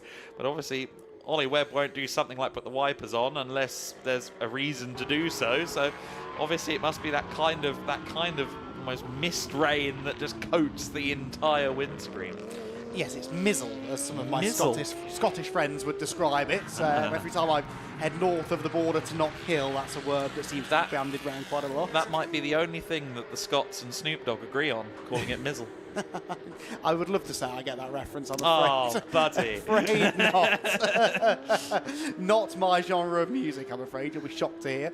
But I'll take your word for it. That was very clever. Yes, lead gap down by 2 seconds that lap. So bring on the rain, says Jörg Wiebahn, because he is really starting to relish these conditions. He's still in the 45s, Thomas Anderson 47s, and of course they can't just stick Simon Birch back in that car because they've got to give him an hour out of the car, and so they've got to wait that out a little way, haven't they? So yeah, Simon Birch came out of the car about 2 hours 52 minutes into the race, so Thomas Anderson only really coming towards halfway through maybe what could be his stint length.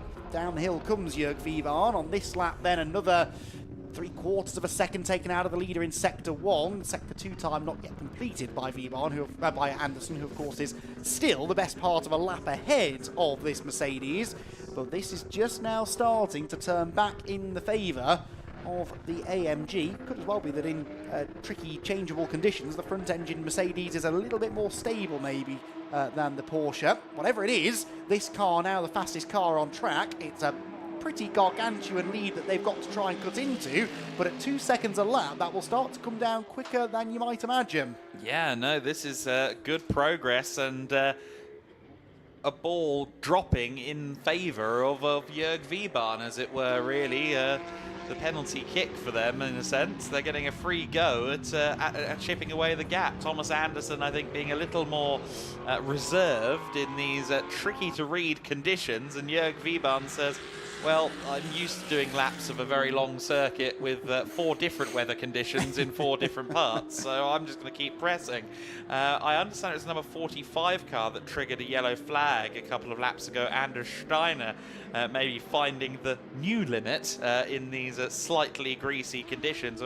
Obviously, we can tell it is slightly greasy, the best laps being 42s, and current best laps being in the 45s for Wiebahn. For the likes of Thomas Anderson, more of a 48. So it seems if you're brave enough, you can get to about the apex of your speed. I think Wiebahn may have done a high 43, low 44 earlier, but he's finding as well that there is some slippery conditions up there towards the top of the circuit. And as he ran wide, he sort of cut a little bit of a groove in the tarmac. There's maybe a little bit of surface water starting to materialise. The Mercedes again wriggling around as he heads through the tight left-hander behind the pits. But yeah, in these conditions, it's not necessarily just about the grip levels you've got, but as you alluded to, the confidence that you have as a driver is just as important. Bit of a close call there between the overall and GT4 class leaders, as Thomas Anderson came to put another lap on Patrick Kolb's Porsche Cayman GT4. But yeah, confidence is what you need. If you've got the confidence that the car is going to stick, and then of course you can actually make it stick through the corners, you can gain a huge chunk of time over your rivals. That little wobble for Jörg Wiebahn though did slow him down on the previous lap. It was only a 47.0. We'll see in a moment or two, of course, what Thomas Anderson can do. He wrestles the Porsche down the hill through the final corner, pops back up over onto the main straight. And what is the lap time going to be? It was a 47.0 for Wiebahn, a 49.3. So still 2 seconds gain, 2.3 seconds gained, despite those moments for Jörg Wiebahn. And it's hard to say, isn't it? I feel like at turn 1, I don't think we've seen much rain down there. I'm sure there might be camera op yelling, actually, mate, as we speak. But certainly only half the track seems to be really suffering for the slippery conditions right now, and not really enough to justify wets anyway. If there were an Inter tyre, they might consider that in a few minutes, but that's not the reality we live on. It's slick or wet. And it just doesn't seem to be staying wet either for long. When the rain passes by, very quickly we start seeing them getting down to a full dry lap time. This seems to be maybe the area of the track which was getting slippery, although actually this time through turns 7 and 8, Thomas Anderson's car looks pretty well planted. That is something I've noticed though. Anderson's car looks very stable. Vbarn's car looks on edge, so it looks on the face of it like Vbarn should be going slower because he's making more mistakes, but he's just willing to ask a little bit more of his tyres, and that is he's being rewarded for that with some much better pace at the moment than the race leader. Of course, the flip side of that is that Thomas Anderson has now 1 minute and 15 seconds in hand over Jörg Vbarn. He could drop 30 seconds here and still be in a pretty comfortable position. So he is in a position where he can take things easy and go for safety over risk taking. Yes, exactly right. As you said, we didn't really quite figure out how that Landgraf time disappeared. I suspect there may have been a lap or two worth of, or maybe, sorry, a minute or two of extra pit stop there somewhere earlier in the race that might have passed us by. But for now, yes, Anderson, as a result of that, does have some advantage to play with. And, of course, the safety of the knowledge of the fact that Simon Birch can eventually hop back in the car and do some Simon Birch magic. And I suspect they will probably try and push the driver stint for Anderson to within the final 2 hours, so Birch can then drive to the flag. Yes, you would imagine so, but then I'm pretty sure that Landgraf will try and do the same with Tom Callender, and Tom was very comparable, wasn't he, in pace to Simon Birch. Drama here for the 32 car. The BMW is crawling towards the penultimate corner. With damage? No, I can't really see any damage. This looks maybe more mechanical or just spin recovery going on there for Bruno Lima. But the TCX class car, the only TCX class car in the race, having some sort of a wobble there coming towards the end of the lap. Yeah, something amiss there for the 32. Hopefully nothing too bad. That car very much new to the team at Montelos Competicios. A bit of a new project to jump up into the GT4 world, albeit with a slightly older car, and it would be no fun at all for them to have to do some spares and repairs work on a car that they, I think, welcomed into the workshop for the first time after New Year's Day. So it's hopefully going to be a-okay for the rest of this race. The continuing adventures of the crabbing East Racing Porsche we saw there, and that's, I think, just a showing of the greasy conditions, isn't it, really, for the Montelos number 32. Quite a big slide. I think in actuality Bruno Lima got about the best case scenario he could there once the tail went. Yeah, well, very lucky there wasn't another car sat on the apex of the next corner, because he arrived at that apex backwards and from the grass, so that could have ended in tears, couldn't it? Luckily, though, managed to get away with that, so, or largely anyway, flat-spotted tyres maybe, but no major lasting damage done. So, yeah, tricky conditions catching people out, although it's no longer raining on the main straight and the sun is back out again. So I think it's just going to be one of those afternoons, isn't it, where you just have to weather the storm, so to speak, deal with the slippery conditions for 10 minutes, and then get back to it again, because now track conditions look pretty perfect. Variously switching between 3 and 1 layer down in the pits, I imagine. Quite a few of the observers. Perhaps Izzy as well, to jacket or not to jacket, that is the question. Marco Antonelli is now back at the wheel of the number 84 AKM car there. Great to see Marco back in for a second stint. Of course, he too started this race at the helm of the Antonelli, the AKM Motorsport team. And you can see that little bit of tape that was applied earlier on during the fuel pump visit, actually. They took a couple of engineers down there to apply some gaffer tape while Aaron Fahadi was getting the car fueled back up. And other than that, it has been a pretty spotless race for AKM Motorsport so far in the Mercedes-AMG GT3. Of course, there was that moment in 2024 where I think Marco Antonelli maybe well, not so much Marco Antonelli, but people who lived around Imola somewhat gave the 2025 F1 game away, didn't they? When they said, well, Marco Antonelli appears to be testing a Mercedes-AMG GT3 with Toto Wolff. Now, that's not something you do as someone who's just told your son you're not getting the job. Yes, that did rather give it away a little bit, didn't it? So, see, it pays to be observant, doesn't it? Some people wouldn't have noticed that, but yes, very, very talented family, obviously. We already knew that, but yes, Marco has been certainly keeping us entertained today as well. Makes his way up towards the end of another lap, jumped in the car about just under half an hour ago, about 4 minutes past the hour. So probably another 2 or 3 laps and this car will be back in again. Yes. And if the pattern continues, should be a double stint again for Marco. The only time I think they haven't double stinted was Aaron Fahadi. I think he only did 1 stint. I'm prepared to be corrected on that. It was when I went for my lunch, but I think he only did 1 stint, whereas Raffaele and Marco have double stinted all the way. And they have been slightly quicker as well, which sort of makes sense, doesn't it, that they would maximise their driver time. And yeah, we'll see in another couple of hours whether this strategy makes any sense after all. I think it might have been maybe 2 20 to 25 minute stints for Fahadi. I'm not quite sure though.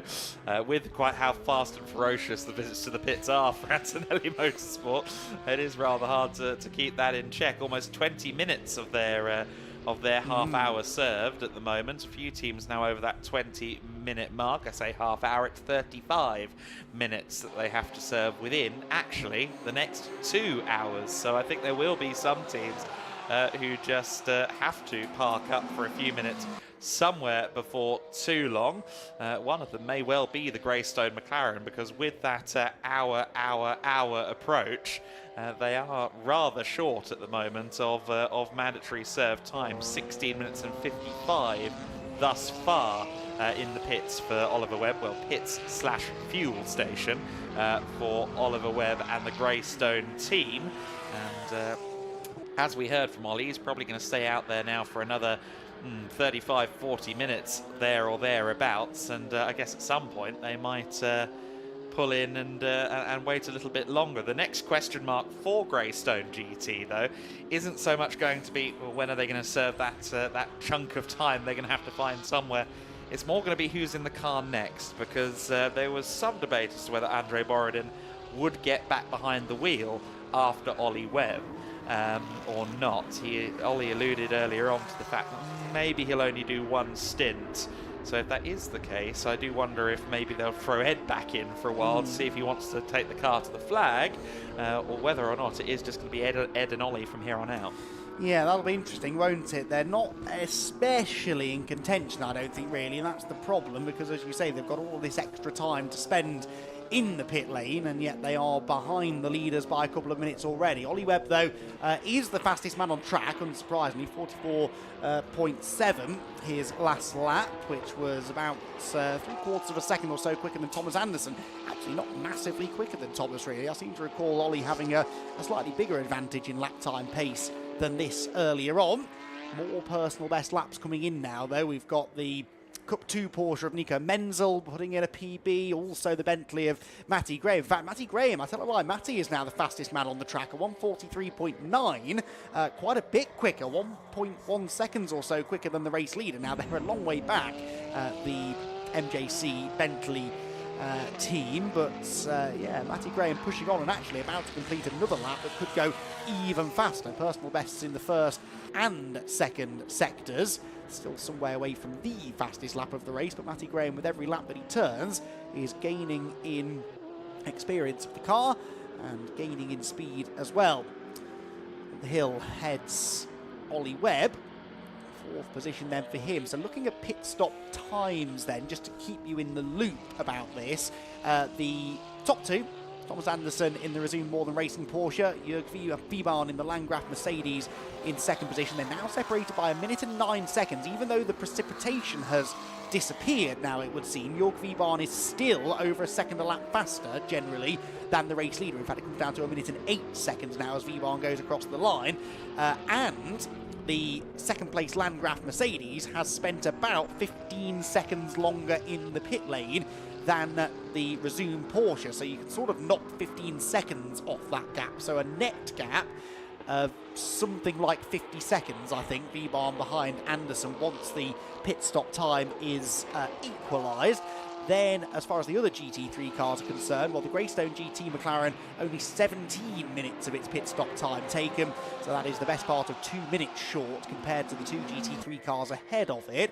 The AKM Mercedes, which has spent more time in the pit lane than anybody else in GT3, well, it's only about 40 seconds more that it's spent in the pits than the leading two. Well, we're more than 40 seconds behind, so I don't think this strategy yet is really panning out the way that AKM Motorsport would like.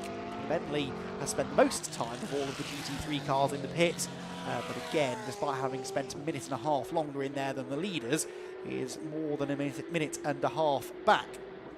Any of that made sense, I'd be amazed, but this is the nature of this race. You've really got to monitor not only the lap times and the gaps, physical gaps on track, but trying to sort of work out exactly what it all means with regards to this 35-minute minimum pit stop time that must be served before the final half an hour. Back in comes Marco Antonelli, so this about 3 hours and 33 minutes in, so yeah, 29-minute stint for Marco Antonelli there. He drives straight past his pit garage into the fuel zone, and another fuel-only stop then. We get an onboard view here of that refueling zone as they meander their way through the barriers and up towards the fuel station. So another pit stop now taken by car number 64, pretty much exactly when we expected them to. Also in is Jörg Wiebahn though, so Jörg Wiebahn from second position in the pit lane. Now, when did Jörg get back into that car? About 2 hours 57 minutes in, so it's not been an hour yet since Tom Callender got out, so this I would suspect will be a double stint. Sort of has to be a double stint really for Jörg Wiebahn, who, as I said, has been pushing on and closing gradually to the race leader. So more intrigue in the pit lane, Adam Weller. And whilst you were gone briefly there, this car, the MJC Bentley, finally now starting to unleash its true potential, was for a good number of laps there the fastest car on circuit. Excellent to see then Matthew Graham gelling with the GT3 on his first weekend in a car of this spec, as he alluded to at the top of the broadcast. If you weren't with us when we played out the interview we did with him on Friday, he had not driven a GT3 before. Not only that, but he wasn't set to be driving this one 7 days ago. It was a call from Ross Wiley on a wee Sunday morning that has triggered this chain of events, and now Matthew Graham getting his opportunity to drive a GT3 and indeed enter his first race in over a year, and has been holding himself to account well, and I think getting along very well as well with the team at MJC, which is great to see. Of course, a very welcoming team down at MJC. I've been aware of them since I was a whippet. So I was about the same height when I was 14, but there was less of me, generally speaking. I've known them for quite some time, but obviously regulars in the brick car scene with their Ferraris back in the day. Matty Graham, a regular in the Porsche scene in Porsche Carrera Cup GB, and certainly putting out a good advert for himself now that we are seeing him in this GT3 car. Now, if we can actually ride on board for a little while here with Oliver Webb as he's chasing down Thomas Anderson, something I do want to have a quick look at is the blue light that Ollie told me about. With a pro driver at the wheel, I'd kind of like to know quite how often the little blue light at the top left of his dash flashes on when he applies the power. Little flash there, tiny little flash of it. We saw quite a lot of traction control interference from Borodin earlier on, but out of those slow corners, Webb is, I'm sure, using a little bit of the traction control, leaning on it just a little bit, of course, but there is something to be said for trying to avoid it as much as possible. Minimal electrical interference is usually a good thing, usually the fastest way, at least in terms of acceleration. I think you don't necessarily want to stomp on the brake pedal, but the ABS, it is a little more par for the course to lean on that. but we'll keep an eye on the McLaren onboards on that front to see quite how much he is leaning on that. About to come up and unlap himself from race leader Thomas Anderson. By the way, for the benefit of those of you not already shouting at me from your sofas, yes, I did misread the timing screen. Jörg Wiebahn has not pitted. That's the fastest lap notification next to his name. I was confused. Couldn't quite tell the difference between purple and blue, it would appear, so apologies, he's still going on. I thought that was too early. I suspect he will go as long as he can now, so they can plug in Tom Callender for the rest of the race. Much the same strategy, I think, as we'll see from the Razoon squad with Simon Birch. Now, Ollie Webb is unlapping himself from the leader and getting very close to the leader. As he does so, he's on the outside through the penultimate corner, and Thomas Anderson says, no, I'm the leader. I have the right to the racing line. You can wait your turn, mister. Out of the final corner they come. Webb will now pick up a slipstream across the start-finish straight and maybe try and make his move into turn one, but it's a dicey position to be in here. Webb is clearly the quicker of the two, wants to unlap himself, feels that he's valid in trying to do so because this race could still come to Greystone depending on what happens in the final couple of hours, but he's got to be careful when going toe-to-toe with the race leader. And of course, Thomas Anderson comes from the world of sprint GT racing, mostly GT2 European Series et al. So he's used to fighting every inch of the way to the flag. But eventually, Oliver Webb sneaks around there, the outside of 3, the inside of turn 4. And now Oliver Webb almost mockingly there says, right, now that I've gone past you, I need to get some more heat back into my tyres. That isn't the intention, but that can be read in that way. Now, interestingly as well, Webb's next car that he catches on track, there will be some GT4s, but the next non-GT4 car he catches is Gustav Söderberg-Krö, who is the Cup 2 leader who currently sits 3rd overall. So Oliver Webb is about to move the Greystone McLaren back into the overall top 3 for the first time in a while. 4.2 seconds back at the Delta was Webb from the MTech competition number 9 Porsche, and in a second or two is going to be a change of position. Yep, I think you're right. The McLaren, no doubt, is the quicker of the two at the moment, by about 1.4 seconds on the previous lap, even whilst dicing away with Thomas Anderson. So this should be a fairly done deal. But Oliver will be hoping that he has minimal time loss here, because when he's in the car, it's going the quickest that it goes all race, and he wants to try and maximise that if he can. Down through the final corner comes Thomas Anderson then to complete another lap, 1 minute and 8 seconds clear of Jörg Wiebahn. Although, as I was making the point just now, Adam, that's really closer to about 52 seconds or so, once you take into account the extra time that Landgraf have spent in the pit lane, about 15 seconds longer than the leader. So it's just over a minute in reality, but actually just under a minute that the Landgraf team need to make up. Yeah, this could still swing, certainly one way or t'other in this race. It is going to come down to the last half hour or so, I think. They will, of course, both have the pros in the car, so well, it looks like they'll both have the pros in the car at this juncture. So one would suspect that there won't be that seismic gain of time from one car to the other. In fact, it has been pretty regimentally, hasn't it? They've both had their pro in at the same time, Am in at the same time. Anderson is certainly the Am driver of the number 14 Razoon Porsche lineup, and Wiebahn, I don't think, would argue my case that perhaps Tom Callender has the slight edge over him in his exuberant youth. Yeah, very measured actually in his analysis of the whole race, and he did indeed note the Razoon Porsche as the primary competition for this race for the Landgraf Mercedes, and that's proven to be the case. Meanwhile, this is now third position changed. We ride on board with Krö in the MTech competition Porsche. Good to get a look in the cockpit there. He has just seen the McLaren go past him, so there has been a move for third overall, but it was one that was rather anticipated. The McLaren 720S GT3 back up into third overall. Oliver Webb starts the lap in third place. Yes, next car in front is Marco Antonelli, who is a few places behind Oliver Webb in the race, but has spent a lot more time in the pit lane. In fact, a lot more time, about 5.5 minutes longer. So actually, this could be a genuine fight for a podium place between the Greystone McLaren and the AKM Motorsport Mercedes. But yeah, good point you made there about the Razoon and Landgraf cars and generally having the pro drivers in the car at the same time, there were 28 minutes of this race where that wasn't the case, and that was at the end of the opening hour when Razoon pitted earlier. Those 28 minutes, that's what's given them this big lead that they've got. You know, if they'd have matched each other in that stint at the time of the pit stop, then maybe it would have been a little bit closer. And of course, there's no guarantee that they will now get those 28 minutes of pro time back, because as long as they observe this 1 hour minimum rest between stints, there is no reason why they can't both have their pros in for the majority of the final 2 hours. So I think that was, at the time, we didn't really notice how significant that decision was going to be, but the choice to pit early and get Simon Birch in about 3/4 of an hour into the race could prove pivotal. Yeah, that's a very good point. And of course, even if they did short the hour and hope no one noticed for Tom Callender getting back in, he would have to get back out before the checkered flag as it stands. Yeah. So for now, it is very much they're locked in with Anderson and Wiebahn in the manner in which they are currently.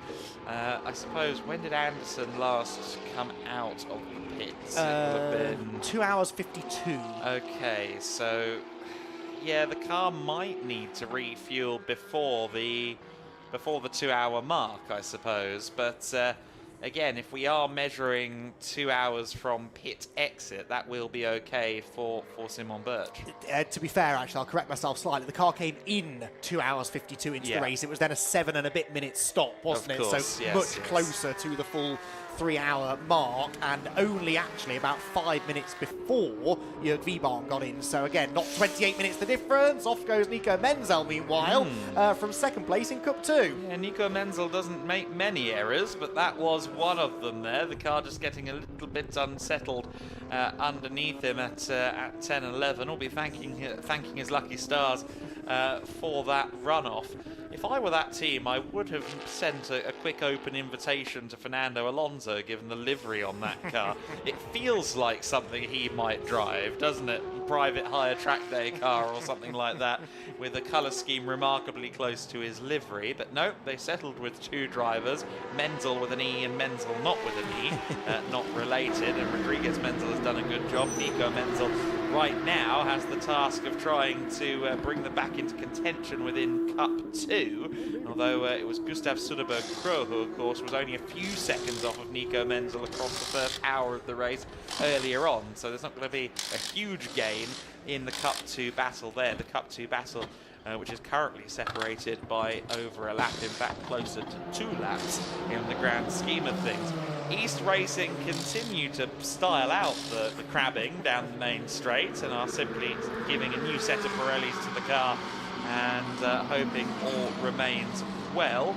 I do remember once watching them kicking a car, not East Racing, but watching another team kicking a car to try and get the suspension in a straight line. Here at East Racing, though, they are using tools. The rubber that's collected along the edge of that wheel arch, but wonder whether that's the tyre almost rubbing against it slightly as it gets out of alignment. It seems to be working its way looser over the course of a stint, hence why they're having to tighten it back up again now. But yeah, I'd be very nervous to get into that car now. You kind of feel that at any moment it could spit you off the track pretty spectacularly, but so far so good. Drive-through penalty meanwhile for Marco Antonelli for exceeding track limits. Now, we haven't really mentioned track limits in this race. I'm going to pose a question to you now that you may not have the answer to immediately. Do they reset? I don't know. Okay, there I know we go. what you're going to tell. I don't know if they reset when there's a new driver in the car. That would be a very clever trick from timing if they are keeping that on the way, whether or not it's the penalties can carry over, but the actual offences do not. I'm not too sure. Typically in endurance racing, it would be that the car is the star, as it were. The track limits accrued by the car rather than the drivers, but given how far into the race we are, and this is the first that we're aware of a drive-through penalty for that. In fact, no, there was a number 32 car got track limits earlier on, so Montello Competicios did get one track limits warning earlier on, but or track limits penalty earlier on, but the fact that only 2 cars have succumbed to a track limits issue so far rather suggests that maybe it's a bit more gentle here than it has been in the Formula One series this weekend and the GT classes last. perhaps it does reset after car. There is a man who has the answer to that, and I will get in touch with him very shortly. Thank you very much. I wonder whether maybe it resets at the end of every hour. That's sometimes how it works in these long-distance races, isn't it? So that you don't have too much of a carryover of offences from earlier in the race. Right, well, hold that thought, everyone. We'll get you an answer very shortly. Either way, it doesn't help, I'm afraid, Marco Antonelli, because whatever the window of time is that you have to keep track of these things, they have exceeded it as a team or as a driver, and so a drive-through penalty heading his way. That's the blue Mercedes on screen, just nipping up the inside of Bruno Lima's BMW, which had that spectacular spin a little while ago. So we tick towards the end of hour number 4 of this 6 Hours of Portimão race, which really is going by remarkably rapidly. 2 hours and just under 13 minutes still to go. And the lead gap is getting dangerously close now to sub 60 seconds. Through goes Jörg Wieber, 1 minute and 1.5 seconds away from the race leader. Knock off those 15 seconds that we've been discussing because of pit stop time.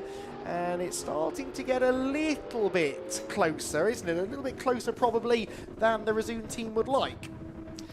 Yeah, no, exactly right. They'll be, I think, hoping that the car peels off stage right at the exit of turn 15 and makes its way into the pit lane. Look at that, Jörg Wieber knocking on the door, 101.555 the gap. That's going to be sub 60 seconds, I think, before long. Is Marco Antonelli coming in? He goes slightly shallow on corner exit versus the Porsche, but nope, continues on his way.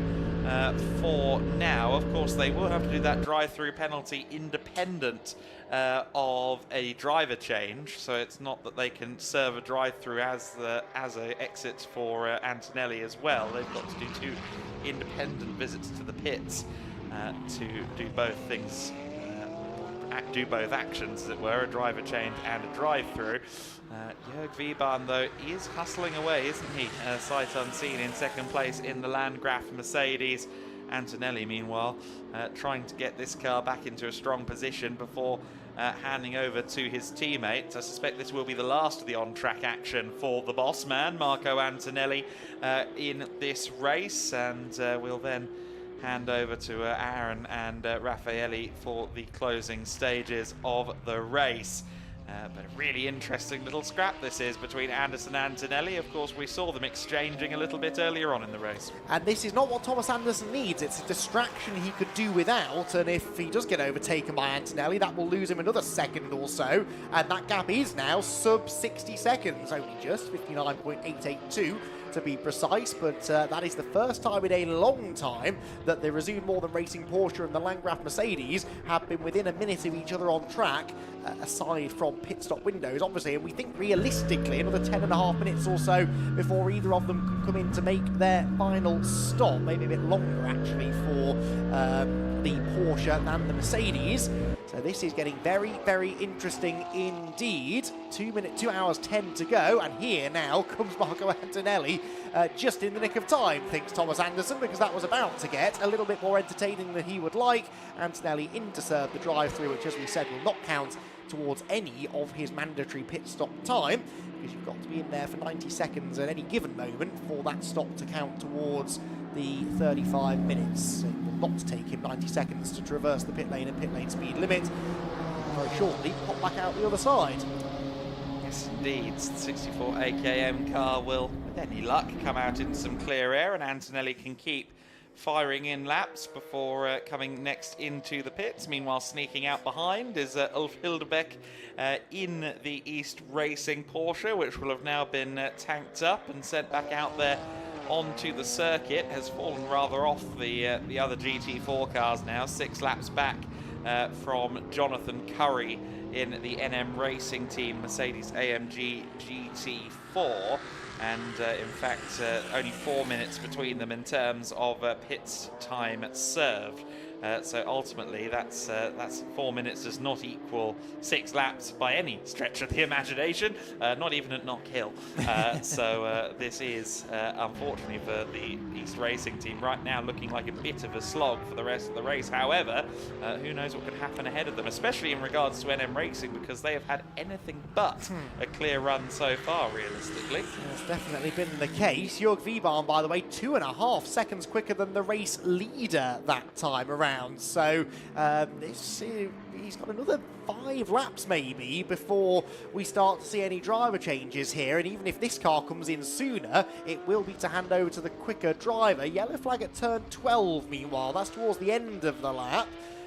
Not entirely sure what that's for at the moment, but there is a yellow flag out on track, and it's not going in all that quickly. So we'll be heading towards that part of the circuit actually with Jörg Wiebahn pretty shortly, but Jörg pushing on, won't want any major delays in a yellow flag zone, as in comes John Curry to complete quite possibly his driver time for the day after having that pretty spectacular spin at high speed at the last corner earlier on.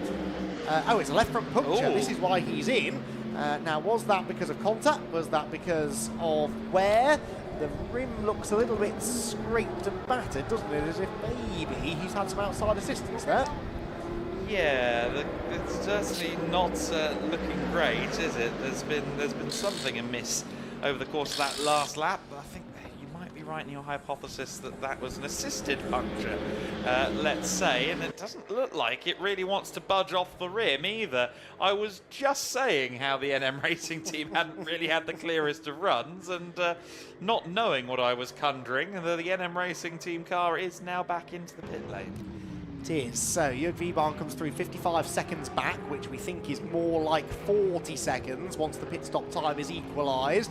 How close do you think Tom Callender needs to be to Simon Birch to think he's got a realistic chance of maybe catching him? You'd have to say under 30 seconds ideally, and even then that's a bit of an ask, isn't it, given the pace we've seen from Simon Birch. But Jörg Wiebahn is bringing Landgraf right back into this now. It's been a sterling stint, really, given how evenly matched he and Thomas Anderson were in the first part of the race, and clearly how evenly matched Tom Callender and Simon Birch have been when they've been at the wheel of their respective cars. To be taking this sort of time, now getting on for half a minute he's taken out of Thomas Anderson over this most recent bit of drive time. This is a massively impressive double stint from Jörg Wiebahn. Sorry, not double stint actually, a single stint for Jörg. We suspect a double stinting coming for Tom Callender. But what will the gap be when that pit stop is made? We will have to wait and see. Up through the left-hander he goes, a little bit deep maybe there of the apex, but manages to wrestle the car around the corner. Big Mercedes running strongly for the time being. Closest pair of cars on the track at the moment are the 3rd and 4th place cars. That's a gap that's going out, isn't it? Greystone GT's Oliver Webb getting away from Gustav Söderberg-Krö in the Cup 1 leading Porsche. What's the Cup 1 situation? Well, I think this has still got some life in it, Cup 1, you know, because the M-Tech car that leads the class has only spent 15 minutes in the pit lane. That is nearly 4 minutes less than the A-Works car of Nico Menzel, which survived that off-track excursion a few laps ago and is still, I think, a net race leader. Again, once the pit stops equalised, 2 3/4 minutes between them, but about 4 minutes less to be spent in the pit lane for the chasing car. So then, yeah, NM Racing teams puncture a phantom one, we've established, so nothing causing that, unfortunately, more than just a tyre issue or tyre failure, or maybe some debris picked up somewhere. We're not sure, but the second place car in GT4 continues to have occasional woes in this race. Of course, NM Racing team, we've seen a lot of them in the GEDLICH Racing Wind Series over the last couple of years. They're in the GT4 Wind Series in 2024 on a regular basis. I think they might be back in the GT4 Wind Series a couple of times before the end of the 2025 tour of Portugal and Spain. And I know that they're also intent on bringing a GT2 spec Mercedes AMG out believe, for Valencia, which will be very exciting indeed. And great to have Neil Montserrat and his team back with us again and supporting the GEDLICH Racing Wind Series across various of the grids. The East Racing Porsche looks like it's going prohibitively slow. Not that much, I guess, but it doesn't look like it's going at full GT4 speed to me. And it's certainly still crabbing immensely and slightly disturbingly from the outside. Now the NM car back in again with its fresh tyres on. Now is this just a routine stop, or is there something the driver is perhaps feeling as Jonathan Curry getting some feedback he doesn't like through the wheel? Yeah, quite possible. It could be that that puncture has done some damage or was caused maybe by some damage. They've got another tyre to take round to the left front corner. So this is a bit bizarre, isn't it? They've literally just replaced this tyre. What's the state of the tyre that comes off? That's what we really want to see. They're checking, they are taking the tyre off. They're going to investigate the one that's coming off. I don't see anything obviously wrong with it. There's a bit of a discussion going on. That's not a fresh tyre going on, you can see, a sticker tyre as they call it, tightening things up in the inner workings of the left front corner. They're giving it the shake test, but I don't see anything obviously wrong with the tyre that's come off. So it suggests to me that John Curry is feeling something that is similar to a damaged tyre, but maybe is something more to do with the suspension. Meanwhile, Thomas Anderson in from the race lead. So Thomas Anderson is in, and I don't know about this, because I had them coming into the pit lane last time at 2 hours 52. They left the pit lane at about 2 hours 59, give or take. Probably just about okay, actually, aren't they, I think? Yeah, in terms of having to get the car refueled and everything, so long as I understand it, it is upon pit exit that the driver's or that the driver time starts. So it should be that Simon Birch is okay to stay at the wheel from here on out, if that is the way they choose to do it. Jörg Wiebahn is also into the pits, so the Landgraf Mercedes at the opposite, roughly, end of the pit lane is also in to hand over to Tom Callender, who has his seat insert underarm and is about to hop back in to the number 48 car. New Pirelli rubber getting on the number 48 machine, and Jörg Wiebahn may well be done with driving for the day.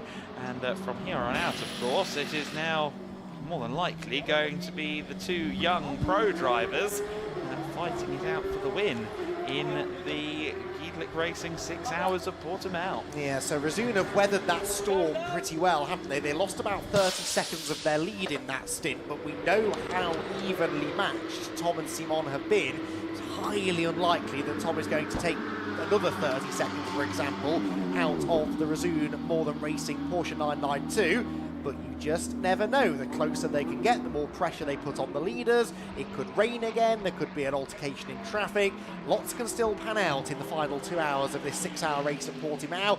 On the move is the Mercedes then, heading towards the fuel area. Has the Porsche moved or not? That's the question. Porsche is already at the fuel area. We'll get the cars out of the pit lane, shall we, and bring you maybe then the highlights of the 4th hour of this 6-hour race. But this is a pivotal moment. We need to know what the gap is between the Mercedes and the Porsche when they leave the pit lane, Adam. Yeah, exactly right. So they'll be going down to the refueling area at the moment, and I don't know if they'll be waving at each other necessarily as they wait for the fuel to go in, but there they are. This is P1 and P2 in the race. The Panther fuel getting into both cars, and from here, I guess they'll both be looking to one stop, won't they? But the other question mark is that going to work with their pit handicap? There might be a one stop that involves a lot of sitting and waiting, actually, for both parties, because I think by the time this stop concludes, they're both going to be somewhere in the 24 to 25 minute mark, and it's 35 minutes they need to serve.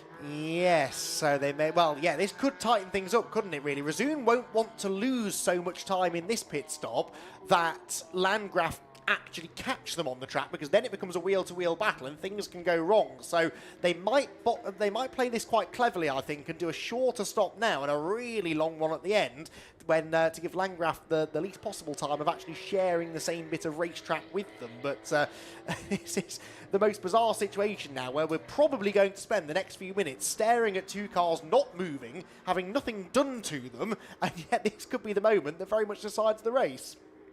Yeah, exactly right. Critical times right now. Quite a lot of cars are either in the pits or in the refueling bay at the moment. 5 currently listed in the refueling bay. The MJC Bentley has also headed in that general direction, I believe, now with Whit Gamsky back at the wheel again. And 20km/h speed limit being observed, and some young fans getting as close as they can to the action down there at the moment. I'm assuming where they need to be, I hope at least.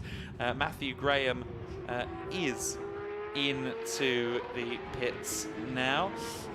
So Matthew Graham in the MJC Bentley, of course, a little way off the rest of the GT3 class, but still running well there in 7th overall. Now, Porsche, I don't know whether that has had a stunted departure, or whether they're again hanging around on their way out, or whether it is now out there on the circuit, still waiting at the moment apparently. So doing the equivalent of grabbing a packet of crisps after you've been to the register to pay for your super unleaded. Oh, I've done that many a time. I I've know. been walking back out of the petrol station, a tasty snack catches my eye, and my pit stop suddenly becomes a few minutes longer than originally planned. Especially here in Portugal, actually, if they're selling those lovely pastel de natas that I've developed the taste for. But yes, the Resume More Than Racing Porsche, we believe, is still parked at the exit of the fuel area, and I suspect will be joined in the sort of impromptu parking lot by the Landgraf Mercedes. Meanwhile, this is Nico Menzel really wrestling with the 992 Cup car as it makes its way through the final few corners. Significantly, the class leading car is in, Gustav Söderberg-Krö. They have, remember, quite a bit more time to spend in the pit lane now than this car does, so I think we may be talking about the 88 car as the class leader again before too much longer. Yes, well, before coming into the pits, Gustav Söderberg-Krö and the MTech competition team had 20 more minutes worth of pit stop to serve, so they're going to have to find a way to chill out somewhere. The distinctive D2 helmet upon the driver is about to come in tells me that Ian Loggy is about to get behind the wheel. I wonder if he's shown the helmet to Bernd Schneider at all this weekend. It is his livery that has been co-opted somewhat for the purposes of Ian Loggy's helmet and indeed car at various points over the last couple of years. The NM Racing team in for then what looks to be quasi-regular stop. They're still messing around with the front left at the moment. Yeah, well, this is still the same stop, I think, that started a few minutes ago, but then they have time to burn, as we've discussed at great length over the last few hours. So best, I suppose, to absolutely make sure that the car is okay. And Ian Loggy, therefore, won't have to make another journey into the pit lane before he absolutely needs to in about an hour or so's time. Still no sign, by the way, of either the Resume Porsche or the Landgraf Mercedes. There they are, parked up in the refueling zone. They've left ample space, luckily, for just this kind of thing to happen. I think that's Anders Steiner behind, isn't it, in the 45 car, as the waiting game very much begins. Anders is like, guys, no? Okay, just me. See you guys later then. As Birch and Callender both wait out this driver time. What a bizarre directive that must be. Go refuel the car, and then here's this Rubik's Cube. And when you're done, that should just about mean we're okay for the pit window going forward. Big bounce there out of turn 4 there for Marco Antonelli on the curb. Tells me that maybe the 64 Merc is a little bit softer than perhaps you would typically see. It just seemed to compress quite a lot coming off of the curbs at turn 4, as we see now the Lion Speed GP Cayman being the next car to come under threat. Damien Freder at the wheel of that car right now, and rather anonymously, has of course just led the GT4s for much of the race after starting effectively a lap down. I understand that as we await the return of our race leaders, we can have a look at some highlights of the 4-hour mark. So then, the number 240 Greystone GT McLaren has been rather firing around the circuit over the course of the last hour or two, courtesy of one Oliver Webb, who was our guest co-commentator a little bit earlier on.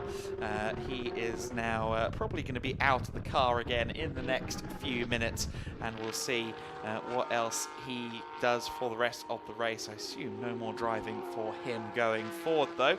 The number 24 Lion Speed GP GT4 Cayman, that's the second car in that shot, leads. Car third in class, the East Racing machine of Ulf Helderbeck, has been rather catching our attention because of the crabbing after contact with the Lion Speed car earlier on in the race. Speaking of catching attention, those lights don't miss the mark, do they? The Razoon Porsche headlights flashing away with Thomas Anderson at the wheel. There was a momentary spin that brought out a yellow flag as it started to get a bit greasy out there on the circuit. The Steiner Racing Porsche fell victim to it and had a bit of a spin, but quickly the lap time started to come down again. It threatened rain variously in this race, but the rain has not come. The number 14 Porsche picking its spots there. You can see again, just I think fighting the slippery conditions a wee bit at various points in the stint. Speaking of, number 32 BMW got rather lucky to not collect anybody or a barrier. Monteros Competizos, I'm sure a collective heart in mouth there for that team. Marco Antonelli has been back at the wheel of the AKM Motorsport Mercedes AMG GT3. That car currently 6th overall, but also with a significant amount of its pit stop time already served. Almost 25 minutes of it served already. For much of the race, they have been pitting at half-hour intervals. I think they have slightly calmed down. No, actually, not calmed down that much in regard to how often they are visiting the pits, but they are burning away that time very quickly. Incidentally, as we look at these highlights, the cars that were awaiting the opportunity to go back on track now have. So the Razoon and Landgraf cars are now back out on the circuit. As we get more looks at the turn 10, turn 11 sequence. Always such a fabulous place to watch these cars. We have seen a few moves down there as well across this race distance. We also saw a bit of an error for Nico Menzel down at that corner. The Cup 2 leader momentarily, but that car is now back in the pits. The A-Works Porsche 992 GT3 Cup. We'll see whether or not they have got the better of the MTech competition car. Certainly at the moment the signs point more towards the MTech competition machine. However, I think both of them still owe us quite a lot of pit stop time. The pit stop time really has proven to be an X-factor in this race so far. The 992 GT3R Porsche Razoon more than racing. Thomas Anderson was at the wheel, handed over to Simon Birch for what probably will be the last time. And there is a view we didn't see at the time of Jonathan Curry's puncture. Looks like that might have happened going into turn 15, and if that's the case, a scary place to have the tyre go down on the exit of 14 and then turning in to turn 15. As it stands, as we see some of the pit stops that were just taking place here on the circuit, that 240 McLaren, the blue and yellow machine of Oliver Webb, is our race leader, but it does owe us a pit stop in the near future. Oliver has been driving for a little while now. Simon Birch is second, just moving into second place now as Nico Menzel is in the pits. Marco Antonelli also moving up at the moment and is ahead of Tom Callender's Landgraf Mercedes, but that's only because of the pit cycle. Matthias Estrand for MTech competition, I think, may come out as the Cup 2 leader in a few minutes' time over Menzel. Wittgamski is in 7th place. for MJC. Damien Freda is in 8th place, leading the GT4 class with Lion Speed GP PK Motorsport. Mats Kimby in P9 overall, behind the GT4 leader. Enrique Oliveira in the Montelos Competidos BMW M4 GT4 in 10th. Ian Loggy in the ever so slightly hampered NM Racing team. Mercedes still running 2nd in class. Ulf Hildebeck rounding out our order at this time. And well, look at that. We're over 4 hours into the race. Fastest lap currently belongs to Simon Birch. He just set that. Here's Ollie Webb going all the way around the outside of Tom Callender on, I have to imagine, icy cold Pirellis after quite how long those cars were stagnant. Yes, I think that was the outlap for Tom Callender, wasn't it? So he was not yet up to speed, but wow, Simon Birch, fastest lap, 42.0, and I think he's about to dip into the 41s. He's due at the line any second now. He's on a purple first sector, a personal best second sector, and it is a 41.863 for Simon Birch. And this is where he took so much time at the beginning of his first double stint several hours ago. He was on it immediately, just straight away down to fastest lap pace. And Tom Callender, as quick as he is, it just takes him, it seems, a few laps longer to get there. His previous lap was a 43.1, so 1 and a bit seconds slower than Simon Birch is running at the moment. And so that gap continues to grow between the Porsche and the Mercedes. Interestingly, though, this extra 15 seconds I've been referring to that the Porsche has to spend in the pit lane before the end, well, not even before the end of the race, but before the final half an hour of the race, hasn't yet been served. They both spent about the same amount of time, within a couple of seconds of each other, in the pits last time around. Also, quick point on that too, it means that they will have to pit both of them a little bit out of sequence, won't they? Ideally, they'd go another hour now. They can't really, well, they could do that, I suppose, make one more pit stop and sit there for a long, long time, but it's before the final half an hour that they have to have spent the full 35 minutes. For Razoon, that is going to be another 7 minutes or so, yes, and about the same actually for Landgraf. So yeah, one more stop, and they will have to make sure they've done that before the 5.5 hour mark of the race is hit. But yeah, intriguing portion of the race just gone, but is this now the point at which Razoon reassert their authority on things? It could prove to be consolidation. Certainly for now, it's extension. The gap between Simon Birch and Tom Callender only grows. And for Tom Callender, he's got the, and I don't like to say it, but obstacle of Oliver Webb, purely because Ollie is, of course, right towards the end of that stint. I expect 1, 2, max 3 laps left on that McLaren stint, and even that might be a bit excessive. 58 minutes down there at the moment for the Greystone GT team. So as Webb continues to be a bit of a hindrance to Tom Callender's finding of his own rhythm, I understand that Izzy Browning is down in the pits, so we can go down and have a chat with one of the drivers. I am indeed down with Matty Graham at MJC. Matty, we'll talk about the pit stop first, because a little while ago you came in and the team were giving some attention to the front left tyre. If you just want to clear that up and tell us what was going on there. Yeah, so a little while into my foot in the second stint story, we had a little bit of pickup. Well, I say a little bit, it was actually quite a lot. And then I came over to the radio on the team, commenting on it, and it was quite severe, so I thought there was an issue with the car, but, you know, they were all very tense back here waiting for me to report, and yeah, after a few corners it sort of started to clear a little bit. So yeah, it was okay. We didn't lose a huge chunk of time. Just how did that affect your driving when you were out there then? Yeah, I mean, it's always a little bit unnerving when something goes slightly wrong with the car. Especially, you know, throughout the race there's always been spots of rain on the window, and it's always very difficult to tell just how hard it's actually raining in the car because you're moving so fast. So, you know, there's a couple scary moments where I got a little bit loose, but like I say, you can build your confidence back up fairly quickly and then just build on that, really. And you're very new to the car as well. Of course, you've taken a year out of racing, so a lot of things almost stacked against you this weekend. So how comfortable and how confident are you feeling? Yeah, I mean, even coming into the race, I'd probably only done about 20, 30 laps around the track.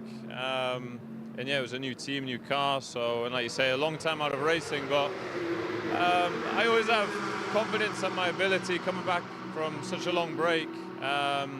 And so yeah, it's been nice. The team have been really welcoming, great series, and I've enjoyed every minute of it so far. And I always say to people, I never know when it's going to be my last race, so I'll always make, you know, the most of every scenario. Well, that's what's important, is that you're here and you're enjoying yourself. You've got another stint coming up later, so full push to the end, really. Yeah, we're going to have a big push for the last one. The team are really keen to get the car to the end, as am I. I'm also very keen to show everyone what I can do, so I'm going to give it one last push and hopefully end on a high. All right, well, thank you for speaking to us. We wish you best of luck for the rest of the race, and we'll go back to you guys. Now, Love Popcorn is his company, but he's been driving a lot in this race. He hasn't really had a chance to sit there in the garage and consume any of his own product. Whit Gamsky is making sure he gets his money's worth out of Matthew Graham in this race. But Whit is currently at the wheel of the MJC Bentley and running in 7th overall for the time being in the Continental GT3. And they've got good 2025 plans. I think we should see a bit more out of this car in the year ahead. We're going to take a quick look at a replay though now. Yeah, what have they got for us? Well, this was the re-overtake, wasn't it? Tom Callender saying, yeah, you only got past me because I was on cold tyres. This is what I can really do. And breezes back up the inside of Oliver Webb. But that does go to show, doesn't it, how tricky these things are on cold tyres, because Oliver Webb really did go past Tom Callender as if he was standing still a few laps earlier, only for Tom to then move back ahead of the Greystone GT McLaren, which still leads by nearly 6 minutes. That sounds great. However, they've got about an extra 9 minutes that they need to serve in the pit lane compared to the Razoon More Than Racing Porsche of Simon Birch. So it is highly unlikely that we'll be talking about the Greystone GT car in the lead by the end, unless we were to get a safety car that they could time with their pit stop. That could change everything if that were to happen. But so far, touch wood, we've run green flag all the way through. We've got an hour and just under an hour and 3/4 to go, and 3 of our 5 GT3 cars all in one shot there as they descend into turn 1. You've got Whit Gamsky in the Bentley going another lap down, staying well out of the way of Tom Callender, who is pushing on in fourth place actually at the moment. And there, your race leader for now, Ollie Webb in the Greystone GT McLaren, just putting the personal best sector and lapping within a couple of tenths of that car's absolute best. Yeah, really interesting now to see, as we've said at length, the situation between Birch and Callender over the next couple of hours. Of course, Ollie Webb on the older tyres. I'm actually quite surprised that McLaren is still out there at this phase. How long has it been? An hour and 3 minutes. This could end up being the in-lap for our current race leader.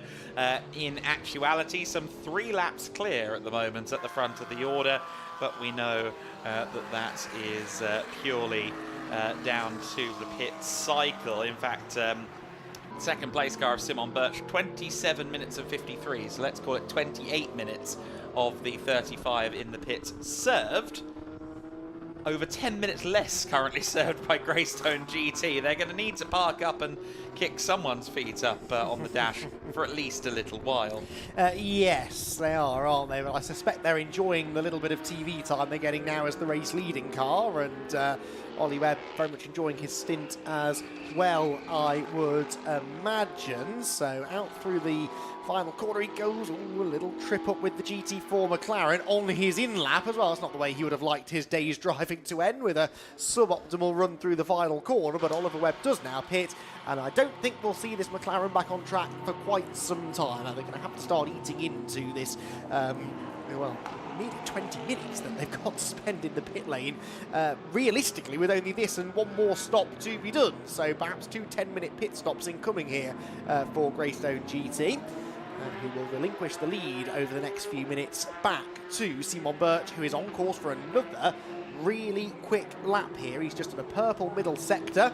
To be fair, Tom Callender with a personal best first sector. It's a 42.1 for Simon Birch as he goes through to unlap himself for now against the Greystone McLaren, and we'll see momentarily what Tom Callender's lap times are. I would suspect if the earlier stints are anything to go by, it will be pretty similar to the pace of the Porsche. Yes, meanwhile, for the 240 Greystone team, it is Andre Borodin getting back behind the wheel of that car, I believe that was. So he is giving it another go. That was a question mark for a while as to whether he'd do a second stint or whether it would be down to Ollie and Ed for the remainder of the race. Calendar then, as you said, personal best middle, 32.5 in Sector 2. Setting the pace there in that Mercedes AMG GT3 Evo. Extension of track limits there from Simon Birch as he presses on. The drive-through penalties regarding track limits, by the way, I did get some information about that they start at 11 for a drive-through. If you get 11 offences, you get a drive-through. 17 further 6, a drive-through. Basically, after you've had 11, every 6 you get a drive-through. And I think if you're somewhere in the middle of an interval of 6, by the end of the race, you'll get a few 5-second penalties. So that might shift the order a little bit towards the end. I hope I get something of a tally from somebody towards the end so I know quite how many penalties there might be. But quite a complex system, but it's only slapped a few people on the wrist so far. So it doesn't reset as such. You've got a whole race at 11 freebies, I suppose, haven't you, over the course of that race. So there's Andre Borodin in the McLaren. Speaking of track limits, car 15, the NM Racing Ian Loggy-driven Mercedes, being warned about track limits at turn 1, which is one of the main places that they're monitoring track limits, really. And where is Ian Loggy? He is second in GT4. They've served nearly 29 minutes of pit stop time. Now, of course, most of that is because of the issues that they were facing with the tyre and the extra pit stop that they made, but that does mean they actually have the least amount of time now that they need to spend in the pit lane for the final stop. The GT4 leader, the Lion Speed Porsche, now in the hands of Damien Freda, have spent 17.5 minutes in by far the least of the GT4 cars. That could get interesting, couldn't it? It could, actually. It's and the other thing as well is I don't think Patrick Kolb has been back in the car since the race started. So Patrick jumping in towards the end, he will be quick, but will he be in the lead when he takes the car over, or is it going to be a matter of trying to close in on the teams that put their pit stops in earlier on? That's going to be an interesting picture. For now, the gap is 6 laps, which is about 11 minutes, as it were, roughly speaking. Guesstimation talk there. And that is an interesting view of turn 15. Is there some water going down there? I'm not seeing any rain out of my window from turn 15, or looking back towards turn 15, but there's something going on down there. Looked a bit misty, didn't it? And yet at the other end of the pit straight, absolutely fine. Yes, we are hearing reports of rain. We know not where from, but I'm willing to guess it's turn 15. Yes. And if it's at turn 15, that means it's up at turn 7 as well, turn 10, where it has been getting slippery.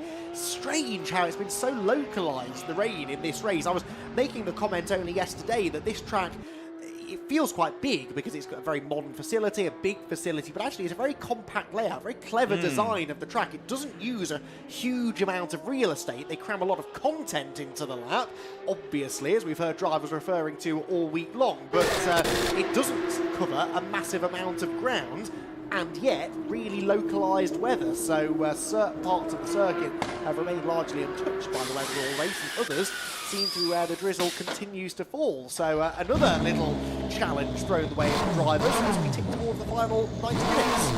Yeah, there's a lot of ominous clouds I can see from turn 15, and depending which way the wind is blowing, they could come over the circuit, but actually I do think they are leaving the circuit and heading down towards Portimão. But there are more where they came from as well, so we're going to have to keep an eye on quite how this is going to unfold. Meanwhile, the McLaren is into the refueling bay, where I suspect it might stay for a little while, a la Calendar and Birch a little bit earlier on, and then of course Borodin is going to have to be very careful on cool tyres. We saw him have a little bit of a loop earlier on, and that is quite easily replicated on stone-cold tyres. Still not happy with the left front corner of the NM Racing Mercedes, are they? Ian Loggy's still in the car, we think. but yeah, that's not looking good. They've not got a huge amount of time left in which to serve in the pit lane. Phil Keane looking on, ever present it seems to Mentori and Loggy these days. He knows a thing or two about GT racing. But for now we switch our attention from GT4 back to GT3 and we can hear from a man who's played a very significant part in the middle part of this race from the Resume More Than Racing squad, Thomas Anderson. He has indeed, and he is now down here with me just outside the garage. Thomas, we haven't spoken to you since you were on the grid. Just fill us in on everything that's been going on from your side so far. Yeah, it has actually been a little bit challenging. We had a little bit bumpy start with a Mercedes, but otherwise I think we had a good pace in the start, and Simon picked up really good in his second stint. So I've just been out now and came in. So I think we are down to, it will be something with strategy we are looking at. Yeah, you've been in amongst it really all day, and now of course Simon back out in the car to do another stint. So now a bit of a chance to sit back and watch what's going on. Yeah, that's actually really nice to go a little bit back and relax a little bit. It is, you have to be really focused when you are there. You are overlapping and you are still fighting a little bit with the other competitors in the GT3, so, but it's fun. And a lot of the drivers up and down telling me it's more physical than they were anticipating around this track. Yeah, it is really a physical track. You have a lot of hard braking points, a lot of corners, etc., compared to other tracks. So I can definitely feel that compared to when I was doing the GT2. So it is for sure more physical. And you're in the fight here. The win is definitely on, isn't it? Yeah, it is. It seems like it's going to be very close with the Mercedes team, but I'm hoping for the best. All right, well, we wish you best of luck. We'll let you go and watch Simon. See you later. All right, back to you guys. Thanks, Izzy. Yes, so the Thomas Anderson, what a stint he put in there, a couple of stints he's put in. Okay, lost a fair chunk of time to the Landgraf Mercedes, but not that much that they're really under all that much pressure now, even heading into the final stages. Simon Birch, by the way, has now re-inherited the race lead with the pit stop for the Greystone GT car. Marco Antonelli, flying a little bit under the radar, is still in second position, but that car owes us still 10.5 minutes worth of pit stop time. And as I said, only just over an hour now left in which to serve that time. Tom Callender, meanwhile, is lapping actually at the moment fractionally quicker than Simon Birch. Just did his personal best lap of the race in the Landgraf car, 1:42.164. The trouble is he is about 1 minute and 5 seconds behind Simon Birch, who has also just pumped in a purple middle sector, so that gap is doing exactly what it did the first time these two drivers were on track together, and that's, well, really not a lot. It's staying about the same. Comes down one lap, goes up another lap, but generally over a stint it will stay pretty static. Still got two cars in the pit lane. We've got the Greystone car with Andrei Borodin at the wheel. We think in the refueling zone. In fact, it's just left the pit lane, apparently. Timing screen telling me that. So the McLaren back underway. The other car in the pit lane is still the Ian Loggy-driven NM Racing Mercedes, which I believe is still having some repairs made to it as a result of the damage it sustained earlier on, whatever that damage is, that was linked to, whether cause or effect, I don't know, but linked to the puncture that they picked up earlier on. So, Simon Birch leads, 42 seconds back to Marco Antonelli in second. Marco, by the way, on the previous lap was a full 4.3 seconds slower than Tom Callender. Now we can expect probably Antonelli in fairly shortly. He was last in about half an hour ago, and will probably, in fact no, was he, because I've got him coming in 3.5 hours into the race. That was a full hour ago. Have I missed a pit stop for Antonelli, or is he actually, well, that's the timing screen will tell me, won't it? Yeah, I think last pit was 28, yes. So I think we missed a stop. We'll be due in very shortly, because never more than half an hour or so goes by without the AKM Mercedes trundling down the pit lane. Yeah, 1 hour and 21 on the stint time, isn't it? He's just stayed in for a while, hasn't he? Yeah. It's driver stint, of course. Yes, he has been there for a while. I wonder who will take the flag. We've not seen much of Aaron at the wheel of that car, so I'm suspecting Rafa Ligia Maria might be done for the day in the number 64, and Aaron Farhadi might take it to the flag, but I'm not too sure what their plan is. They were very, very closely guarded about their who was going to start, and indeed as to the logic of that strategy at the start of the race, with almost half-hourly visits to pit lane. But hey, can't blame people for not showing their cards. Let's see if that poker face pays off. Yes, indeed so. So Marco Antonelli then continues on his way, and coming towards the end of that car's 138th lap of the race. An hour and a half still to go, so we're going to churn up quite a few more laps, aren't we, before the checkered flag falls. Ian Bloggy, by the way, has left the pit lane, but he's still in the refuelling area, as in right on cue comes Marco Antonelli. So Tom Callender will now move back up into second position, and we'll get a proper read then on what that gap is to the lead.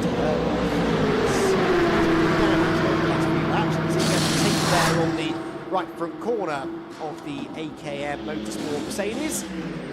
Driver change is going to take place by the looks of it. Now, Adam, you're better than I am at recognising drivers with helmets on. Who do we think that was getting in? I missed him, unfortunately. Yeah. If we pan the camera, I might be able to tell you once he's getting strapped in. But I would anticipate it was a black race suit, wasn't it? So that would be Aaron Farhadi, because it's primary red. Is that Farhadi or is that Gia Maria? That is Gia Maria, I believe. Actually at the wheel of that in the Lamborghini race suit. Or no, Farhadi would make more sense, actually. I'm being silly. Sorry. Yes, Raffaele Gia Maria not getting in by the looks of it. Marco Antonelli directing traffic. I believe that is Aaron Farhadi getting behind the wheel, just having a moment of forgetting who's done what in that car. Of course, Farhadi has done quite a bit of Lamborghini driving, so I think that Squadra Corsa race suit is a giveaway that he'll be taking the wheel from here. Wittgamski getting the flash of the headlights from Tom Callender as they approach turn 10 and 11, and the wide berth given to the inside of the corner there for Callender to use. 1 minute and 6 was the interval between them last time by, apparently. Birch and Callender, are they on separate laps? No, they're not, are they? No, not at the moment, I don't believe, although the sector times are confusing me too. But no, yes. I think they are... it was a slow first sector there for... Oh, I'm getting confused with Antonelli. Yes, they are still on the same lap. We just need to now see Callender across the line here to get a true picture of where things stand. I think it is, yes, 1 minute and 7. So yes, it is currently going about 67 seconds between Birch and Callender. Although last lap time Callender was actually quite a way off, wasn't he? 43.1. Birch is working away well there at the helm of the resumed Porsche, and as you said, sector 2 was actually almost a second off for Callender, so I think just maybe getting the rough run of traffic or something like that. That is where he caught Wittgamski through the sort of turn 9 area-ish, so although Witt got out of the way, I'm sure it posed a bit of a distraction to Tom, who maybe felt the need to just breathe off the throttle a second, and that's all it takes, isn't it? You can lose a fairly substantial chunk of time doing that. So Callender then 1 minute and 7 back, and it's now looking tricky, isn't it, for Landgraf to really sort of apply the pressure here to the Resume Modern Racing squad, but they've got to keep the pressure on just in case a mistake or an issue arises for the leading car.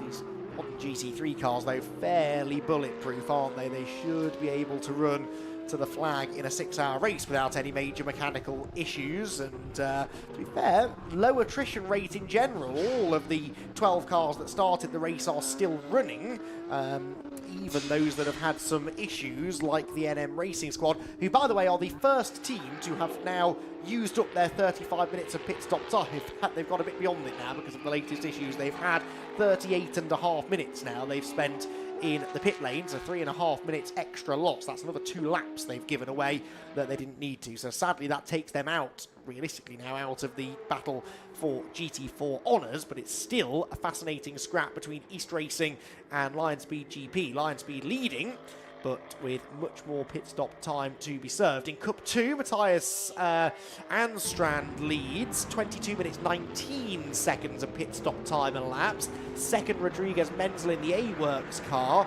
25 minutes and 10 seconds, so about 50-second difference in pit stop time. I think that still probably works in the favour, doesn't it, of MTech for the time being. But we will wait and see as and when they decide to use up the pit stop time that they must use. Speaking of, the AKM car has been in the pit lane for what feels like an age, yes. Well, no, 4.5 minutes actually, so they've probably got another few minutes to use up if they're going to use the entirety of the time in this stop, as there a pair of the Cup Porsches find themselves together. Matthias Adstrand moving up ahead of Mats Kimby, who is several laps back and has used about the same amount of pit stop time, give or take a minute or so anyway, of his class rivals. Yes, so the Cup 2 class battle has been a two-horse race really for a majority of the race. Ooh, that's an interesting look on board there. I'm assuming that's a track map stuck to the Porsche, but it's not the most elegant one I've ever seen on the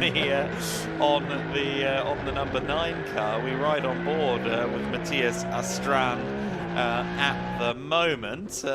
Certainly big enough to see it at a glance, I suppose, which might be the intent there. So Astrand at the wheel for the second time in this race. Has actually been here previously as a track day driver in a road car, a 991.2 GT3 RS, and it was his first time here this week in the 992 GT3 Cup.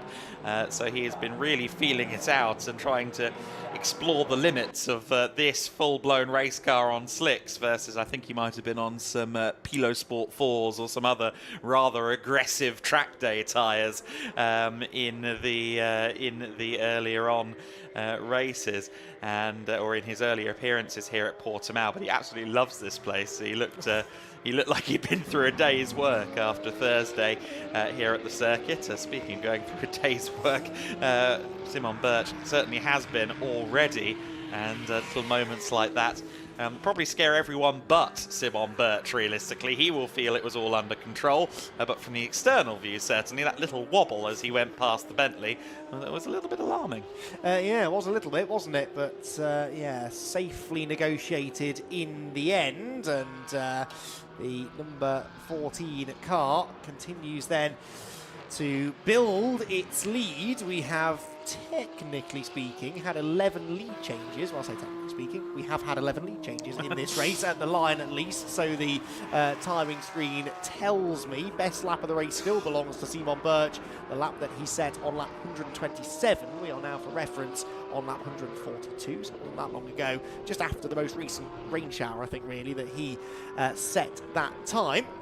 And her car has been leading for 74 of the 142 laps of the race so far. The next highest number of laps led is actually Greystone GT, 49 laps led in the race, the majority of those by Ollie Webb. Landgraf have led 17 laps, and MTech Competition led 2 during an early pit stop window, I seem to recall. The Cup 2 class leaders who come across the line now there at the back of shot. They have led, the only non-GT3 car then to have led any laps in this race, and they led a couple earlier on. Tom Callender, fractionally quicker than the race leader. There he is, right on cue. But yeah, minute and 7 seconds again. That gap, it just doesn't change when these two are out on track, does it? No, they're both, for our perspective, annoyingly metronomic, but that's a very good thing for them. So I've just been getting a little bit of intel, actually, from Marcus GEDLICH himself, actually. As a matter of fact, we were talking, well, we weren't talking about Nico Menzel, but we've been talking about him a lot over the course of the race. Naturally, Marcus GEDLICH and Nico Menzel's father, Christian Menzel, have shared a car in the Nürburgring 24 Hours before, a front-running one at that. One of the Porsche 997 bi-turbos, which was one of the many Altzen projects over the years. Uwe and Jürgen Altzen, the famed family of the Nürburgring. A 900 horsepower Porsche that they were racing back in the day in the VLN or NLS as we now call it. So there you go. So there's I'm sure another person there that has been involved with GEDLICH one way or another for quite a long time in the form of Nico Menzel, albeit he probably was just in the same garage as Marcus, who runs GEDLICH Racing, when he was about 10, 11. That's alarming to think about. Isn't it just? Right, speaking of Porsches, that was Damien Freda in the GT4 leading Lion Speed GP Porsche. That's quite an important pit stop because, as I said earlier on, they've got quite a long time they need to spend in the pit lane. They actually have spent the least amount of time in the pits of any car on track. Well, they're not on track at the moment, but you know what I mean. 17.5 minutes spent in the pit lane, so they need to somehow find another 8 minutes in there. And this... would it be their last stop if they spent another 8 minutes in there? This could be their last stop, couldn't it? So I reckon that might be what they try and do and send that car to the end. The trouble is, I don't think they've got an 8-minute lead over Ulf Hildebeck in the East Racing car, or have they? They do. No, they do. Yes, they do, don't they? 9 laps. Oh, yes, I've got how much time they'd lost with the crabbing and whatnot. And, of course, we've sort of lost NM Racing out of the equation. I think that's why I was thinking it was going to be closer than it was. Replay here of Andrei Borodin antics. What's he been getting up to? Very wide at the first corner as he kept it on the straight and narrow, yes, but those pesky track limit warnings that we've been talking about a little bit. Again, 11 offences and you earn your team your first drive-through, etc., etc., from 11 then to 17, then 23, and up in 6s, and indeed 5-second penalties applied if you're kind of stuck in the middle. So if you end up at the end of the race with 14 offences, you'll get, you'll have had a drive-through at 11, you'll reset, but if you have 3 further offences, you'll get 15 seconds of penalty at the end of the race, but it resets with every drive-through. So you could end up with some teams with as much as 25 seconds of track limit penalty added to the race, or you could just keep it within the lines. Yeah, it sounds easy when you put it like that, doesn't it? But, Simon Birch into the pit lane. So an hour and 17 left on the clock here. 27 minutes and 53 seconds worth of pit stop served by them, with a total of 35 anticipated. Now, these cars, we know, can do maybe an hour and 10 at a push on a tank of fuel. And, well, they'll have about a 6.5 minute pit stop here. Yeah. If he's a little bit careful, knocks it into a fuel map and maybe hangs around the fuel pumps for a couple of minutes after they're done, this could indeed be it for Simon Birch in terms of pit stops. Yeah, I think you might be right. That was a short stint though, wasn't it, that one? So interesting that they've chosen to do that now, and Tom Callender will therefore come through to inherit the lead of the race, nips up the inside of Andrei Borodin as they cross the line. But yeah, Simon Birch then coming in way short of the hour. Unnecessarily short of the hour, you would think. He wasn't losing any time, unless there's an issue with the car that we don't know about, but I see no reason why they couldn't have stretched that another couple of laps just for insurance. Yes, I suppose. Yeah, they certainly shouldn't have had a fuel capacity issue. They should have been able to go a little bit further into the stint. So, no, I'm a little bit puzzled too, but maybe... Well, yes. Well, let's wait and see what they decide to do, but I am anticipating, surely... No! Look at this! They're sending the car back out without a fuel stop. Now, that is confounding, and goodness me, that was almost a moment there as Rodriguez Menzel came out just around that Porsche. But that car was in for, what, less than 90 seconds even? 1 minute 39. Yeah. 1 minute 39, so they've shaved all of 9 seconds off of their pit time quota for the race. In fact, no, it will be all of it, but you have to be over 90 seconds to... yes, that is... I'm guessing maybe they're setting them up to do a relative splash and dash at the end of the race, maybe like 50 minutes away from the end. They'll put him in for one last fill-up, not all the way, and do a fairly short pit stop somewhere around 5.5 minutes before the half hour to go. But I don't know, that's weird. I wouldn't personally have done that, but they will have their reasons. Look, we have tried to play team strategist already today, and we were proven wrong. Yes. So we will. Ours is not to question why. We will simply sit back and see if that works. But the fact is, they've just handed the race lead to Landgraf. They will still need to pit for fuel because they didn't take any fuel that time. To my knowledge, they didn't change tyres. They certainly haven't changed driver. It's still Simon Birch in the car.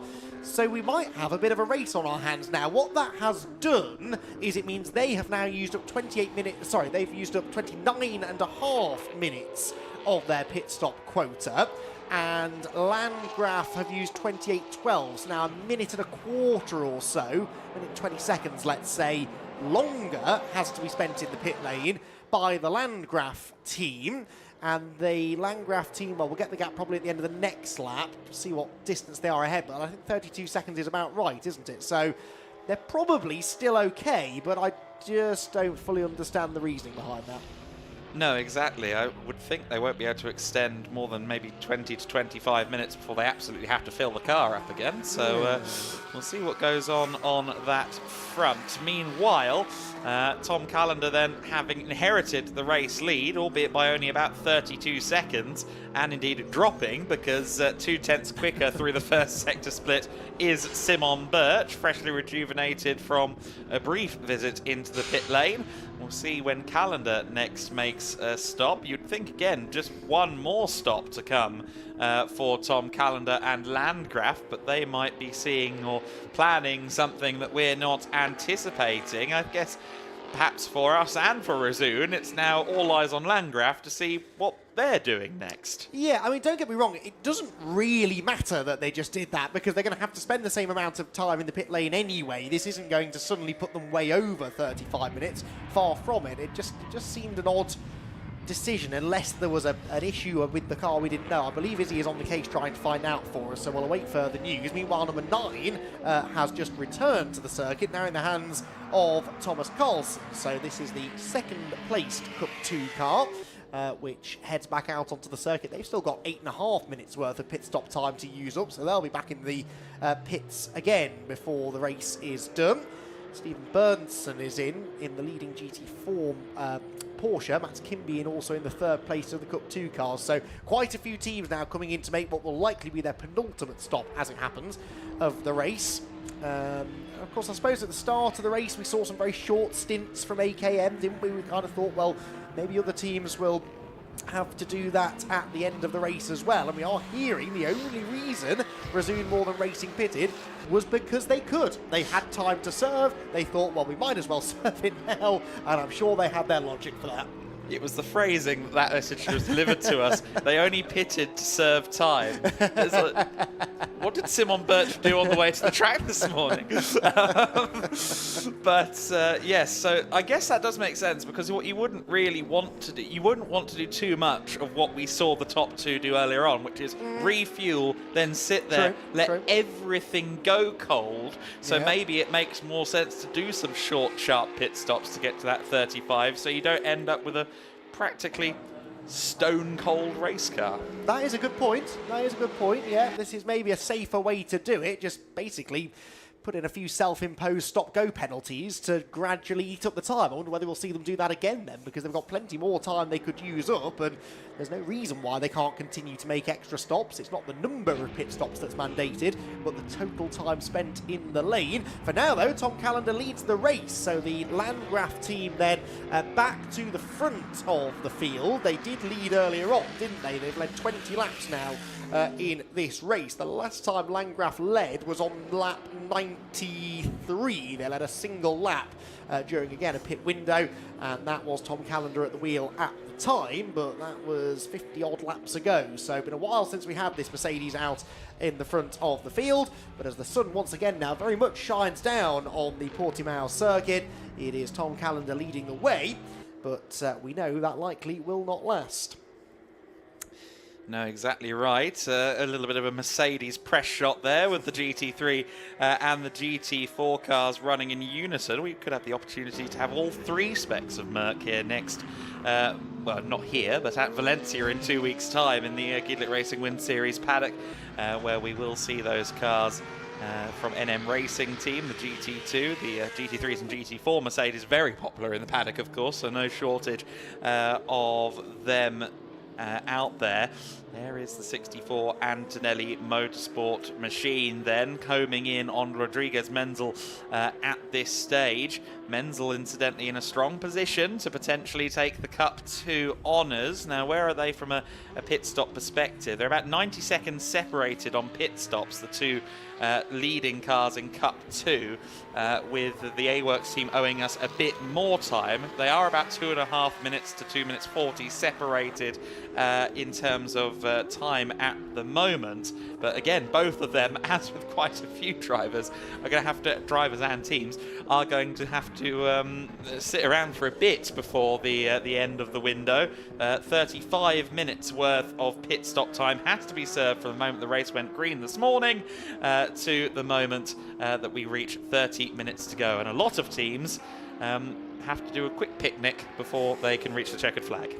Yes, indeed they do. Fast sectors coming in from the cars at the front. Outright fastest first sector for Simon Birch. A personal best, though, on the very next lap for Tom Callender. They're both giving this everything they've got, because ultimately the gap is just small enough that a small bobble for one or the other would probably decide this, really, wouldn't it? The Aaron Farhadi Mercedes, though, drops down the hill, lapping in the 47s at the moment, but still comfortably in 5th position overall, 4th in class by several, well, by about 12.5 minutes or so, actually, over the next best GT3 car, the Witgamski-driven Bentley. That you would anticipate will be in the pit lane.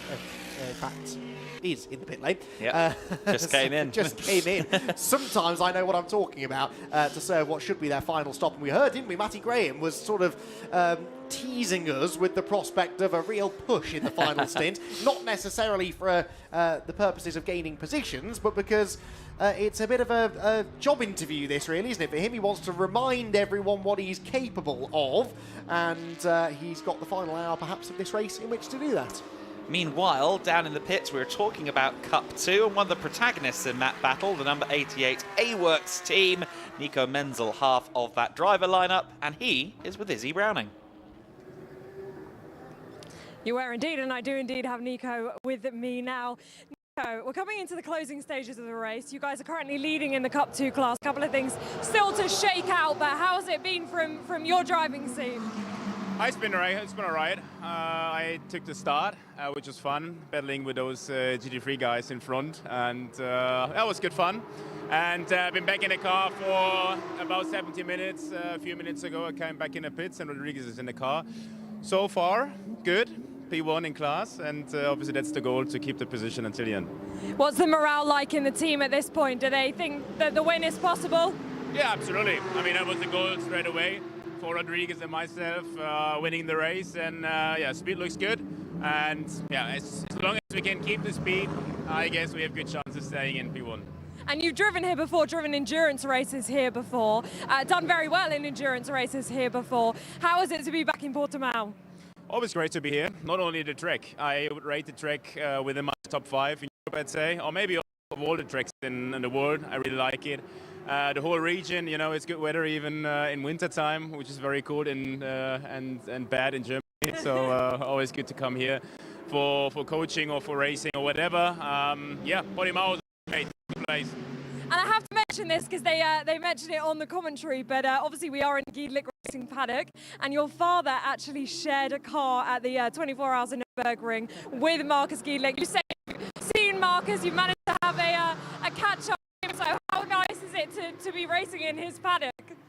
Yeah, I can remember times, really. I was like that little back in the days, always watching my dad and Marcus obviously racing together. I think it was in the Alsen Porsche, and 24 Hour Nürburgring has to be like 2000, I don't know, 7, 8.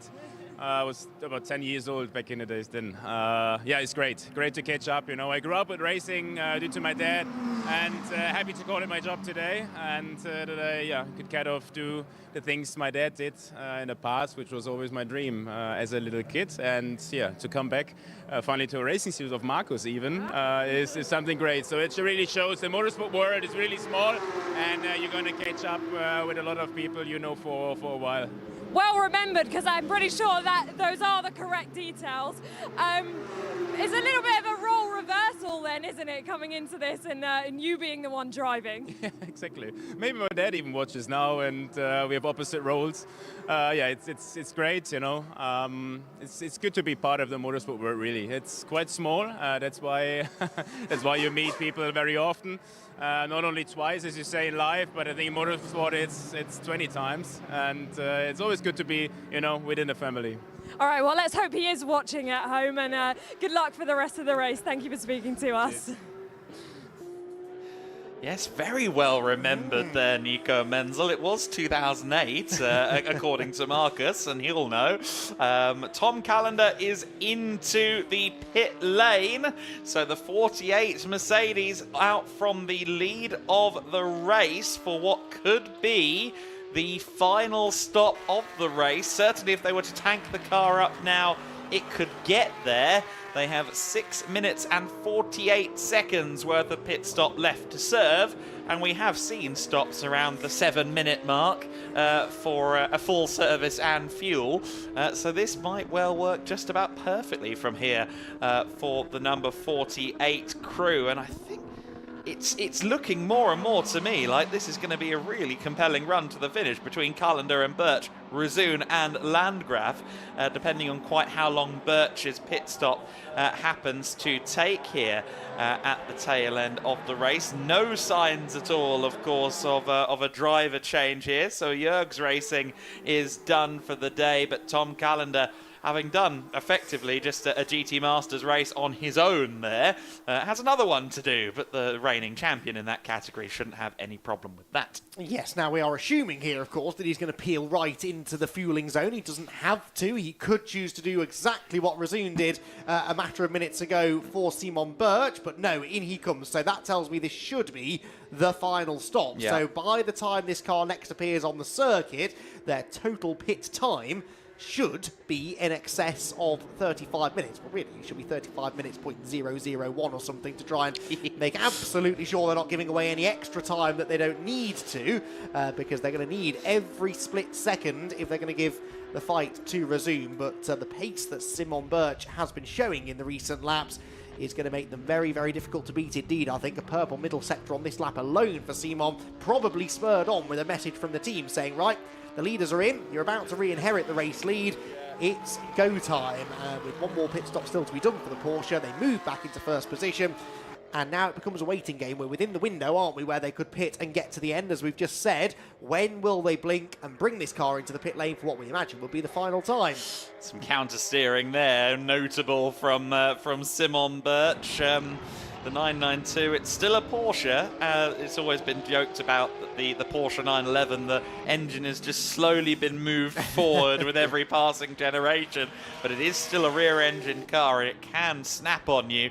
And Simon Birch masterfully controlling it. But there again, yes, it can snap. You can have the rear go wayward on you, but the Porsche engineering, which of course has been lauded as second to none for generations at this point, the car gives you the feedback you need to actually work with that. Make sure you make those corrections instinctively to keep the car going in the right direction, and that's what separates a good race car from one that maybe is not so compliant.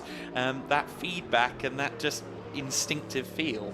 Well, it's always been said, hasn't it, really, that it shouldn't work, this design, should it? It should not be such a successful design when it comes to racing, and that's the exact reason that it is, because they've managed to engineer their way around the problem that they sort of gave themselves. Yeah, now this car is widely regarded as one of the more user-friendly GT3 cars out there, which you never really would have imagined would be the case, certainly more so than a lot of the mid-engine cars, the Audis, the McLarens, the Ferraris, that sometimes seem to take a little bit more getting used to. Is Simon Birch heading for the pit lane? Yes, he is. So, surely now for the final time. The Resoon More Than Racing Porsche is in the pits. Simon Birch, we imagine, will stop by maybe for a fresh set of tyres. They may have changed the tyres last time he was in, but even if he doesn't, he will certainly be going to the fueling zone where he will sit for quite some time. Is he going past the team?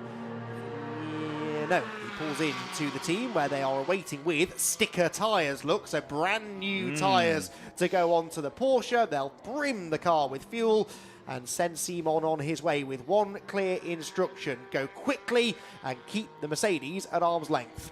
Yeah, they've been holding out with that pair, haven't they? Just making sure he's got the best possible grip to work with in the final phase of the race. While this car is in for its final pit stop, which needs to measure at least 5.5 minutes, we will more than likely just about see Andre Borodin move back into the race lead, albeit temporarily, and then the stage will be set to see exactly how it's going to go down between the Simon Birch and Tom Callender driven cars, Resoon and Landgraf, here in the Portimão 6 Hours, brought to you by GEDLICH Racing. We see here pit stop going on at the moment for the team down at AKM Motorsports. Those gloves very well thrown onto the side of the car. Absolutely would have ended up on the floor if that was me trying to do something like that. Raffaele Gianmaria being eschewed into the car now, and he will take the final stint of the race. So AKM are making sure their hot shoe is at the wheel. They have served 30 minutes and 11 seconds of their stops, but they are, well, a couple of laps down on both of the leading cars. The Tom Callender car is actually only a lap clear, but I still don't think the AKM car will be that big of a factor. Maybe for second if there's a slip up somewhere, but we'll see. I mean, they have, of course, peeled off more time. We'll work out quite what an effect that is going to have. Yes, we will. Quite a few teams, by the way, have now used up all of the 35 minutes. Steiner Racing, 35 minutes, 7 seconds. Lion Speed GP, the GT4 leaders, have used up all of their time, 35.25 minutes. Both of those teams going slightly over the 35 minutes, so not quite timing it to absolute perfection, which sort of suggests, doesn't it, that there could be an opportunity still for a bit of time to be gained or lost for either of the leading pair, who are both in the fueling zone, as is the AKM Motorsport car, which we now know has Raffaele Gianmaria back at the wheel, as here Andre Borodin works his way through. What was that? I don't know, is the honest answer. It was a big wobble coming out of turn 5. Back out goes Tom Callender. Yeah. Oh, yes, that was That's good. fine. Yes, 4.7 seconds over the 35 minutes. That seemed quick to me, but no, that was absolutely, almost perfectly judged, yes. And, yeah, back out goes the Mercedes. Just to circle back to that moment for Borodin, no, I was asking what that was in the sense of I saw like a piece of carbon fibre land near him, which is why I thought he swerved.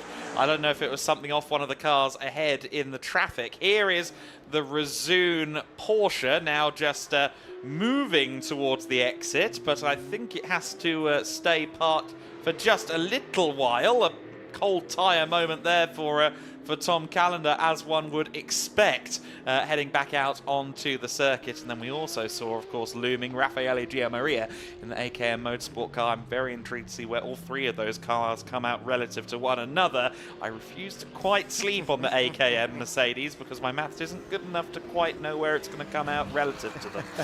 Well, it keeps things more exciting for us, doesn't it, if we don't know what's going on? So hope you're all enjoying this at home as well, the general sense of cluelessness.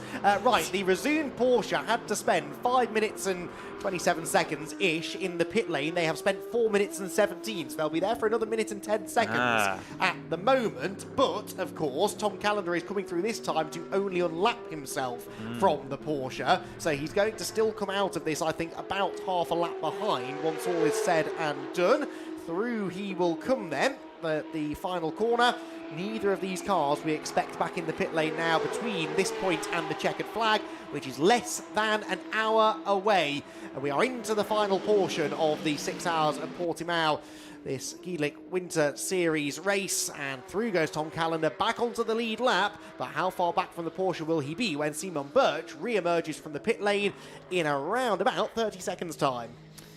Yes, he's going to want to try and maximise this lap. These next couple of laps could be very, very important. Of course, Birch will be skating around, at least initially, on exceedingly cold tyres. We really need to take a look at that Birch car as soon as it exits, because that first few corners for Birch will also be critical to make sure that he gets that all on the straight and narrow as the number 14 Razun Porsche departs the pits for what should be the final time in this race.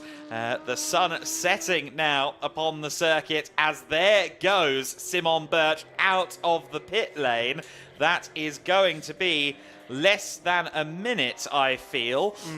How many corners will it take before this Porsche is looking rapid? Certainly still being a little bit cautious there through the first couple of bends and pushing as much as he dare on the stone cold Pirelli rubber for now, but the heat rapidly getting into the carcass now as he slams down for the brakes at turn 5, and hopefully by the time he gets to 7, 8 and then that 9, 10, 11 section of the circuit, the most critical portion of the track from a traction perspective, he should be at least yielding some of the grip that he needs. Well, they've lost about 5 seconds, I can tell you already, to Landgraf, because their total pit stop time, 25 minutes, 9.522 seconds. They were 9.5 seconds over the minimum. Landgraf 4.7. So, about 5 seconds, 5.2 seconds, the difference between the two of them there. So that's a small gain for Landgraf. They are, as you said, already on warmed up tyres, but then we have seen Tom Callender already going through this pain, haven't we, of trying to get the Pirellis up to temperature, so it should all even out roughly. Simon Birch coming through now towards the conclusion of his outlap. Don't forget, he's still not actually back in the lead yet. Andre Borodin leads in the Greystone McLaren and Rodriguez Menzel in second position. Only 31.5 seconds back and gaining about a second a lap on the GT3 spec McLaren. Here comes Simon Birch, though, third position for now. This will eventually become the race lead again, we know. That's not the important bit. The important bit is how far ahead of Tom Callender's Mercedes is he? Yes, and we're going to have to puzzle over that for a few moments longer, aren't we? Here is the number 14. Now, where, relatively speaking, as they go through turn 3, is the Mercedes. It's just coming up to turn 13 at the moment. I'm going to say that's around 40 seconds, maybe 45, between the top two. Here is Callender now, coming around turn 14 of this 15-turn layout. You see Gianmaria is now back out there as well, but I think he's a lap off the 48 Mercedes in his AKM Motorsport example of the 6.2-litre V8. Here now across the line comes Callender, and it is going to be actually 54 seconds, I believe. 53.2 seconds between Birch and Callender. So 53 seconds will be the gap between the protagonists in the overall battle as we go into the final hour of the GEDLICH Racing 6 Hours of Portimão. Let's get a look back at some of the action from recent times then. This was Oliver Webb capitalising on a cold-tired Tom Callender around the outside at turn 3. See you later. Yes, he would actually see him later. Simon Birch also getting tyres back up to temperature after both cars, Callender and Birch, were waiting at the fuel pumps for a little while.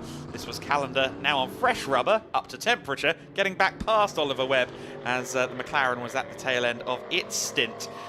The Bentley of Whit Gamsky there, allowing the pros in their GT3s to fire by as MJC look to just register a finish here in this 6-hour race, by far the longest race they have done so far with the Bentley Continental GT3.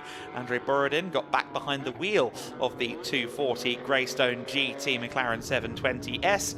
And I suspect there'll be one more driver change, whether it's for Pede or for Ollie Webb to jump back in remains to be seen.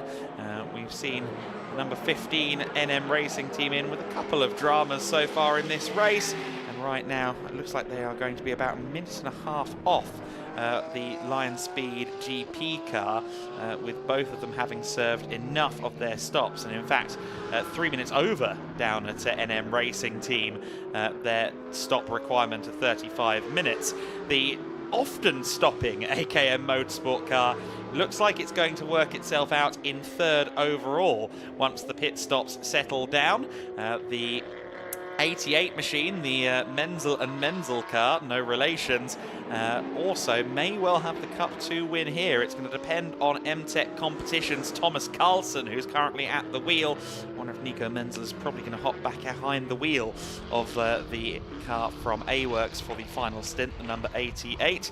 Simon Birch has been occasionally extending track limits out there on track, as we saw there down at turn 7 into 8.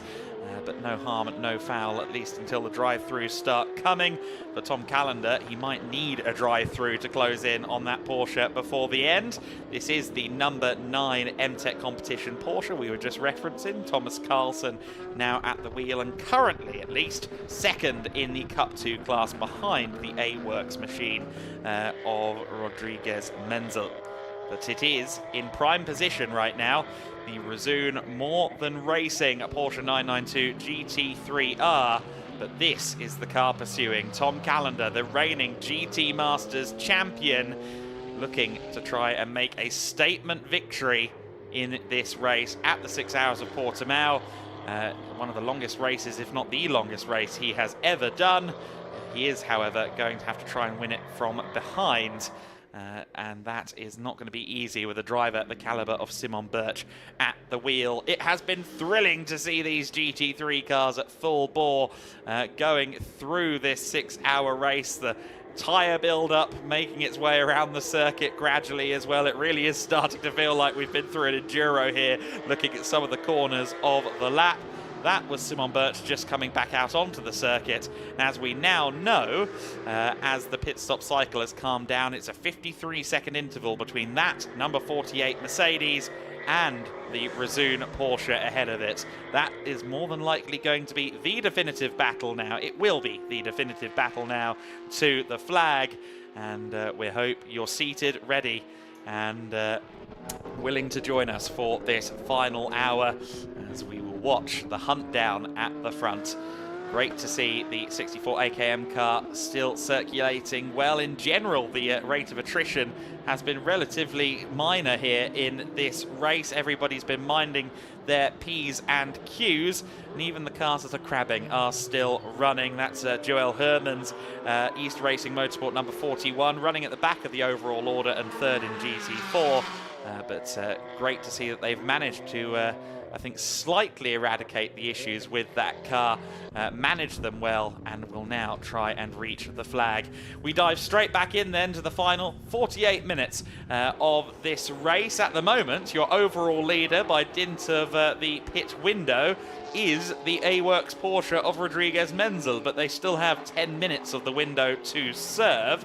How far ahead are they of the similar car from MTech Competition? Well, only about a lap and a half. So I think Menzel and A-Works may end up coming short here, finishing second in the class, although Carlson and MTech also have a lot left to go.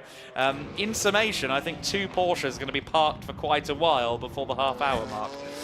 I thought you were going to make the bold prediction that a Porsche would win the Cup 2 category. Well, yes, then, that too. which yes, is not much of a stretch, is it really? Yeah, that will be intriguing, actually. Second time in the race that the A-Works car has led, of course. They did lead, as I said, during a pit stop window earlier on. Andre Borodin has pitted in the Greystone GT McLaren. That's why the 88 car is now out in the lead of the race. But yeah, let's look at that Cup 2 situation then. So we'll call it 10 minutes, realistically, that A-Works have to spend in the pit lane. The MTech Competition team have 8.5 minutes, so a minute and a half left less, that they have to serve, but I think they are a couple of laps behind, so I think probably it should still be okay for Rodriguez Menzel. I think that, or whoever jumps into that car, if they do a driver change, they'll have time to, won't they, let's be honest, for the final round of pit stops. The lead gap, it's not yet the lead gap, but it will become the battle for the lead. Simon Birch versus Tom Callender. Well, that gap is still a fairly significant one, 53.7 seconds between them, as there Tom Callender nips to the inside of Ian Loggie's Mercedes. And yeah, that's the corner at which John Curry had a spin in that GT4 Mercedes earlier on. Into the refueling zone goes the Greystone GT McLaren, but I believe that Izzy Browning has caught up with one of several legends of the motorsport world who are here this weekend, and I do not use that word lightly. Izzy, who have you got for us? I have indeed. I've got Bernd Schneider next to me, of course, 5-time DTM champion, legend of the motorsport world. Welcome to the pit lane. Great to have you with us. Of course, you're sat in the garage watching the team go on. You're the team manager here at Landgraf. How has it been watching from your seat? It's quite interesting. We have a good fight with the Porsche car, so mainly we are practicing for the new upcoming seasons, and with Tom. I mean, he's 16 years old and need a bit more experience, especially the ones on cold tires was important for us, so we didn't heat the tires. In the session we were suffering a little bit with that, but for him it's good for this year, and for Jörg was also good experience because he's racing now for 40 years and he never have been in Portimão, so now he got the experience in Portimão as well. Yeah, there's a first time for everything. Fabulous to have such a great driver lineup as well. I mean, you are fighting for the win in this, so a little bit tense going into the final hour. But with Tom, I mean, just such a talented driver to have on your lineup.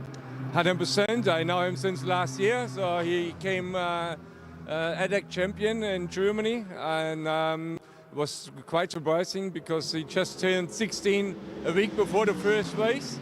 Now he will be 17 in a couple of months, so I think it's a big talent, and I'm looking forward to see where it's going to go with him, you know. And as I say, we're now into the final hour. As I say as well, they are fighting for the win. Going to be very, very close with the Porsche, as you were saying. How are the nerves feeling right now? Yeah, at the moment, because the weather forecast is not straightforward, so there can be some rain in the last 10 minutes and everything can change. At the moment, the Porsche have a good lead. It will be hard for us to catch them because they're also really, really quick. So we have to wait what's going on in the last half an hour. I'm sure there'll be fingers crossed in the garage. We'll let you go back and watch. Thank you so much for speaking to us. Thank you, thank you. Great to hear then from Bernd Schneider, a true legend of motor racing. Now, this is a point that came to me just now while I was taking a quick break from the box, and one that Resume Racing won't thank me much for making. Isn't it remarkable how clean this race has been? No safety cars or anything of that nature so far. I don't want to jinx it for Resume. Anderson and Birch are two very lovely people, as are most of that team. But, well, it is interesting that we've managed to avoid anything like that so far, and they're going to be hoping it stays that way. Yeah, well, yes, now you've opened that can of worms, I will step right in myself as well and say that it is usually the final hour of an endurance race where things tend to go wrong, cars tend to break down, drivers tend to lose concentration, the track conditions are at their worst, visibility isn't great, etc, etc, etc. So we've got all of the ingredients for something to happen. I do sort of hope that it doesn't, for your sake as much as anyone else's, because, yes, we don't want to put the mockers on anyone, but we are tantalisingly close to having a really thrilling run to the flag. If we ever could get Simon Birch and Tom Callender together, given how evenly matched they've been, well, that is a fight I would buy a ticket for, put it that way. I'll use the no, don't hurt me, I'm Austrian too defense through my great-grandmother, but I feel like I can still find common ground if I have just jinxed that particular instant with them. So then the gap staying around, what, 43 seconds right now, as we now see the 240 car head back out on circuit, notably with Ed Peed now at the wheel. So the Greystone GT McLaren will be taken to the flag, seemingly, by Ed Peed and Matthew Graham, who promised us he was going to make an impact on this race by getting some quick laps in there, showcasing himself. He's going around in the big Bentley in the 1:43.3s, which is a pretty healthy time, albeit, of course, at the front they're even down into the 41s this far into the race. But we'll still be looking to showcase what he can do. We know how quick he can be, Matthew Graham, even when thrown into it last minute, and now on the back of Edward Peed.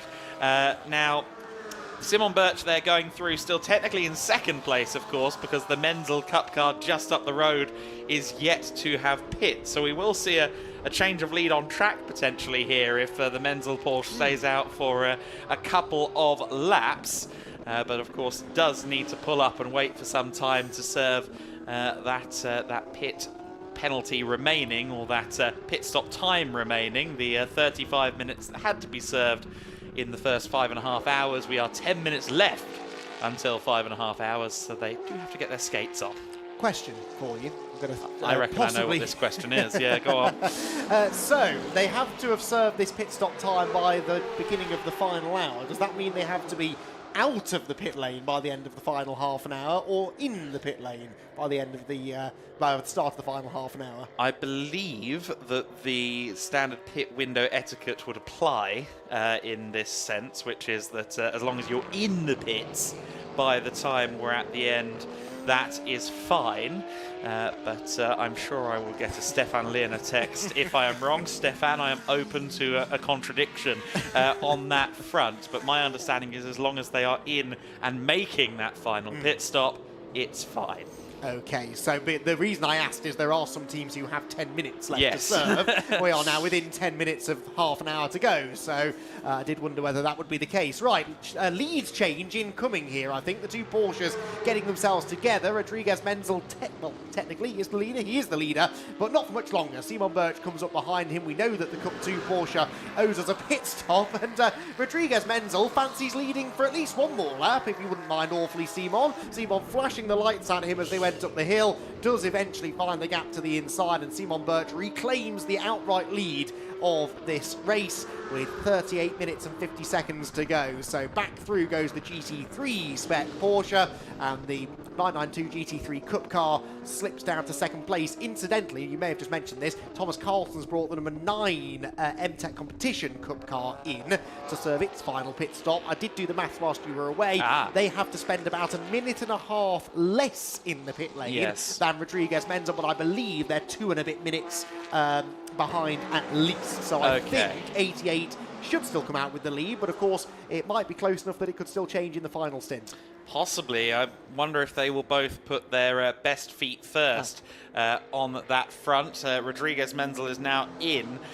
Regarding the best feet first analogy, I am talking about putting their fast drivers in there. Gustav Söderberg-Krö, who of course has been the pace man for MTech competition, and then Nico Menzel, who was still suited and booted when he spoke to Izzy, of course. So that would imply that he's probably hopping back in for the final stint.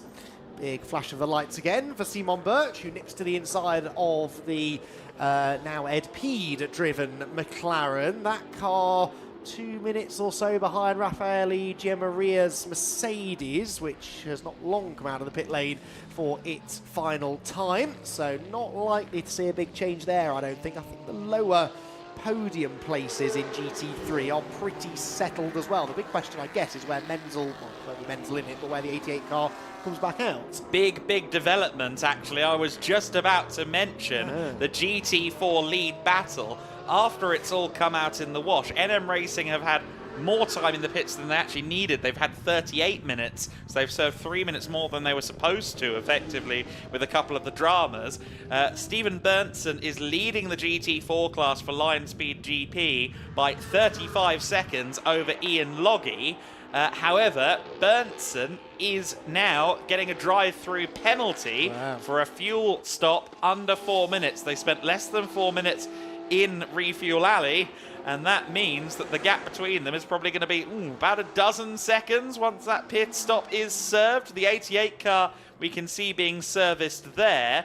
But that Lion Speed GP Porsche could be having to fight with NM Racing and Ian Loggy for the GT4 win here at the end. Yes, that is interesting, isn't it then? I wonder whether a few teams forgot about that rule and they were so focused on the 35-minute thing that they just sat there until that time had elapsed and forgot maybe about the 4 minutes that they had to be actually in the refueling area. It's a quirky rule. I can imagine how it got missed in all the excitement, but, well, that has thrown a cat among the pigeons as far as the GT4 battle is concerned. There is the 24 car, Stephen Berntsen at the wheel of the Lion Speed GP Porsche Cayman, which is 33.9 seconds clear of Ian Loggy's troubled NM Racing Mercedes. So a drive-through is not 30 seconds, I wouldn't have thought. So this car... 22, 3. Right, okay. So, well, that's close enough for me. That is enough, in theory, for the Porsche to come out in front. However, on the previous lap, Ian Loggy was 1.7 seconds quicker than Stephen Berntsen. With a 30-odd second cushion, that's enough for Stephen to coast home. He won't have that 30-odd second cushion for long, though. Incredible how that has shaped out, isn't it? Ultimately, both teams have had their dramas. There was a shock absorber being replaced by for NM Racing team. They had a puncture as well earlier on. Patrick Kolb elected to serve a pit stop right at the start of the race, seemingly, or come in and fix something. Frankly, we don't know. But the car came in at the very start of the race and sat in the pits and had to lose a lap, effectively, as the race went green after the second formation lap was held in safety car conditions. But that is really interesting to see quite how that one unfolds. But both of them have had their dramas, and it's all worked out in a way that they're going to now seemingly fight it out on track for GT4 honours. It is crazy, isn't it, how these things work out sometimes at the end of 6 hours of racing. No safety cars, as he said, to bunch them all together. And we end up with at least one of the classes seemingly ending in a nail-biter. There was a slightly hairy moment there as Simon Birch came up to put another lap on the now Matty Graham piloted MJC Bentley, and they both then nip up the inside of that GT4 Porsche as they head up the hill. Stephen Berntsen then falls another lap behind the overall race leaders, but that, quite frankly, is the least of his concerns right now. He crests the hill, potentially destined for the pit lane list time. On the previous lap, in fairness, he was 2/10 quicker than Ian Loggy, so maybe it was just a blip, that lap that I pointed out a moment ago, where he lost nearly a couple of seconds to the British GT champion, Ian Loggy, and we'll see now whether that's maybe a more representative look at their pace. Also insert into that battle, by the way, Ricardo Costa in the Monteros Competicios BMW, not running in the GT4 class for reasons we documented earlier on. It's not homologated, that older generation BMW M4 GT4 car, but it is still a GT4 car, and they're only 6 seconds behind Ian Loggy, so we could end up with 3 cars fighting for track position in pretty close proximity through this final half an hour.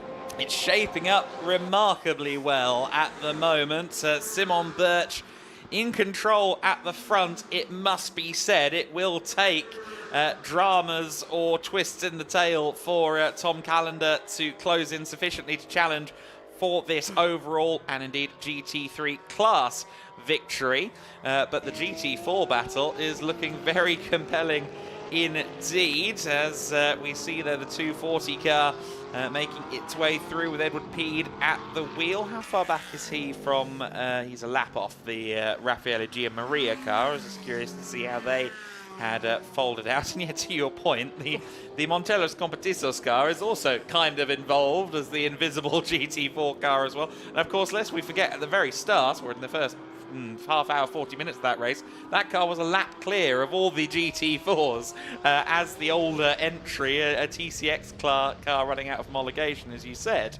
But yes, it's funny how all of those cars of a GT4 spec have ended up converged. Yeah, I've changed my mind again. We can call it an honorary GT4 car again. Okay. Now that it's making the race more interesting, I'm all for it. They took about a second and a half out of the Ian Loggy Mercedes on the previous lap. There is the Ian Loggy Mercedes. Excellent timing again.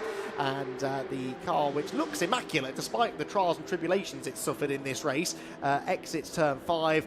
And could it be about to put itself right into the mix for a class win? Ian was 4/10 quicker than Stephen Burnson on the last lap. So on the last 3 laps alone, he was 1.7 seconds quicker. Then he was about half a second slower, now 4/10 quicker. So there's no real rhyme or reason as Matty Graham's Bentley coasts towards the final corner, pulls off the road, mercifully, think resume, because this very nearly could have been that safety car we were alluding to, but that is a real shame. We really wanted to see this car run to the flag, as did the team. We made this point earlier on, didn't we, that, you know, the reliability was the big thing they wanted to get out of this race, and it doesn't look as though they're quite going to reach the flag. That is a huge shame for MJC. And the Bentley, as we said, the longest race they've ever committed to with that car. Just the 3rd time it has raced in the hands of Team MJC, and not the way they would want it to end. Hopefully it's something not too sinister.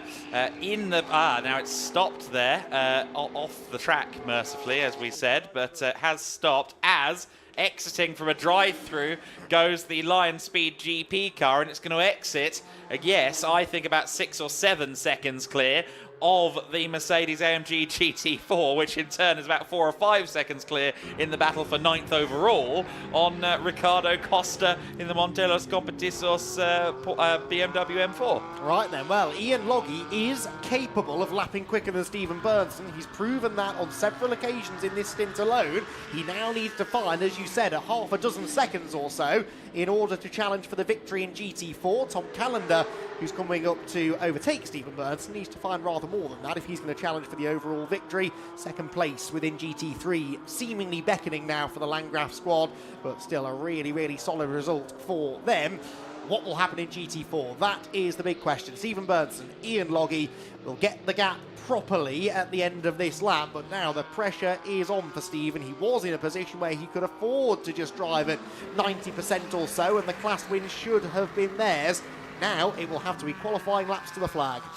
Yeah, it will, absolutely. We've got a really interesting 3-way dice here for 9th overall, but also for those all-important GT4 class honours here in the 6 Hour of Portimão. The GT4 class, always fun to watch in these longer distance races. You see them most commonly utilised, of course, in sprints, but they are solid endurance cars as well, and jolly good fun to race over a longer distance as Ricardo Costa tail whips the BMW slightly there.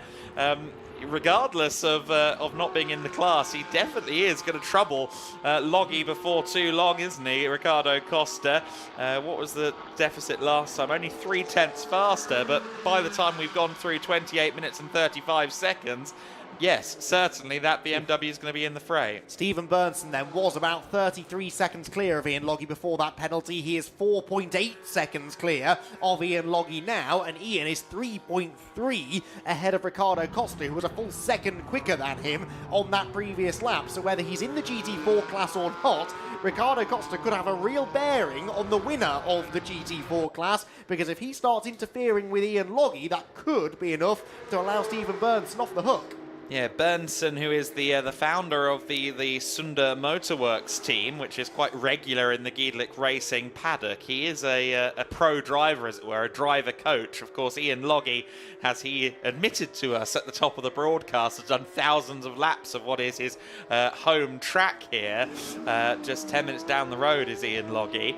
So it's interesting. You've got a talented amateur, a decorated amateur in Ian Loggy chasing down a driver coach at a circuit both are quite familiar with, and it's going to be very compelling to see how the pendulum swings. At the moment, of course, Loggy has just massively closed in because of the drive-through. It's going to be the next lap time through that really tells the story. I must say, though, it's a bit of an ebb and flow, isn't it? The Mercedes is fractionally quicker in Sector 2, yet the Cayman in Sector 1 was a lot faster than Loggy. Yes, that is interesting. I've also just had a bit of info somewhere on one of the many channels we're in saying that NM apparently are a little bit worried about fuel, whether they're going to make it to the end. So they want to push, but they've got to maybe manage the fuel situation a little bit just to add an extra bit of complication to this equation. How much of a risk is Ian Loggy willing to take? Well, given the fact it's not a championship, there are no points on the line, why not go for it, Ian? And of course, by my reckoning, the fuel rules don't go away just because we're in the final half hour. So if they do have to splash and dash, it's splash, wait 3 minutes and 40 seconds, and then dash. Yes, it's been an hour and 20 minutes in the car for Ian Loggy, but of course he had that in and out bit at the start, didn't he? So probably been about an hour since he pitted. I'd be surprised if that makes it to the flag without fueling again, but we shall wait and see. On that particular lap then, Bernson was fractionally, and I mean fractionally slower, a hundredth of a second slower than the pursuing Mercedes of Ian Loggy, and Ricardo costed at a 56.4 slower than the pair of them, as we now get a yellow flag at turn 15. Well, this will be, I presume, for the recovery of the MJC Bentley. Are they just going to do that under yellow flags? Question mark. So far, that seems to be the case. It is on the kind of, they don't use it very often, but the internal pit entry road that is a good 25, 30 feet away from the track surface, as we can see here.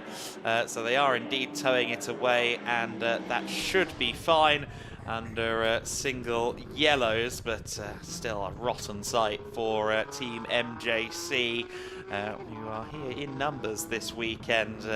Quite a few of the old crew from the Britcar days are evident.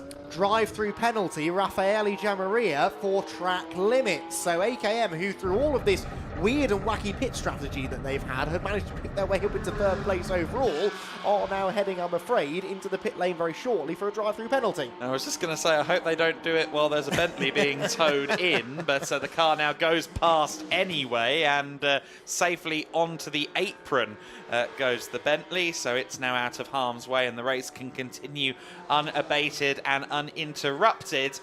Simon Birch still leads the way then with 25 minutes, less than that even, left to go in this race. 55.3 seconds the gap between Birch and Callender, both of them lapping well in the 1 minute 42s, a 42.9 last time for Birch, a 42.3 last time for Callender, but that is nowhere near enough of an incremental gain for Callender to challenge for the race win. As it stands, we have seen Birch occasionally hyperextend those track limits, but I don't think he's anywhere near the threshold for any penalties or anything like that. A bit sideways there from the 24 Lion Speed car. Of course, they'll be getting the hustle on message to Stephen Bernson, because yes, still within 5 seconds is the second place car in GT4. There, Ian Loggy. Yep, can't afford a mistake, just in case Ian Loggy can make it to the end, just in case he can get within striking range. They had the overall race leader, I think Simon Birch, coming through there to put another lap on them as well. As a lot of cars seem to have found themselves in the same bit of the track, which is often the way, isn't it? It's not the biggest grid of cars we've ever had, but they're all in the same half of the lap, so quite a bit of traffic still to be dealt with. And this is why it's so important, if you are Simon Birch, to not switch off here. Yes, you're the best part of a minute clear of Tom Callender. The race win is yours for the taking in 23 minutes time, but you've got to make sure within those 23 minutes you don't trip over a back mark, you don't pick up a track limits penalty, you don't damage the car on a curve. You cannot let your brain switch off, because there's still work to be done. Sadly though, I think Matty Graham's work may well be done for the day. That car, I would be surprised if we see again before the flag. Yeah, unfortunately, that does look rather like they've called it there, doesn't it? Down at Team MJC, the slightly slow-moving East Racing Porsche there, just almost tripping up Simon Birch a little bit. And Simon leave a little black line there, fishtailing through turn 3, pressing on as he is. Never say quit and never say do an easy lap with Simon Birch. He will push on and push on. But the thing is, he can do it with this metronomic consistency. We said it earlier on. Even though Callender was setting some individual laps faster than Birch, the gap was remaining as it was, steady in that, at the time, 1 minute 22 bracket that we were dealing with. Be careful of those track limits, Simon, coming through 7 and 8 there. But the metronomic pace is exactly what Razoon and any endurance racing team want from a driver, and that is what Birch provides. Yes, and he's certainly not coasting this home, is he? No. Pushing right to the limits there up at the top end of the circuit. 54.8 seconds his lead. It would be a big shock, wouldn't it, now, if Tom Callender were able to close in. Even if there were a mistake for Simon Birch, he'd probably be okay, but that doesn't mean he needs to be flirting with disaster quite as openly as he is at the moment. What a glimpse there of Stephen Burnson, who really does seem to be keeping Ian Logie at bay now, doesn't he? He was actually half a second quicker than Ian on the previous lap. And weirdly, Ricardo Costa's pace has now sort of deserted him as well. So he's dropping back away from those two rather than closing in. I heard a car in the pit lane, Adam. Gia Maria serving his drive-through, I believe. So the AKM Motorsport car trundles through to rejoin the race, going into the final 20 minutes. And meanwhile, I believe down at Team MJC, Izzy Browning has caught up with someone at the team, and we're going to get a bit of a verdict on the big Bentley. I have indeed. I've got Matty Graham with me. Matty, oh, that's painful, that one is. Just tell us what happened. Yeah, so it was going so well, and yeah, just lost drive into the last sector. Gear 2, wheels weren't turning, so went on the radio. And yeah, I knew in my head it was probably going to be the end of the race, but I was trying everything in the car, asking the team if there's anything I could do. A lot of buttons in these cars and all new to me, so I was just playing about, but yeah, just ultimately snapped drive shaft and end of our race, unfortunately. Yeah, and I know you guys were really keen to make it to the end of this race. Of course, not that long left in the race, so especially painful. Yeah, it does rub salt in the wound a little bit. We didn't come here, you know, wanting to, you know, break world records or anything like that. We just had a main goal of finishing the race, and I know the team were really keen to do that. So it's just a massive shame for them. I feel, you know, really bad for Witt, who's had a few troubles with his car in the past, and the team works so hard, and there's such a good group of guys who all know what they're doing. But things like this just can't be prevented, really. Yeah, out of your control there. Commiserations, we're really, really sorry to see you retire at this late stage in the race, but thank you so much for speaking to us. No, thank you very much. Well, sad to hear from Matthew Graham in those circumstances. We'd have rather liked to still be setting fast laps out there in the Bentley until the checkered flag, but hopefully we'll get to see Team MJC again. Very successful team on our shores in the UK, Andy, and also got to speak to them a lot this week, and they've said, you know, the relaxed atmosphere that you've got here, the competition that they've got here, they're really enjoying it. As Matthew said there, the objective today was very much get to the flag. Sadly, they've not managed to achieve that, but come Barcelona, if they do decide to enter, and there was some discussion as to whether they might join in, it would be great if they did, and maybe they can come back swinging in the Bentley later on in the year. Yeah, that would be nice to see, wouldn't it? Hopefully with a bit more running under their belt. They'll have learnt a lot this weekend, that's for sure, which I'm sure they could apply to the Barcelona race and hopefully make it all the way to the end of the 6 hours. Remarkable though, isn't it, really? Again, not to tempt fate, but that is our first retirement. We are nearly 5 3/4 hours into this race, and that's our first car that is now confirmed to not be running at the flag. Everybody else still going. Hopefully we'll get the rest of them all home to the flag, but there were concerns about this before the race, weren't there, that we might lose 1 or 2 along the way. That absolutely hasn't been the case. So yeah, really, really impressive performances out there, but also preparation by the teams to make sure that these cars are capable of reaching the end of the 6 hours. Still a few battles to play out there, of course, but you know, that will, on the flip side of that, be the stark reminder, I'm sure, to Resume More Than Racing that they've not got this one just yet. Things can happen that are out of their control. A drive shaft letting go on the Bentley should serve as a reminder to them all that they are still 17 minutes and 20 seconds away from the end of this race. Yes, absolutely right. It's never over until you've gone past that stripe on the main straight. There is Edward Peed going past the GT4 class leader, Stephen Berntsen, at this juncture. Berntsen hasn't done much racing in recent times, self-admittedly, having done some Porsche and Radical stuff, well, over a decade ago now. But in the last 2 weeks, he certainly had his fair share of racing time across the GT4 Winter Series, which he drove in that car a week ago, along with the team partner Jose Garcia, who was meant to be driving a Lion Speed Volkswagen Golf this weekend, but we saw at the very top of the broadcast in qualifying, unfortunately, the Lion Speed Golf had quite a sizable impact with Jose at the wheel, but I understand he's all right. But sadly, the car did not take the start ultimately, and so therefore just the one Lion Speed car, and Berntsen has been doing a good shift at the wheel of that. He and Patrick Kolb, the two you'd expect to uplift the team, as it were, from a lap time perspective.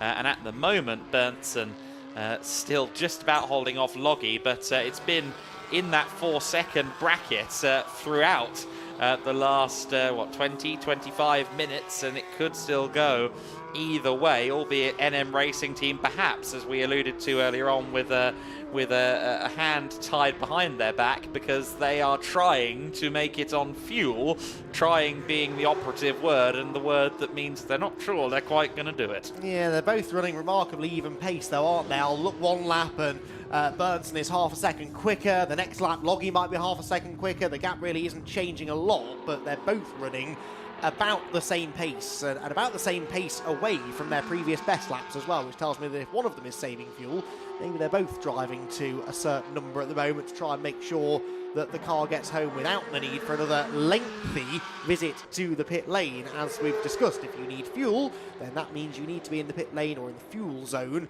for a whole 4 minutes, which would cost you an awful lot. Obviously won't cost you 4 minutes. Stephen Berntsen, 5.8 seconds then clear. That time he was the quicker by actually 9/10 of a second, so a bigger gain that time. I think Loggy got a little bit balked by the Cup Porsche coming through. That was the 45, I believe, wasn't it, of Samantha Anderson? And that's just delayed Loggy ever so slightly, lost him a bit of time. He's got another quicker car coming up behind now to put a lap on him as well. Something, meanwhile, has happened to Ricardo Costa, who is now 18 seconds behind Ian Loggy. I'll confess I didn't see where that time was lost, but the BMW has suddenly fallen a long way back. His previous lap was a 58.5.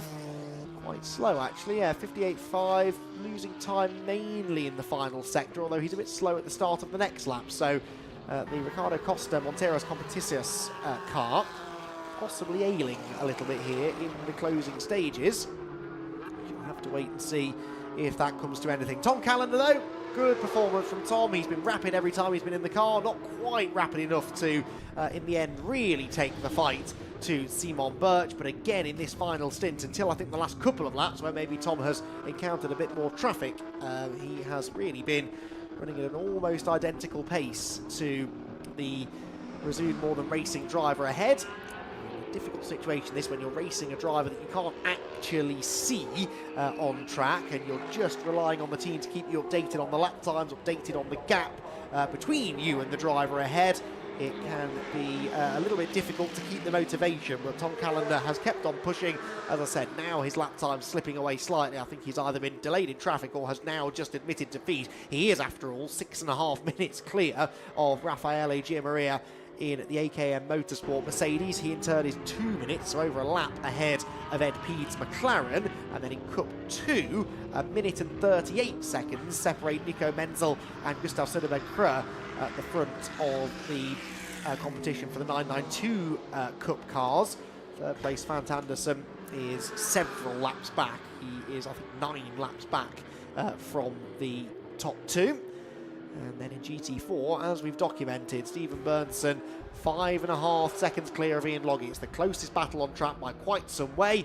And, well, are we going to see a late change? It looks unlikely at the moment, but Stephen Bernson will certainly still be feeling the pressure. Yeah, just getting a little look at the breakdown of how the penalties are stacking up at the moment. And I do think that there might be a couple of 5 seconds added to drivers in the battles in GT3 and GT4, but it's not going to sway it in the direction that would make things closer. If anything, I think Ian Logie might get about 5 to 10 seconds worth of penalty at the end of this on my interpretation of the regs and the screenshot that I got sent as finally after several hours of trying to get to the end, we just saw there the the East Racing Porsche of the Joel Herman car, the 41, with its rear suspension failed, having crabbed immensely for the last, 3-4 hours. Here it is now. The suspension took longer to go than I thought, but gone it definitely has. And now, well, I guess he'll try and get it back, but I just hope he does so without jeopardising anyone else. Yes, this is what I was saying. This is when things go wrong in the closing stages. I'm amazed that has held on as long as it has. He's all over the road with quick cars coming behind. This is very, very dangerous indeed. He understandably wants to get the car back to the pit lane so that the team can look at it, but realistically, with 11 minutes of the race to go, I don't think this car will be seeing the checkered flag either. And Joel now backs the pace right off as he drops down the hill and allows Raffaele Giammaria, amongst others, to come sweeping to the outside. He's gone down the hill, now he starts to climb up the other side.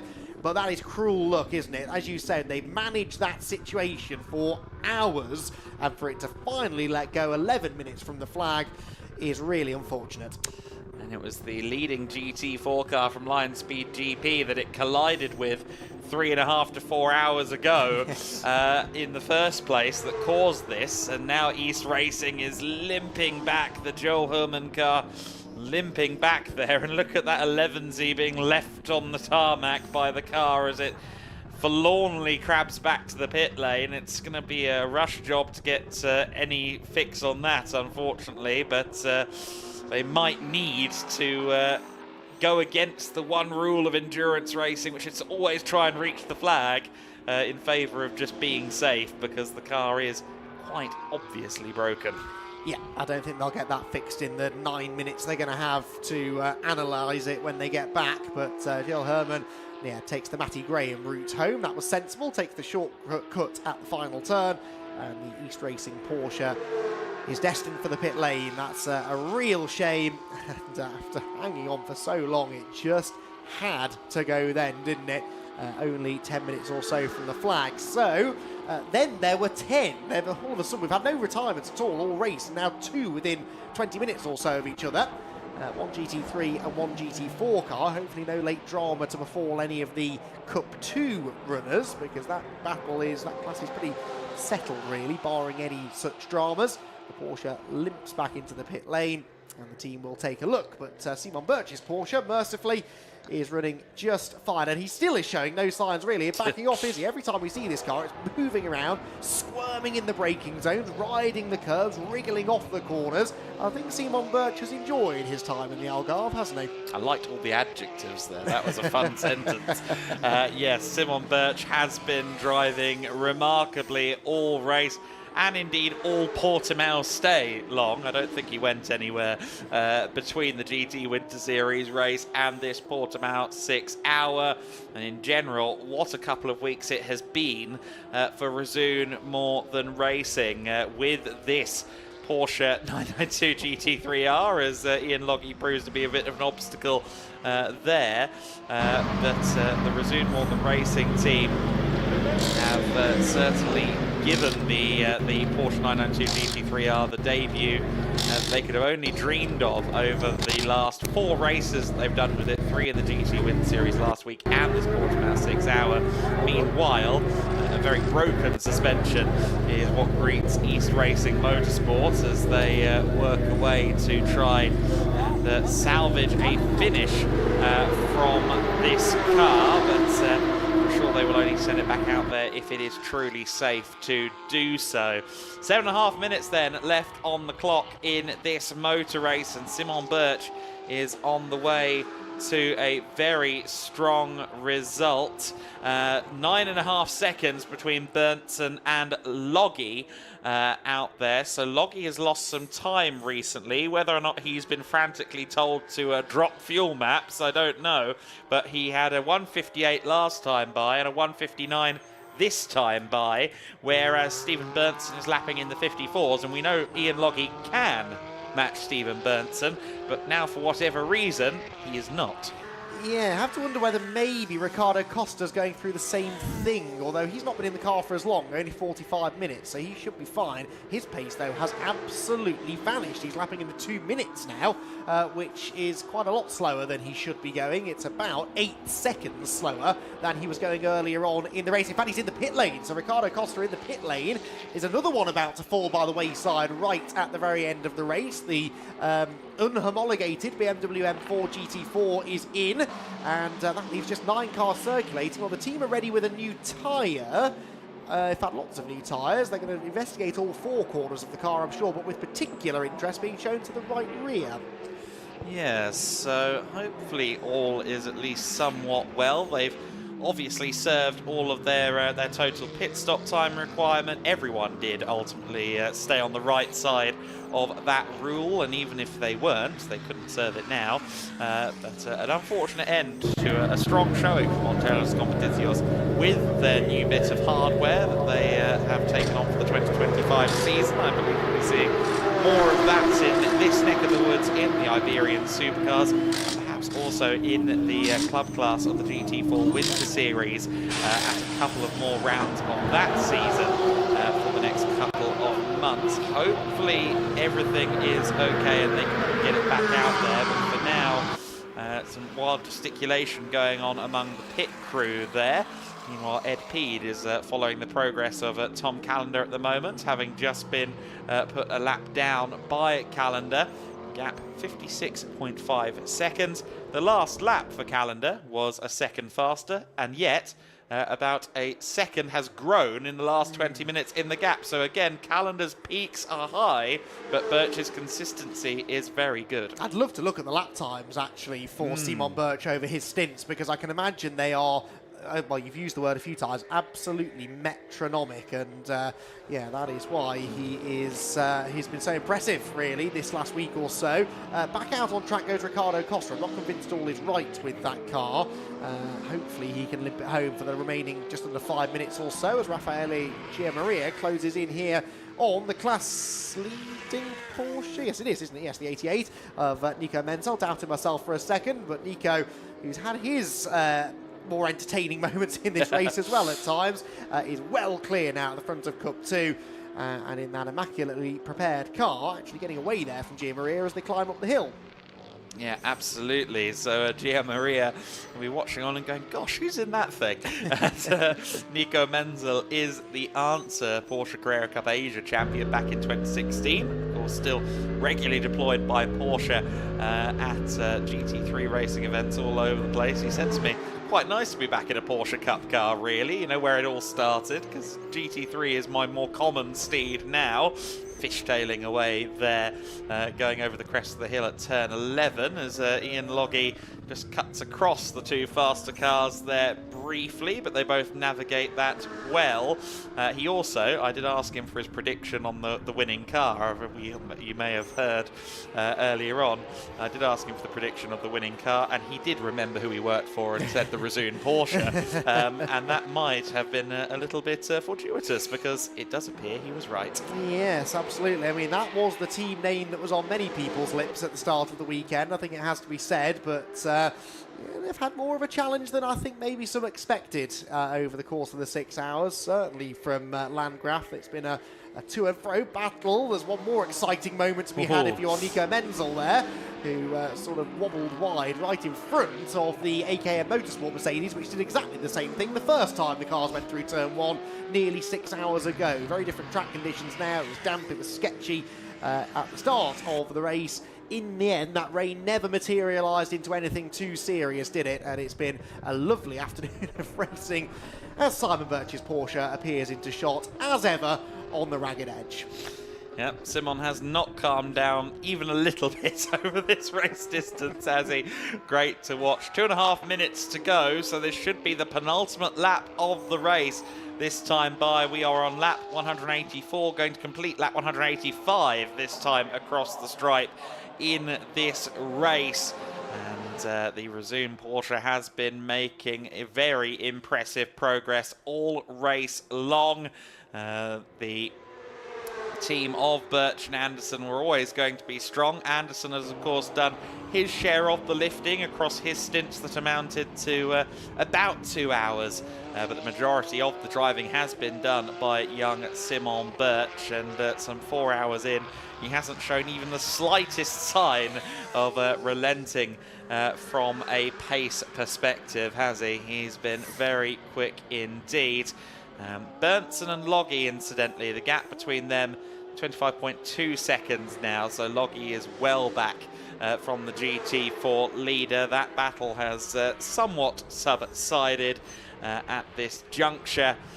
For now, it is that run to the flag. Everybody starting to hear things, get a bit worried that maybe they won't reach the flag, but again, every team has done a very good job to get this far. Everyone got to 5 hours. The last hour, as you said, Andy, has played its part a little bit, but I think the standard of the field as a whole in this race, not just in terms of how far everyone has gotten, but also in terms of how undelayed the race has proven to be, tells you a lot about the quality of the paddock as a whole. No, indeed so. It's been massively impressive, this, and a thoroughly entertaining race as well. It just goes to show you don't need 30 cars on the grid to provide plenty of storylines and plenty of entertainment. That first hour of the race was phenomenal. There was never a dull moment. And, you know, if we do get a few more cars on the grid for Barcelona at the end of the season, we're in for a really special treat. But the final lap of the race has begun. It is lap 187 for Simon Birch,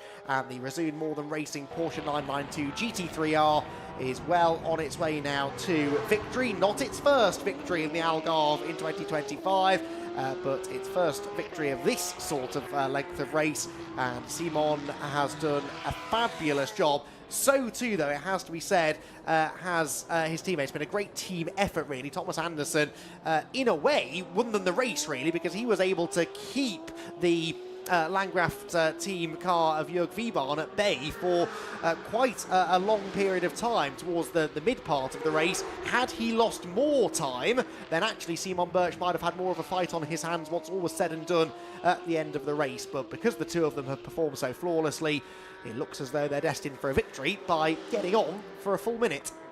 Very rarely, if ever, in this race have we seen the lead overall be greater than a lap. At no point have Birch and Anderson really had a comfortable, truly comfortable margin in this race.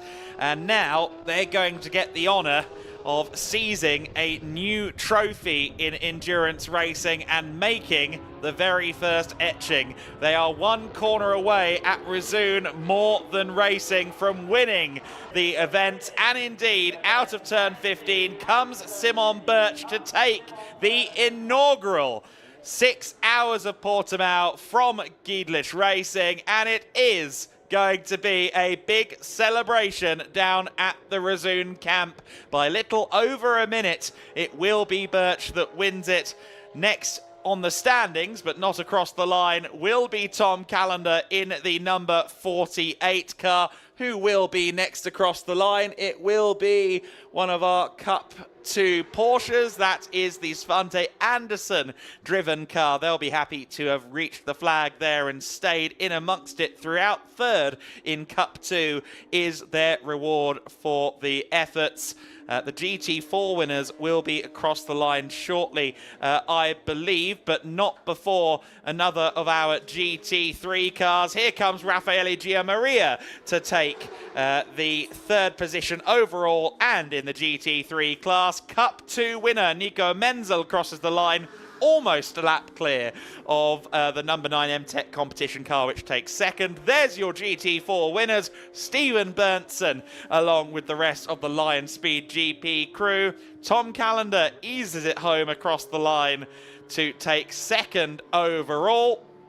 Fourth in the GT3 class and overall, going to Edward Peed, along, of course, with Oliver Webb and Andre Borodin. But I'm just seeing there, at the very end, Tom Callender was slowing, and in fact, he pulled in there at the pit exit. So at the very, very end of the race, perhaps something was amiss with the Mercedes. Maybe it ran out of fuel. Nonetheless, the number 48 Landgraf Mercedes reached the line, but only barely. One last twist, a 150 the lap time, losing 8 seconds on that final lap. Something went wrong there at the end for Team Landgraf. The inaugural GEDLICH Racing 6 Hours of Portimão has ended with one last twist, one last deviation from what we expected. But the one name on everyone's lips in this paddock was Resoon More Than Racing, and with a special nod to Simon Birch in particular. And both Simon Birch and Thomas Anderson have fulfilled the paddock-wide prophecy and taken the first ever trophy awarded by GEDLICH Racing for the 6 Hours of Portimão. They are the overall winners of the race, and a hearty congratulations to them on the achievement. A-Works and Nico and Rodriguez Menzel will take the Cup 2 honours. GT4 going to Lion Speed GP. Cup X, of course, the class of 1, the Monteros Competicios car, the BMW M4 GT4, finishing 10th overall, last of the finishers to have crossed the line at the end. But for now, Thomas Anderson is the first to arrive to congratulate Simon Birch on the victory here in the GEDLICH Racing 6 Hours of Portimão. A very well-earned embrace there from both parties, and there'll be some well-earned champagne on the podium to boot.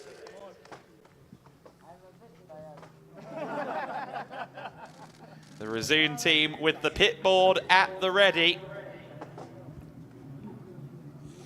And after a long day where they did not put a single foot wrong, the Resoon More Than Racing team take in the celebrations. The P2 car is not going to arrive down there, as it's on the opposite end of the pit lane.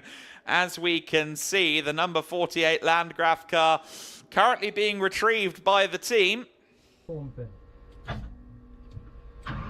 And the AKM Motorsport car has also come to a halt just after the checkered flag. So the Mercedes GT3s at the very end of the race have had their dramas, and the Porsche of Resoon More Than Racing and Simon Birch and Thomas Anderson is going to be the only car parked under the podium as it stands, because Raffaele Giammaria is somewhere, I think, around turn 3, turn 4, having come to a halt, and Tom Callender's car pulled up at the end of the main straight. So strange, but that's no concern for Resoon Racing. Getting the picture opportunity in there, celebrating their race win here at Portimão. But a very strange coincidence that both Mercedes there have pulled up right at the end.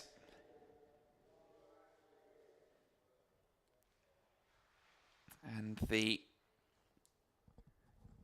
rescue pickup towing in the Landgraf Mercedes, not the way that Tom Callender wanted to return to paddock, but still very valuable racing experience for him there. A long distance race of which he hasn't done so many in his career. I'm sure Landgraf will be happy with second place, but I'm even more sure that our winners are elated, and we can find out for certain now, because Izzy Browning is with Thomas Anderson and Simon Birch. I am indeed with our inaugural 6 Hours of Portimão winners, Thomas Anderson, Simon Birch. Congratulations. I spoke to you on the grid. I said pole's not the full job done, but you have gone and done the job and you are our winners. Just sum up the emotions right now. Yes! That is fantastic. It is so incredible strong driving by Simon. I have to say, it's if you see his lap times, it's so consistent. So it's really, really good. We are happy. Perfectly summed up. Fantastic emotions. Simon, we saw you out there. I mean, we thought it was going to be maybe quite close towards the end at one point, but really you just hammered it home in the final stint and you guys had done everything you needed to do. Yeah, it was perfect in the final 2 stints. First stint was quite good. We managed to keep the distance, and I knew in the end he had a lot of more track limits than us, so it was basically just keep the distance and then it was home. Well, a fantastic race from both of you. How much does it mean to win this race?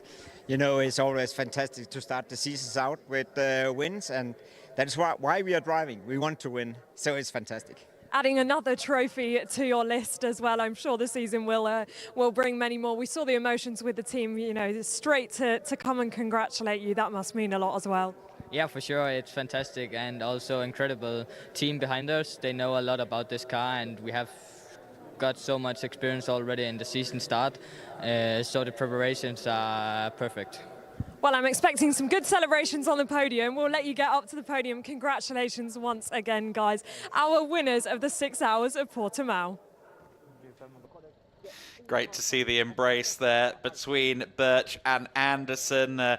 Fairly young man, of course, still Simon Birch, but he has been paired up with Thomas Anderson for quite some time at the wheel of various cars, including GT4s and KTM GT2s as well.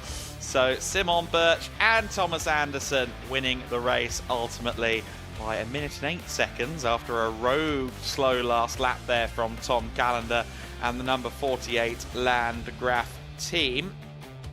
But for now, the circumstances of what happened at the end to their rivals will not matter to Resoon more than racing. Meanwhile, the A-Works A-Works Cup 2 winning car winning by just on a lap over Gustav Söderberg Krö. The MTech competition team, incidentally, should be very happy with their performance. I don't know quite how much long-distance racing they have done previously down at MTech, but I know they have done a few.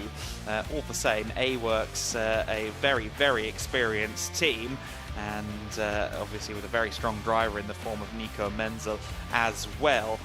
Gustav Söderberg Krö also matching Nico Menzel for lap time pace as well for large parts of their stints together when they were on the road at the same time, which is a really good showing for Söderberg Krö, who is still in the fairly early stages of his racing career in cars, having graduated from karts less than 5 years ago. Of course, we heard from Nico Menzel towards the end of the race. He's from a racing family. I'm sure he was driving, not before he was walking, but perhaps before he was in school. We have the 48 car being pushed back at the moment towards the podium, where the car is, of course, supposed to be in P2 position.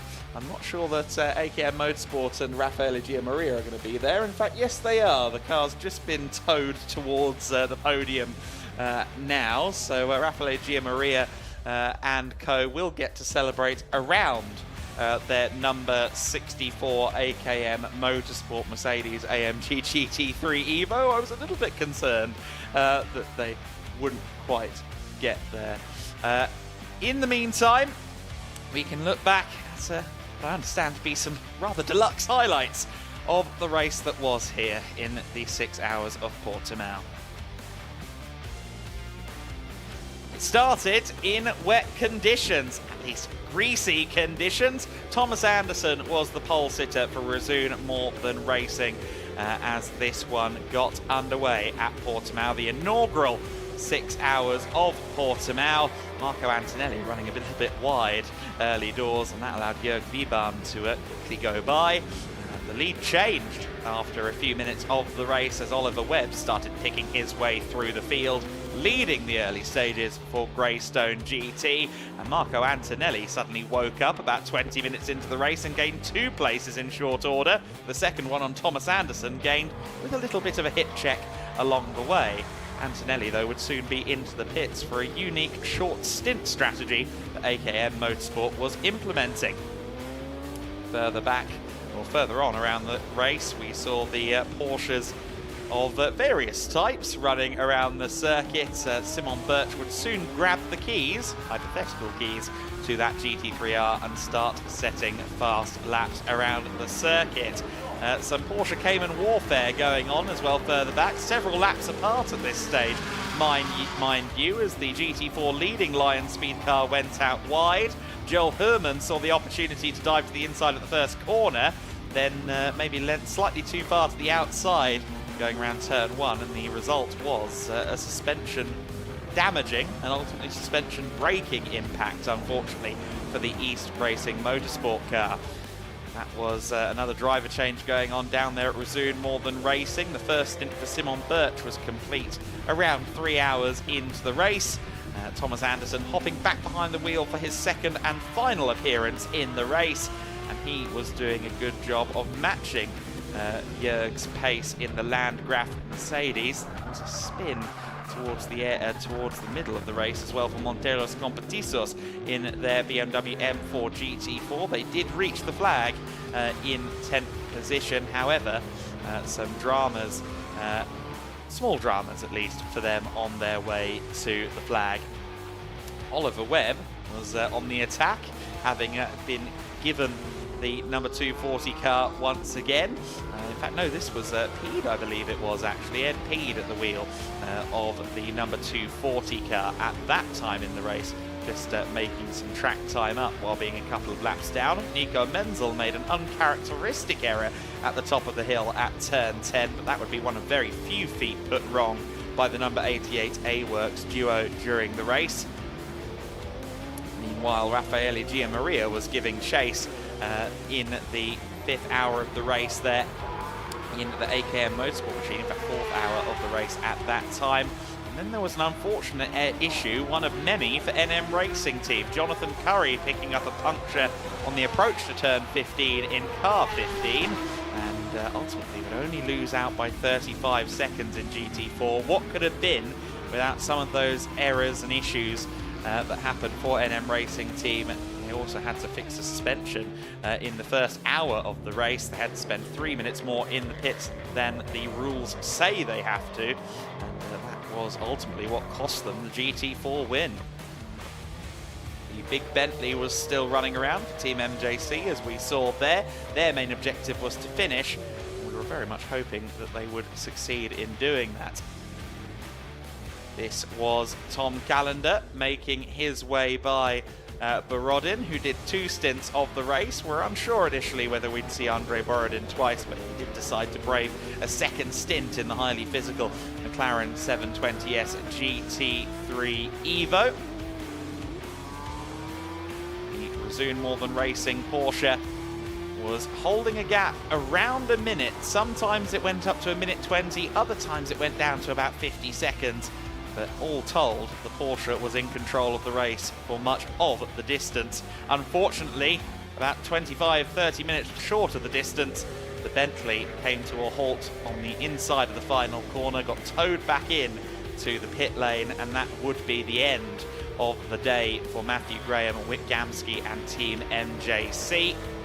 Some more squabbling going on right to the end, in some cases for overall position, but mostly just for pride among the final drivers. That was Ed Peed dispatching some of the traffic as he took the McLaren 720S GT3 Evo from Greystone GT to the checkered flag and 4th overall. But no one seemed to be able to match, if not the pace, the consistency of Simon Birch. Unfortunately, East Racing's long crabbing suspension would finally give up the ghost less than 20 minutes from home, and Monteros Competisos also had to do some late servicing on their car to make sure it reached the checkered flag. But at the end of it all, with 187 laps in the rearview mirror, it was Resoon More Than Racing that claimed the win in the inaugural GEDLICH Racing 6 Hours of Portimão. 1 minute and 8 clear of Tom Callender from Landgraf. And of course, with him, Jörg Wiesmann as well. Raffaele Giamaria in 3rd position for AKM Motorsport. Ed Peed in 4th position. Nico Menzel in 5th place, number 88. Gustav Söderberg Krö in 6th position. Svante Andersson rounding out that Cup 2 podium. That's the designation in white, in 7th overall. Stephen Berntsen winning GT4 in 8th place overall. Ian Loggy in 9th place, or John Ian Loggy to give him his full name. Ricardo Costa rounding out the finishers in 10th position. That was the last car to take the checkered flag. Unfortunately, Matthew Graham in the Bentley, the MJC car, withdrawing, as did the East Racing Motorsport Porsche of Joel Herman. So, relatively low attrition until the 5-hour mark. Everybody was still running in this race. Delighted that we got so many teams having a good race, but no one was able to defeat Resoon More Than Racing. So we are just awaiting the last drivers up on the podium at the moment, as everybody is rounded up for the ceremonies to be conducted by Andy McEwen.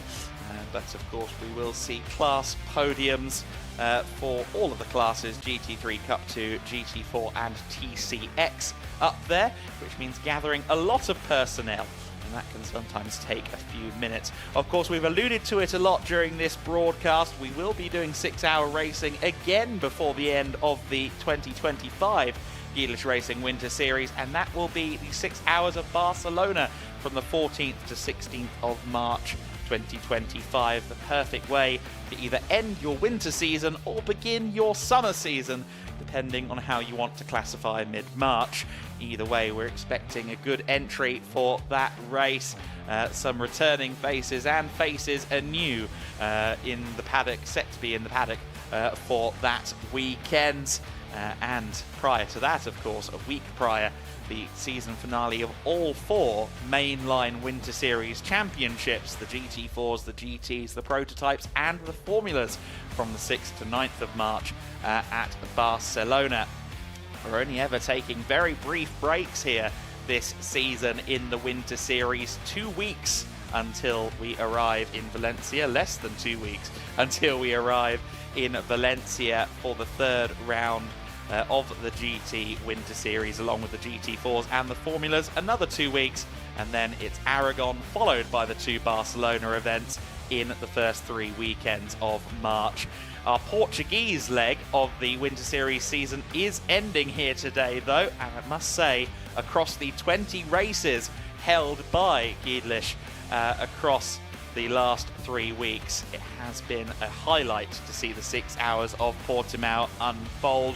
No, we didn't have the biggest entry. We did lose a few cars in the couple of weeks preceding, and indeed in the test days preceding this event.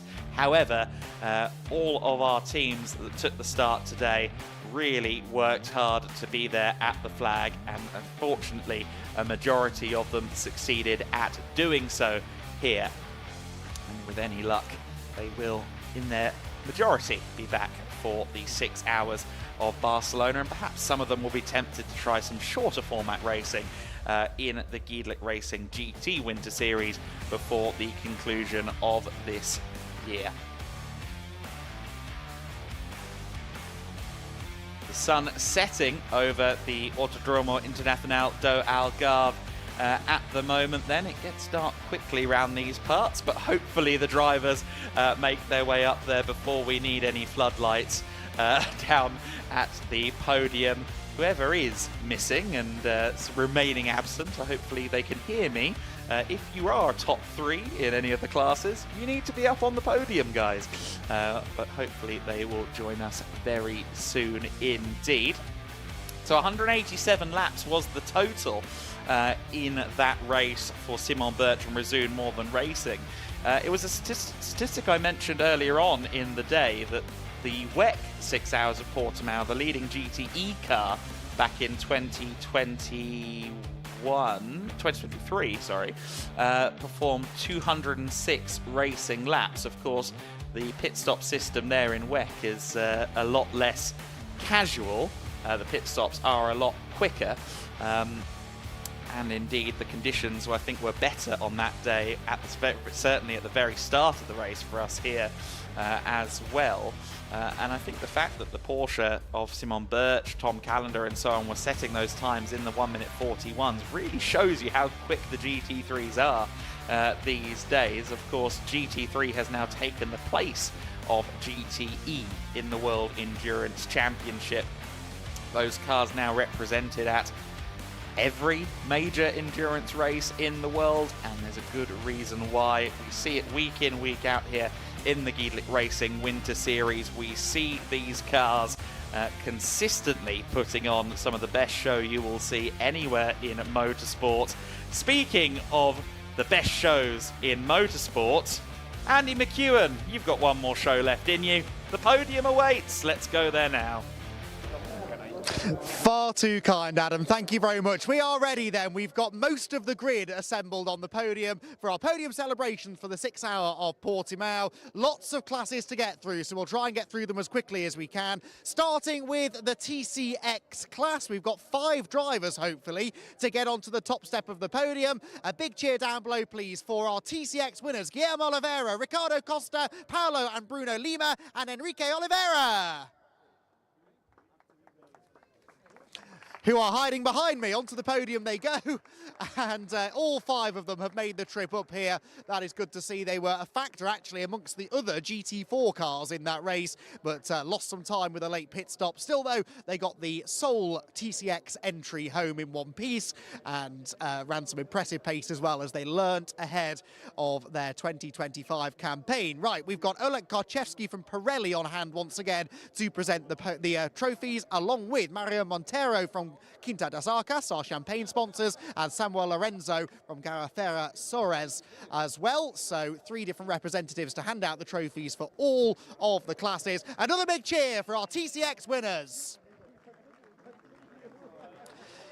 So congratulations, there are 5 bottles of champagne waiting. I think they're going to be saved for the party later on. Yes, there's no champagne spraying for our TCX winners, but they will party on into the night, I am sure. So congratulations then to the TCX class winners.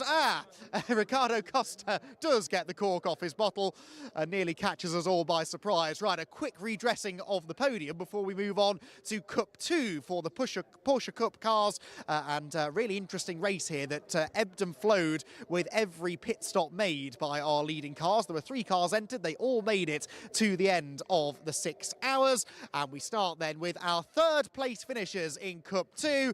Anders Steiner, Nats Kimby and Svante Andersson. Big cheer from Anders Steiner behind me as he makes his way onto the 3rd step of the podium. 2nd position in Cup 2, Gustav Kroh, Matthias Aschmann and Thomas Carlson. Well done, guys. 2nd step of the podium for them. But in the end, it all worked out in the favour of our eventual Cup 2 class winners, Nico Menzel and Rodriguez Menzel. Onto the top step of the Portimão podium they go. In the end, it was a 2-driver entry who came out victorious in the 6-hour race. The trophies, again, will be handed out by Oleg, by Mario and Samuel. And a group of very, very happy drivers on the Cup 2 podium. A tough race that for the Cup 2 drivers. We saw, didn't we, in the early stages, actually, Nico Menzel in particular really taking the fight to some of the GT3 cars. In the end, he had to settle for just a class win, but not a bad afternoon's work. Trophies held aloft then for our Cup 2 podium finishers. They will gather again for the photos. And I wonder whether any of this lot will choose to spray the Quinta das Arcas champagne. They seem like the partying kind, these. I wonder, is the party going to begin on the podium or back at the race resort later on, maybe? Lots of photos taken, a big crowd of team members down in the pit lane in the fading light here in Portimão. A big cheer once again then for our Cup 2 podium finishers. They reach for the champagne bottles. There are corks coming off. This is good. The first proper champagne shower of the day as the Cup 2 podium finishers begin their celebrations. And everybody else gets as far away from the podium as they possibly can. And the Quinta das Arcas champagne sprays in the air. And lots of drivers to celebrate up on the podium. Congratulations again then to the Cup 2 podium finishers after a really entertaining race. Right, I think the last of the champagne has been sprayed and we can now dress the podium for the GT4 category. Well done to our Cup 2 drivers who are slowly going to make their way downstairs to continue the celebrations with their teams. Now, in GT4, what a battle we had. This went right down to the wire, in particular between our top 2 GT4 teams, kept us guessing right to the flag. We'll get to those in a minute. First of all, though, our third place finishers in GT4, Ulf Hildeberg, Doug Verlan and Jörl Hermann. Well done, guys. Third step of the podium for them. But what drama we had at the front. 2 teams doing battle for the victory in the end. Only one could win, so it's a second place finish for Luis Liberal, John Curry and Ian Loggy. Onto the podium they go, and so near yet so far. They were worried about fuel in the closing stages, I think, and had to settle for second place. And that meant that the win in the end went to the number 24 Porsche. Our GT4 winners, Jose Garcia, Stephen Bernson and Patrick Kolb. A big cheer for our GT4 class winners. The Porsche in the end reigning supreme, but they were given a real run for their money by, in particular, the NM Racing Mercedes of Ian Loggy, Jonathan Curry and Louis Liberal, who survived a puncture, a high-speed spin and a late fuel scare to still come home in second position. Once again, Oleg, Mario and Samuel hand the trophies over. Beautiful trophies they are as well for our 6 Hour of Portimão event. And I'm pretty sure we'll see some champagne flying again here in a moment or two. In fact, I can tell you that already Jose, Stephen and Patrick have got hold of their bottles of champagne and are, I think, maybe getting ready to get the jump on the rest of their fellow podium finishers. Hoping to get a few more GT4 cars out for the Barcelona race later on in the season. But even the ones that we had this weekend put on a great show, our GT4 podium finishers. And sure enough, the champagne will fly. 1 or 2 drivers want no part of that, but the majority of them are happy to spray as they cool off after what has been a very tough afternoon's work. Well done, guys, on a strong result at the end of the 6 hours of racing. 1 or 2 trophies, I think, have been taken casualty in all of that as well. And I think maybe Ulf a little bit slower on getting the cork out. Stephen Benson gets a big dose of champagne down his back. I'm sure that will cool him off nicely. Will have been quite hot work in the cars, particularly in that number 24 car, as the nerves started to climb in the closing stages.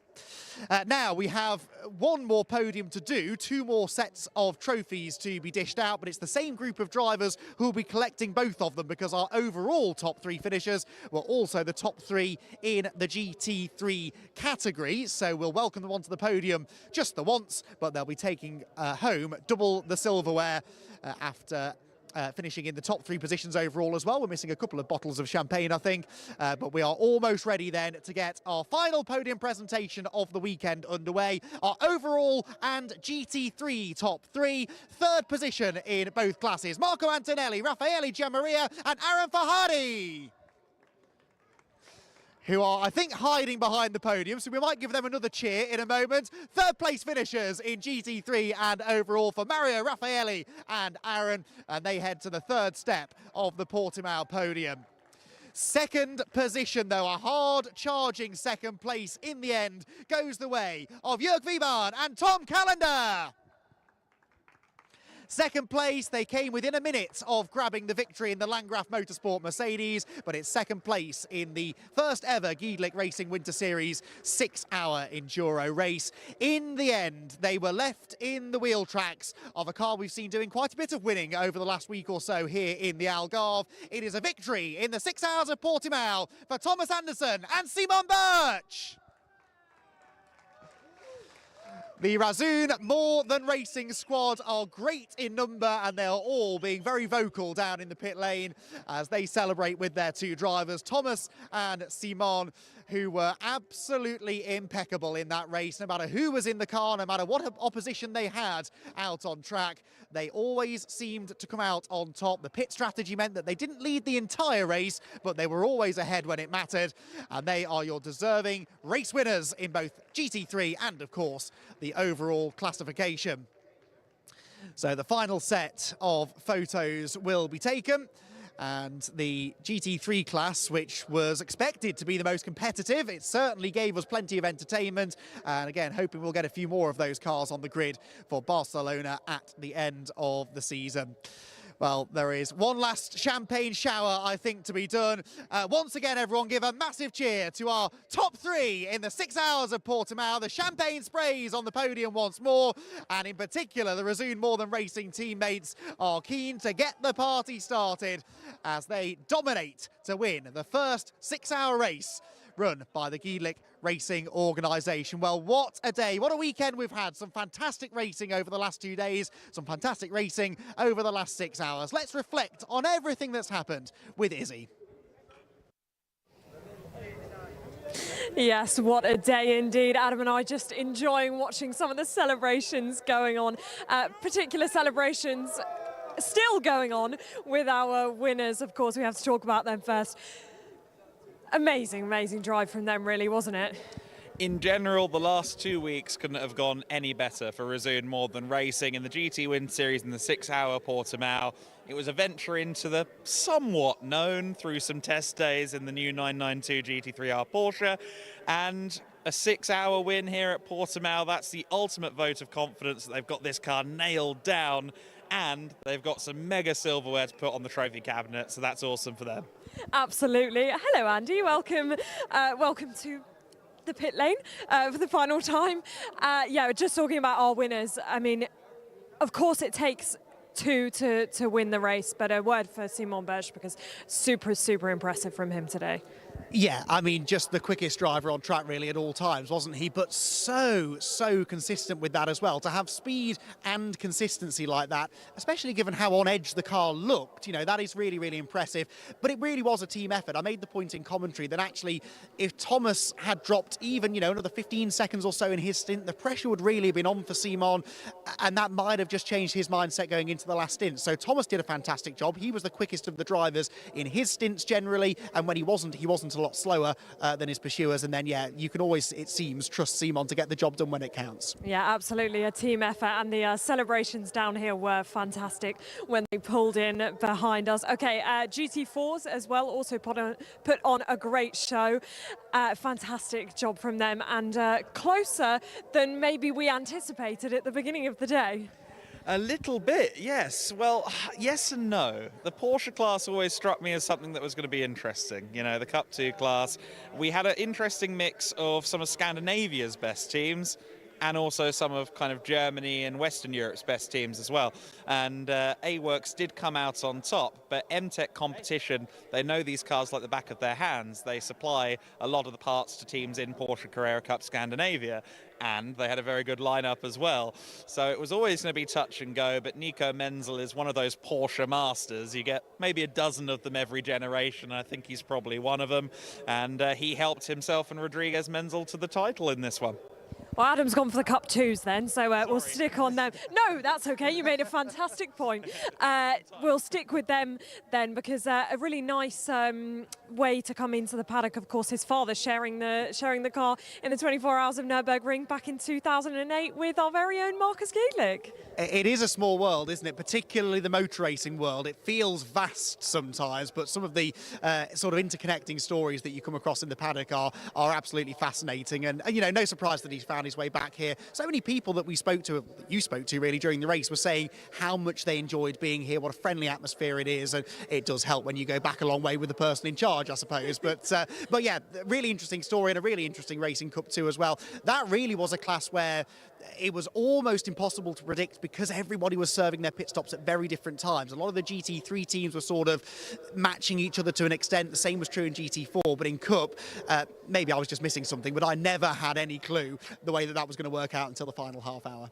Yeah, always great to hear the paddock is friendly, because that's, I think, what we feel as well. Very, very friendly paddock. Great to be here in Portimão for our final weekend in Portugal for the Winter Series. We'll go back to the GT4s then, because I know that you've probably got fantastic points about the GT4s as well then, and I shall let you take it away. I was making it in descending order somehow, and I got zoned out a little bit there. Yes, GT4s, it was always NM Racing team to me that stuck out as the potential favourite there, just on the consistency of their driver lineup from a performance standpoint. And they lost out by 30 seconds, but they spent 3 minutes extra in the pits. So what could have happened if they'd been a little bit more consistent? Nonetheless, Lion Speed GP were the ones who came out on top. They come from the world of the Nürburgring 24-hour and all the other major 24-hour races.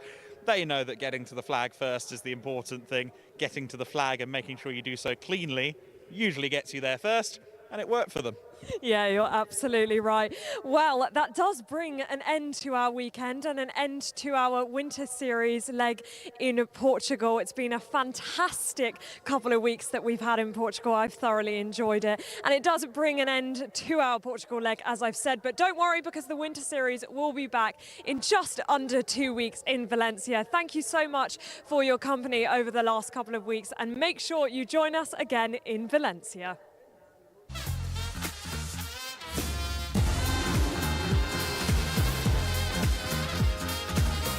Hartling for Down Racing. They both go deep into the corner.